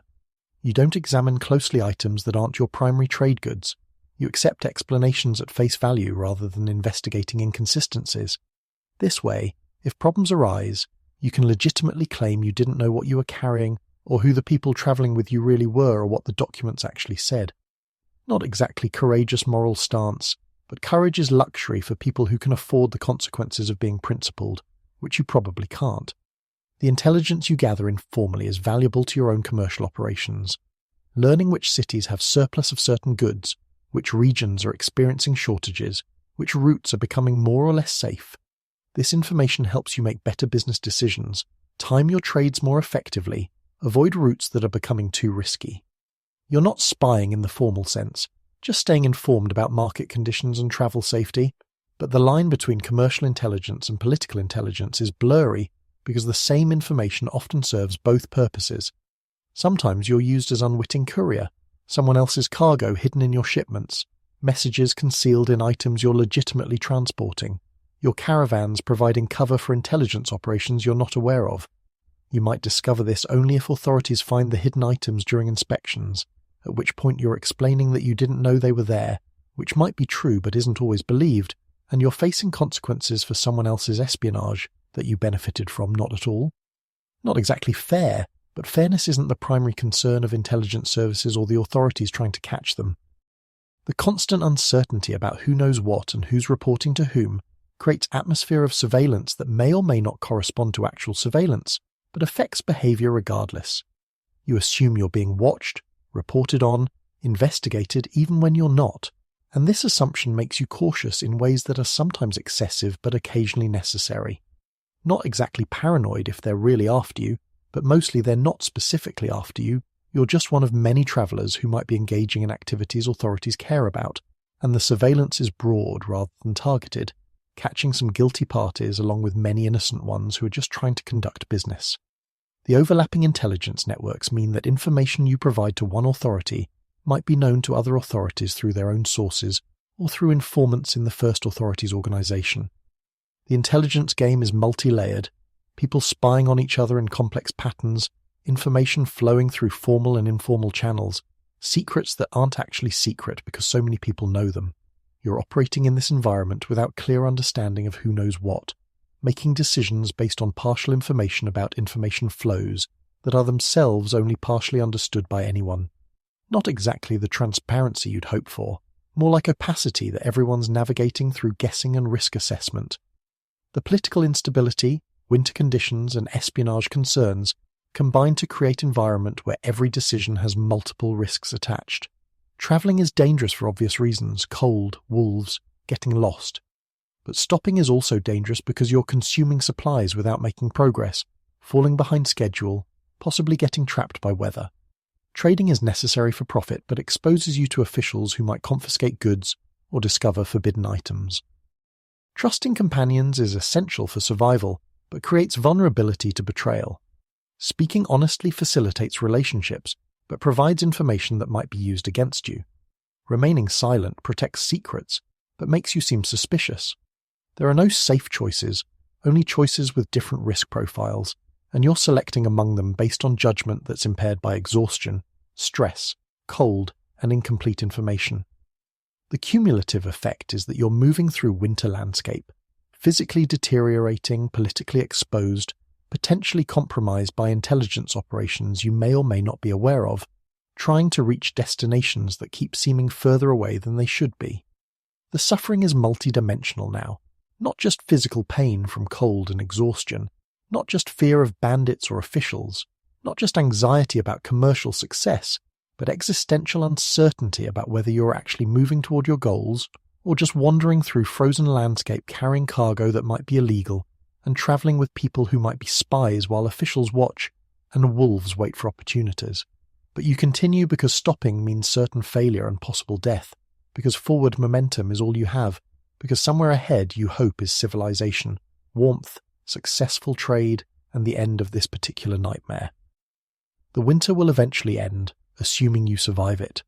The political complications will shift to different complications in different regions. The espionage concerns will remain, but maybe you'll develop better skills at managing them. And if you're very lucky and very skilled and very careful, and also very lucky again because luck matters more than skill in many situations, you'll reach your destination with most of your cargo, most of your health, and most of your sanity intact, which would be an achievement worth celebrating, assuming you have energy left for celebration by the time you get there. After months of suffering through deserts, mountains, bandits, corrupt officials, parasites, religious complications, winter conditions, and the constant nagging suspicion that you're carrying contraband you don't know about, you finally see it. Your destination city rising on the horizon. Perhaps it's Kanbalik, the Mongol capital that Europeans will later call Beijing. Perhaps it's one of the great Central Asian trading centres, or a Chinese commercial hub, or wherever your particular journey has been aimed. The sight should be triumphant, the culmination of months of effort, the moment where all the suffering transforms into success and profit. Instead, what you feel is mostly exhaustion, mixed with cautious hope, and the learned pessimism of someone who's discovered that every apparent victory just reveals new problems you hadn't anticipated. The city is impressive, genuinely so, even through your exhaustion and cynicism. The walls are massive, built to withstand armies and impress visitors with their scale. Towers punctuate the walls at regular intervals, guard positions and architectural statements about power and permanence. Gates are elaborate affairs with multiple levels, defensive features, decorative elements that demonstrate both military function and aesthetic ambition. The city extends beyond what you can see from this distance, a sprawling urban area that houses hundreds of thousands of people, possibly millions depending on which city this is and how you count suburbs and surrounding settlements. Not exactly the gleaming paradise of your imagination during difficult moments on the road, but genuinely impressive in ways that remind you why cities are centres of civilization and commerce, despite their many problems. The approach reveals layers of urban development radiating outward from the core. Agricultural areas closest to the city, fields and orchards and vegetable gardens that feed urban populations. Then suburbs, less densely built areas where people who work in the city but can't afford to live in it have established households. Then the outer commercial districts, warehouses and workshops and markets that serve the city's economic functions without requiring central location. And finally, the walls themselves, the boundary between inside and outside, civilization and wilderness, relative safety and relative danger. You're crossing that boundary now, joining the flow of people and goods that constantly moves through city gates, the circulation that keeps urban centres alive and functioning. The entry process is familiar by now, though no less tedious for being familiar. You queue with other arriving travellers, waiting your turn to present documents to guards who examine them with varying degrees of attention and competence. The guards here are more professional than some you've encountered, this being a major city with standards to maintain, but they're still looking for reasons to extract fees. Your documents are examined, questions are asked about your cargo and intentions, inspections are conducted with enough thoroughness to be inconvenient but not enough to actually find anything well hidden. Fees are negotiated, both official tariffs and unofficial facilitation payments, amounts that seem excessive but are probably standard for this location. The inspection of your cargo reveals its deteriorated condition. Months of travel have taken their toll, fabrics are dirtier than when you started, some items are damaged from handling or weather exposure, packaging is worn. The inspectors note this, adjusting valuations downward, which affects the taxes you owe, but also signals that your goods are less valuable than you'd hoped. Not exactly the pristine merchandise you imagined selling, more like well-travelled items that show their journey history. Some items are confiscated, either because they're genuinely forbidden here, or because inspectors want them, and confiscation is easiest method of acquisition. You protest appropriately, negotiate where possible, ultimately accept the losses, because fighting too hard just creates bigger problems. Finally you're admitted, passing through the gates into the city proper. The sensory experience is intense even after spending time in other cities along the route. This is larger, more crowded, more complex than most places you've been. The streets are packed with people, animals, carts, all moving in patterns that seem chaotic but presumably make sense to locals. The noise is overwhelming. Thousands of conversations in multiple languages, commercial activities, street vendors announcing their offerings, animals making their various sounds, the general roar of urban life at full volume. The smells are complex and not entirely pleasant, mixing food cooking with waste disposal challenges with industrial processes with concentrated humanity. Not exactly welcoming, but definitely alive, pulsing with activity and energy that would be exciting if you weren't so exhausted. Finding lodging is your first priority. You need somewhere to secure your goods, rest, and begin the process of conducting business. The major caravanserais near the commercial districts are full, or at least claim to be full until you offer enough payment to create availability. The prices are shocking compared to smaller cities along your route. Everything costs more here because demand is high, and operators know travellers have limited alternatives. You negotiate, getting rates that are merely unreasonable rather than completely outrageous, and secure space in a caravanserai that's crowded, noisy and minimally maintained, but at least provides walls and a lockable door. Not exactly luxury accommodations, more like expensive squalor, but it'll do because it has to. The room is small, predictably, with space for your sleeping mat and not much else. The walls are thin enough that you hear everything from adjacent rooms, conversations, arguments, sounds that suggest various private activities are not actually private. The floor is dirt, packed hard from countless previous occupants, but still dirt. There's a small window with wooden shutters that don't close properly, providing ventilation and security concerns in equal measure. The door lock is functional but not robust, sufficient to deter casual theft but not determine thieves. You'll be sleeping with your most valuable items close to your body, again, because leaving them unguarded invites loss. The toilet facilities are communal, predictably awful, servicing too many people with insufficient maintenance. Not exactly the restful accommodation you dreamed about during hard nights on the road, but it's indoors and relatively dry, which counts as improvement. Settling in reveals just how much the journey has cost you physically. Your body hurts in ways that have become normalized, chronic pains that you've stopped noticing consciously, but which affect everything you do. Your joints ache from months of physical stress. Your muscles are simultaneously strengthened from constant use and damaged from overuse without adequate recovery. Your feet are disaster areas, calloused and blistered and displaying damage that'll take weeks or months to heal properly. Your hands are rough, cracked, showing accumulated small injuries that have healed imperfectly or haven't healed at all. Your face is weathered, aged beyond your actual years by sun and wind exposure. You look in a mirror, if you can find one, and barely recognize yourself. The person looking back is thinner, harder, older than the person who started this journey. Not exactly an appealing transformation, but transformation nonetheless, evidence written on your body about what this experience has cost. Rest is tempting, but business can't wait. You've spent months getting here, consumed resources and capital, and now you need to convert your cargo into profit before resources run out entirely. The market is your next destination. That sprawling commercial complex where goods from across the known world are bought and sold, where fortunes are made and lost, where your months of suffering either pay off or prove to have been an expensive mistake. You gather your samples, organize your documentation, try to look more competent and successful than you feel, and head into the commercial district. The market is overwhelming even by market standards you've seen before. This is major trading center, hub where routes converge, magnet for merchants from everywhere. The variety of goods is spectacular, items you've never seen, products from regions you've only heard about, luxury goods and common items and everything between. The scale is massive. Thousands of stalls and shops, specialized areas for different product categories, multiple levels of commercial hierarchy, from street vendors to established merchants with permanent buildings. The languages are cacophony, dozens spoken simultaneously, translators working constantly to facilitate transactions between parties who share no common tongue. Not exactly easy to navigate, more like commercial maze where getting lost is easy and finding your way to appropriate buyers requires persistence and luck. You start making inquiries, showing your samples, asking about interest and prices. The responses are mixed and mostly disappointing. Yes, there's market for what you're selling, but the market is currently saturated. Multiple caravans arrived recently with similar goods, creating supply that exceeds demand, driving prices down. The silk you carried so carefully. There's abundance of it right now.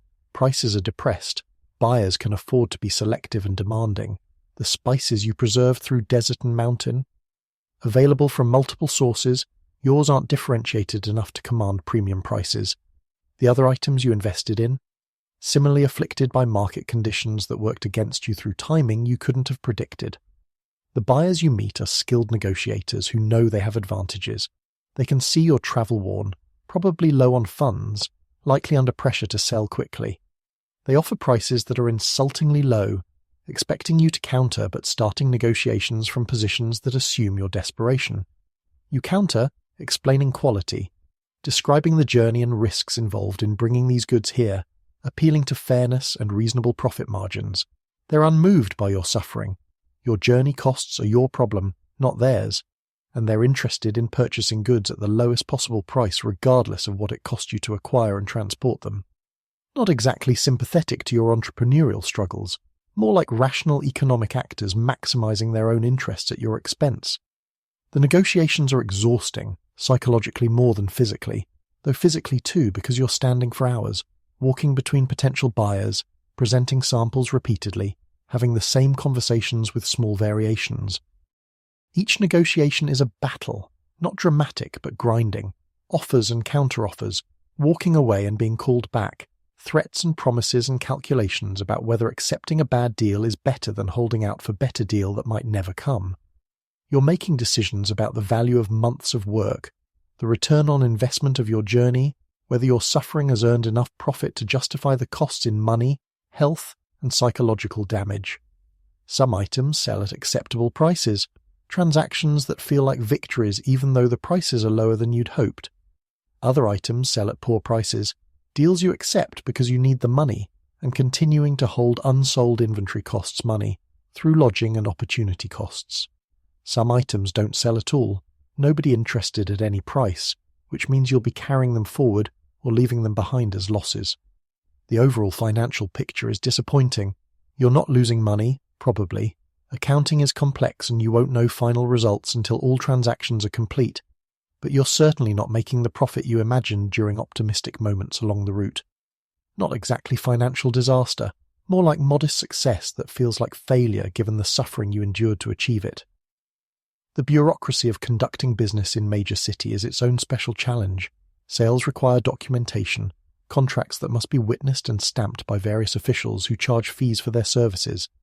Taxes must be calculated on each transaction, paid through systems that are deliberately complex to create opportunities for officials to extract additional payments for assistance with tax compliance.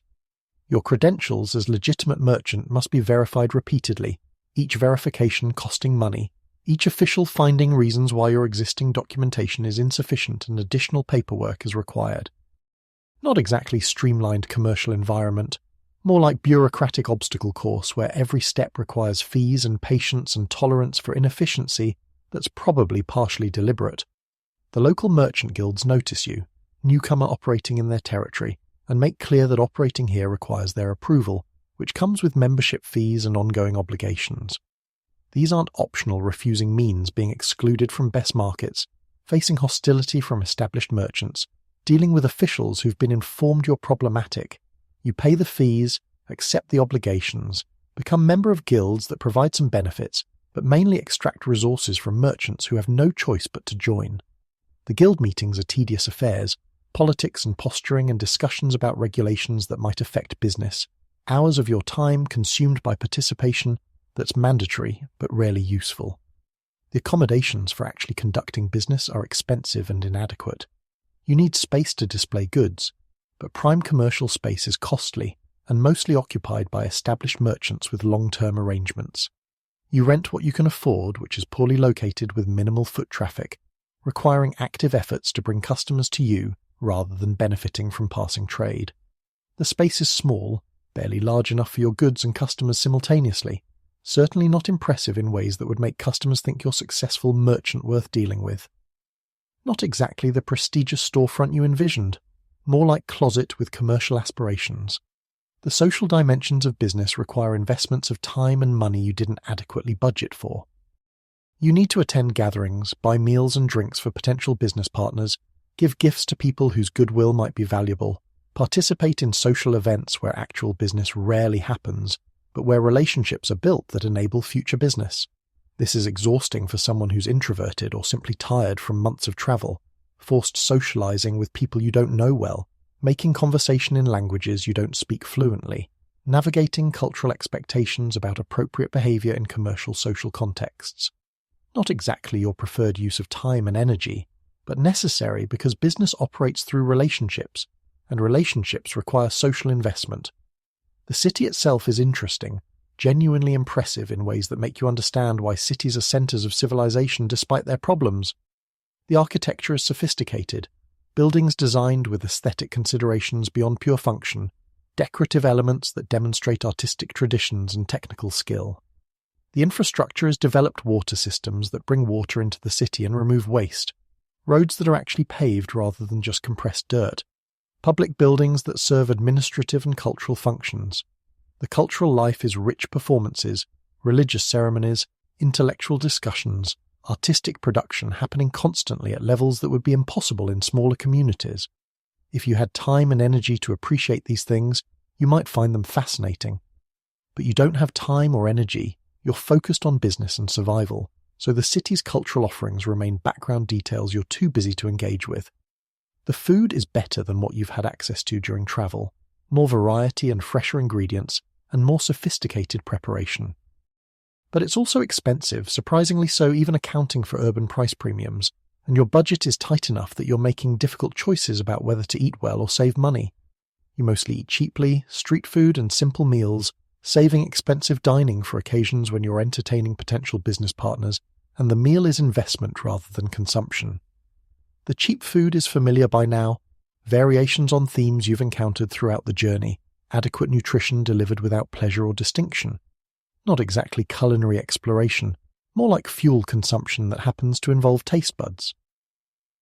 The nights in the city are different from wilderness nights, but not necessarily better. The city never truly sleeps. There's always activity, always noise, always light from fires and lamps, always movement of people and animals. Your sleep is disturbed by urban noise, by the proximity of other people, by anxieties about security and business outcomes that are harder to ignore when you're lying awake in darkness with nothing to distract you. The sleep you get is neither deep nor restorative, just the minimum your body requires to keep functioning, leaving you constantly tired but functional enough to continue. Not exactly the rest you need after months of hard travel, but rest isn't really available in cities either, just different varieties of insufficient sleep. The weeks pass in commercial activities and slow realization that you're not going to achieve the success you imagined. The sales are happening, but the profits are modest, the expenses are higher than planned, the market conditions are worse than you'd hoped. You're making enough to justify the journey in retrospective rational analysis, you're not losing money, you're probably slightly ahead financially, You've gained experience and relationships that have value. But emotionally, it feels like failure because the gap between expectations and reality is large enough that modest success feels like disappointment. Not exactly the triumphant conclusion to your epic journey, more like anticlimactic realization that trade is business with normal business outcomes rather than adventure with heroic rewards. And then comes the calculation that fills you with dread. You need to go back. This was never a one-way journey. You need to return home, and the return route is the same brutal path you took to get here. All those deserts and mountains and complications, but in reverse. You'll be carrying different cargo, hopefully more valuable than what you brought, but the suffering will be similar, the dangers will be familiar, the exhaustion will be just as severe, and you're starting this return journey already depleted from the outbound trip, already carrying injuries and illnesses that haven't healed, already psychologically damaged in ways that make facing the same challenges again feel overwhelming. The cargo you're buying for the return journey reflects the realities of your financial situation and the lessons you've learned.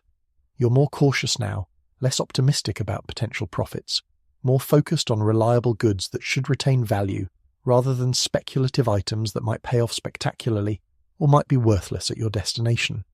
You're buying things you understand better now, products you have experience with, avoiding the mistakes you made on your outbound journey, while probably making new different mistakes because perfect foresight is impossible and markets are unpredictable. The purchasing process is familiar territory now. You negotiate better, spot fraud more reliably, make more confident decisions even when those decisions are difficult. The preparation for departure is emotionally complex. Part of you wants to leave, to escape the city and its expenses and stresses, to be moving toward home even though home is months away. Another part wants to stay, to avoid the suffering you know awaits on the road, to rest longer even though rest is expensive and your funds are limited. There's no good choice, just trade-offs between different varieties of difficulty. You choose departure because staying costs money you don't have, and because the journey won't get easier by delaying it, might get harder if you wait for worse weather, or if your health deteriorates further from urban diseases. The goodbyes are perfunctory if they happen at all. You've made acquaintances in the city but not friends, business relationships but not personal bonds, because you were here for commerce, not community, and your time was spent on transactions, not connections. The people you're leaving behind won't miss you particularly. You were customer or supplier or competitor, useful for specific purposes but not integral to their lives. Some will remember you if you return, most won't, and that's fine because you weren't here to be remembered. You were here to conduct business and you've done that. Successfully enough to justify the effort, if not spectacularly enough to be noteworthy. The caravan you're joining for the return journey is different people, different animals, different dynamics.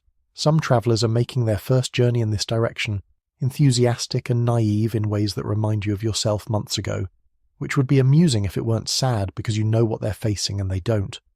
Others are veterans like you now, experienced travellers who've learned the same hard lessons you learned, cynical but competent, reliable companions for the suffering ahead. You fall into familiar roles quickly. The social organization of caravans is consistent enough that previous experience translates. You know how to participate without explicit instruction. The departure is anticlimactic. No ceremony or significance, just the practical matter of loading animals and walking away from the city in the general direction of your next destination. The city recedes behind you, the walls getting smaller, the noise fading, the urban environment transitioning back to agricultural areas and then to wilderness. You're leaving civilization and its problems, returning to nature and its different problems, trading one set of difficulties for another without net improvement, just variation. The return journey is familiar and strange simultaneously, the same routes, but travelling them in opposite direction creates different perspectives, literal and metaphorical. Features you approach from one side are now approached from the other, changing how they look and how you navigate them.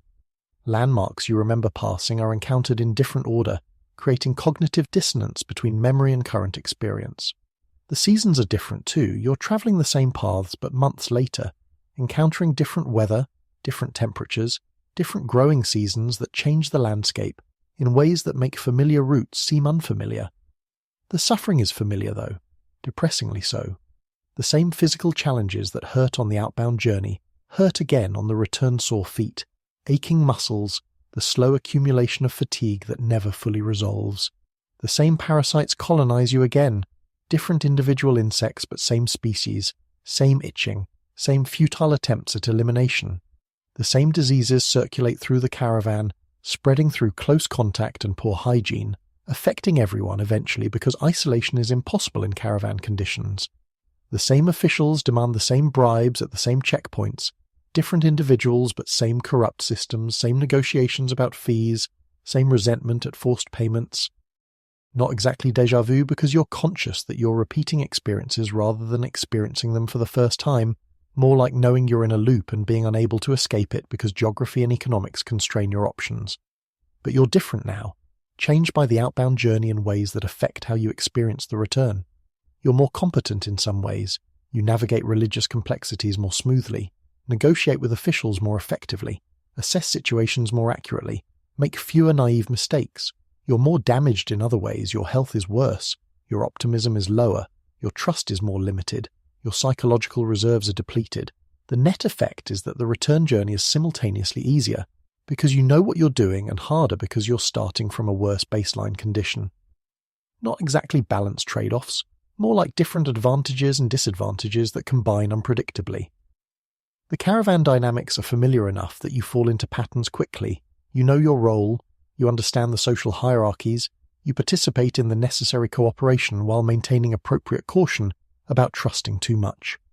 The conversations are similar to outbound journey conversations, complaints about conditions, speculation about the path ahead, sharing information about routes and markets, gossip about other travellers. You contribute appropriately, neither too quiet nor too talkative, maintaining social position that's neither leadership nor followership, but somewhere in the functional middle. The nights are familiar suffering, cold or heat depending on which part of the route you're traversing, inadequate sleep interrupted by various disturbances, waking unrested but forced to continue because the schedule doesn't accommodate rest needs. The mornings are familiar struggle to overcome inertia and physical reluctance, forcing yourself to pack and load and walk despite body and mind both preferring to remain still. The days are familiar monotony of walking behind camels, breathing dust, managing minor crises, moving forward because forward is the only option, even when forward is just returning to where you started. The return through the Taklamakan is no more pleasant the second time, familiar suffering and familiar landscape, enduring heat and sand and thirst again with slightly better preparation, but significantly worse physical condition creating wash. The return over the Pamir is brutally familiar, same altitude sickness, same cold, same terror of narrow paths on cliff edges, same relief at descending to where air contains sufficient oxygen for normal breathing. The return encounters with bandits and officials are variations on previous encounters, same threats, same negotiations, same outcomes where you pay to continue and hope that what you paid is sufficient. Somewhere during this return journey, you have the realization that you might do this again. Not immediately, you need to recover. Physically and psychologically, you need time to forget how bad this is so that the potential profits seem worth pursuing again. But the trade is profitable enough, barely, and you've invested in skills and relationships that have value, and you're starting to think about how you'd do it differently next time, what mistakes to avoid, what opportunities to pursue. This realization is disturbing. You're essentially planning to repeat an experience you're currently enduring and hating, which suggests something has broken in your decision-making, or something has changed in your personality that makes suffering seem acceptable if it's profitable. Not exactly healthy psychological adaptation, but possibly necessary one for anyone who pursues long-distance trade as career rather than one-time adventure. The months pass in slow accumulation of miles and misery, the return journey taking as long as the outbound journey, consuming the rest of the year and possibly extending into the next, depending on when exactly you started and how many delays you've encountered. The seasons change around you, weather shifts, landscape transforms through cycles you're now familiar enough with to anticipate. You're becoming experienced traveler despite yourself, accumulating knowledge about routes and methods and survival that has value even if acquiring it was expensive in terms of suffering. And eventually, finally, impossibly, you see it, your home city, the place you left so many months ago with different cargo and different attitudes. The sight creates complicated emotions, relief at surviving, anxiety about what you're returning to, uncertainty about whether the journey was worth it, exhaustion so deep that even arrival doesn't fully relieve it. You've made it technically, successfully completed a round trip along the Silk Road, an achievement that many attempt and fewer complete. You've earned the right to call yourself experienced merchant, seasoned traveller, survivor. Whether you've earned profit commensurate with the suffering is still unclear. You'll need to calculate final numbers, compare revenues to expenses, determine whether the trade balance is positive enough to justify the costs. But you survived, which was never guaranteed, and you've learned things that can't be learned any other way, and you're different now in ways that'll affect everything you do going forward. The return to familiar places is strange, seeing with traveller's eyes what you previously saw with resident's eyes, noticing things you never noticed before, finding changed what you expected to be constant and constant what you expected to be changed. The people you left are older. Some have died, some have married or had children or experienced other life changes that happened while you were away. They ask about your journey and you try to explain, but the explanations are inadequate, the experience too complex and personal to convey in conversation, the suffering too foreign to their experience for them to fully understand. You find yourself editing, omitting the worst parts, summarizing months into sentences, describing the journey in ways that sound more romantic and less miserable than it actually was. Your body needs months to recover, longer than you'd like to admit. Persistent pains and damages that don't resolve quickly, health problems that linger as reminders of what the journey cost. Your teeth are worse, your joints ache chronically, your digestion is permanently affected by the diseases and dietary challenges you endured. You're aged beyond your years, worn down in ways that are visible to others and felt by you constantly. Not exactly the heroic traveller of stories, more like someone who survived ordeal that left permanent marks. Your psychological recovery is even slower, perhaps never complete, the journey having changed how you think about risk and comfort, and what's worth enduring for potential reward. You're jumpier, more paranoid, less trusting than before you left. You have nightmares about being lost in snow or surrounded by bandits or sick in city with no help. You find yourself checking doors and windows obsessively, protecting possessions reflexively, suspicious of people's motives in ways that are socially problematic but psychologically understandable, given what you've experienced. Not exactly PTSD as modern psychology would diagnose it, but similar patterns of hypervigilance and trauma response that are natural outcomes of prolonged threat exposure. The financial calculation, when you finally complete it, shows modest profit. You made money, but not much. The margins are thin. The return on investment is lower than you'd hoped. Taking into account your time and effort and suffering, the hourly wage equivalent is terrible, below what you'd earn in many safer occupations. But the calculation doesn't account for experience gained, relationships built, the option value of being able to do this again with better knowledge. Those intangibles might matter, though they're hard to quantify and impossible to spend directly on necessities. And so you find yourself contemplating whether to do it again, knowing what you know now, understanding the suffering ahead, questioning whether you're brave or stupid or just economically desperate enough that this seems like the best available option despite its evident drawbacks. The Silk Road is calling, or at least whispering, suggesting that next time could be different, better prepared, more profitable, less suffering. This is probably lie, or at least significant exaggeration, but it's tempting nonetheless because humans are optimistic even after experiences that should have taught them pessimism. The journey has taken something from you: health, innocence, comfortable illusions about how the world works, but given something too, though what exactly is harder to define? Experience certainly, knowledge that's valuable in specific contexts, perspective about what's truly difficult versus merely inconvenient, understanding that you're capable of enduring far more than you thought possible, which is both empowering and disturbing because you'd prefer not to need that capability. Connection to tradition of travellers and traders stretching back centuries, everyone who've made similar journeys facing similar challenges, their accumulated suffering somehow meaningful even though individually it was just personal hardship endured for practical reasons. You look at your new cargo, bought with proceeds from your sales, representing your capital for the next venture if there is one.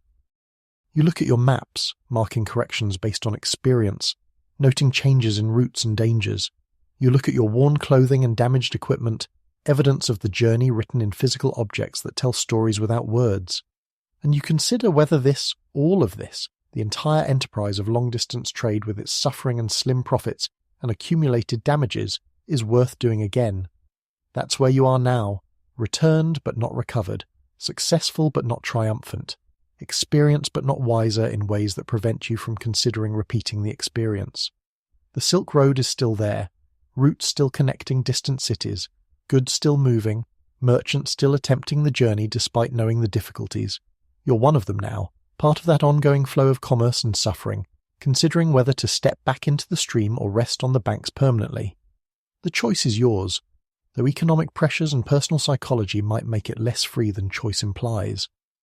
But for tonight, you're here, you're alive, you're somewhat intact, and that's enough.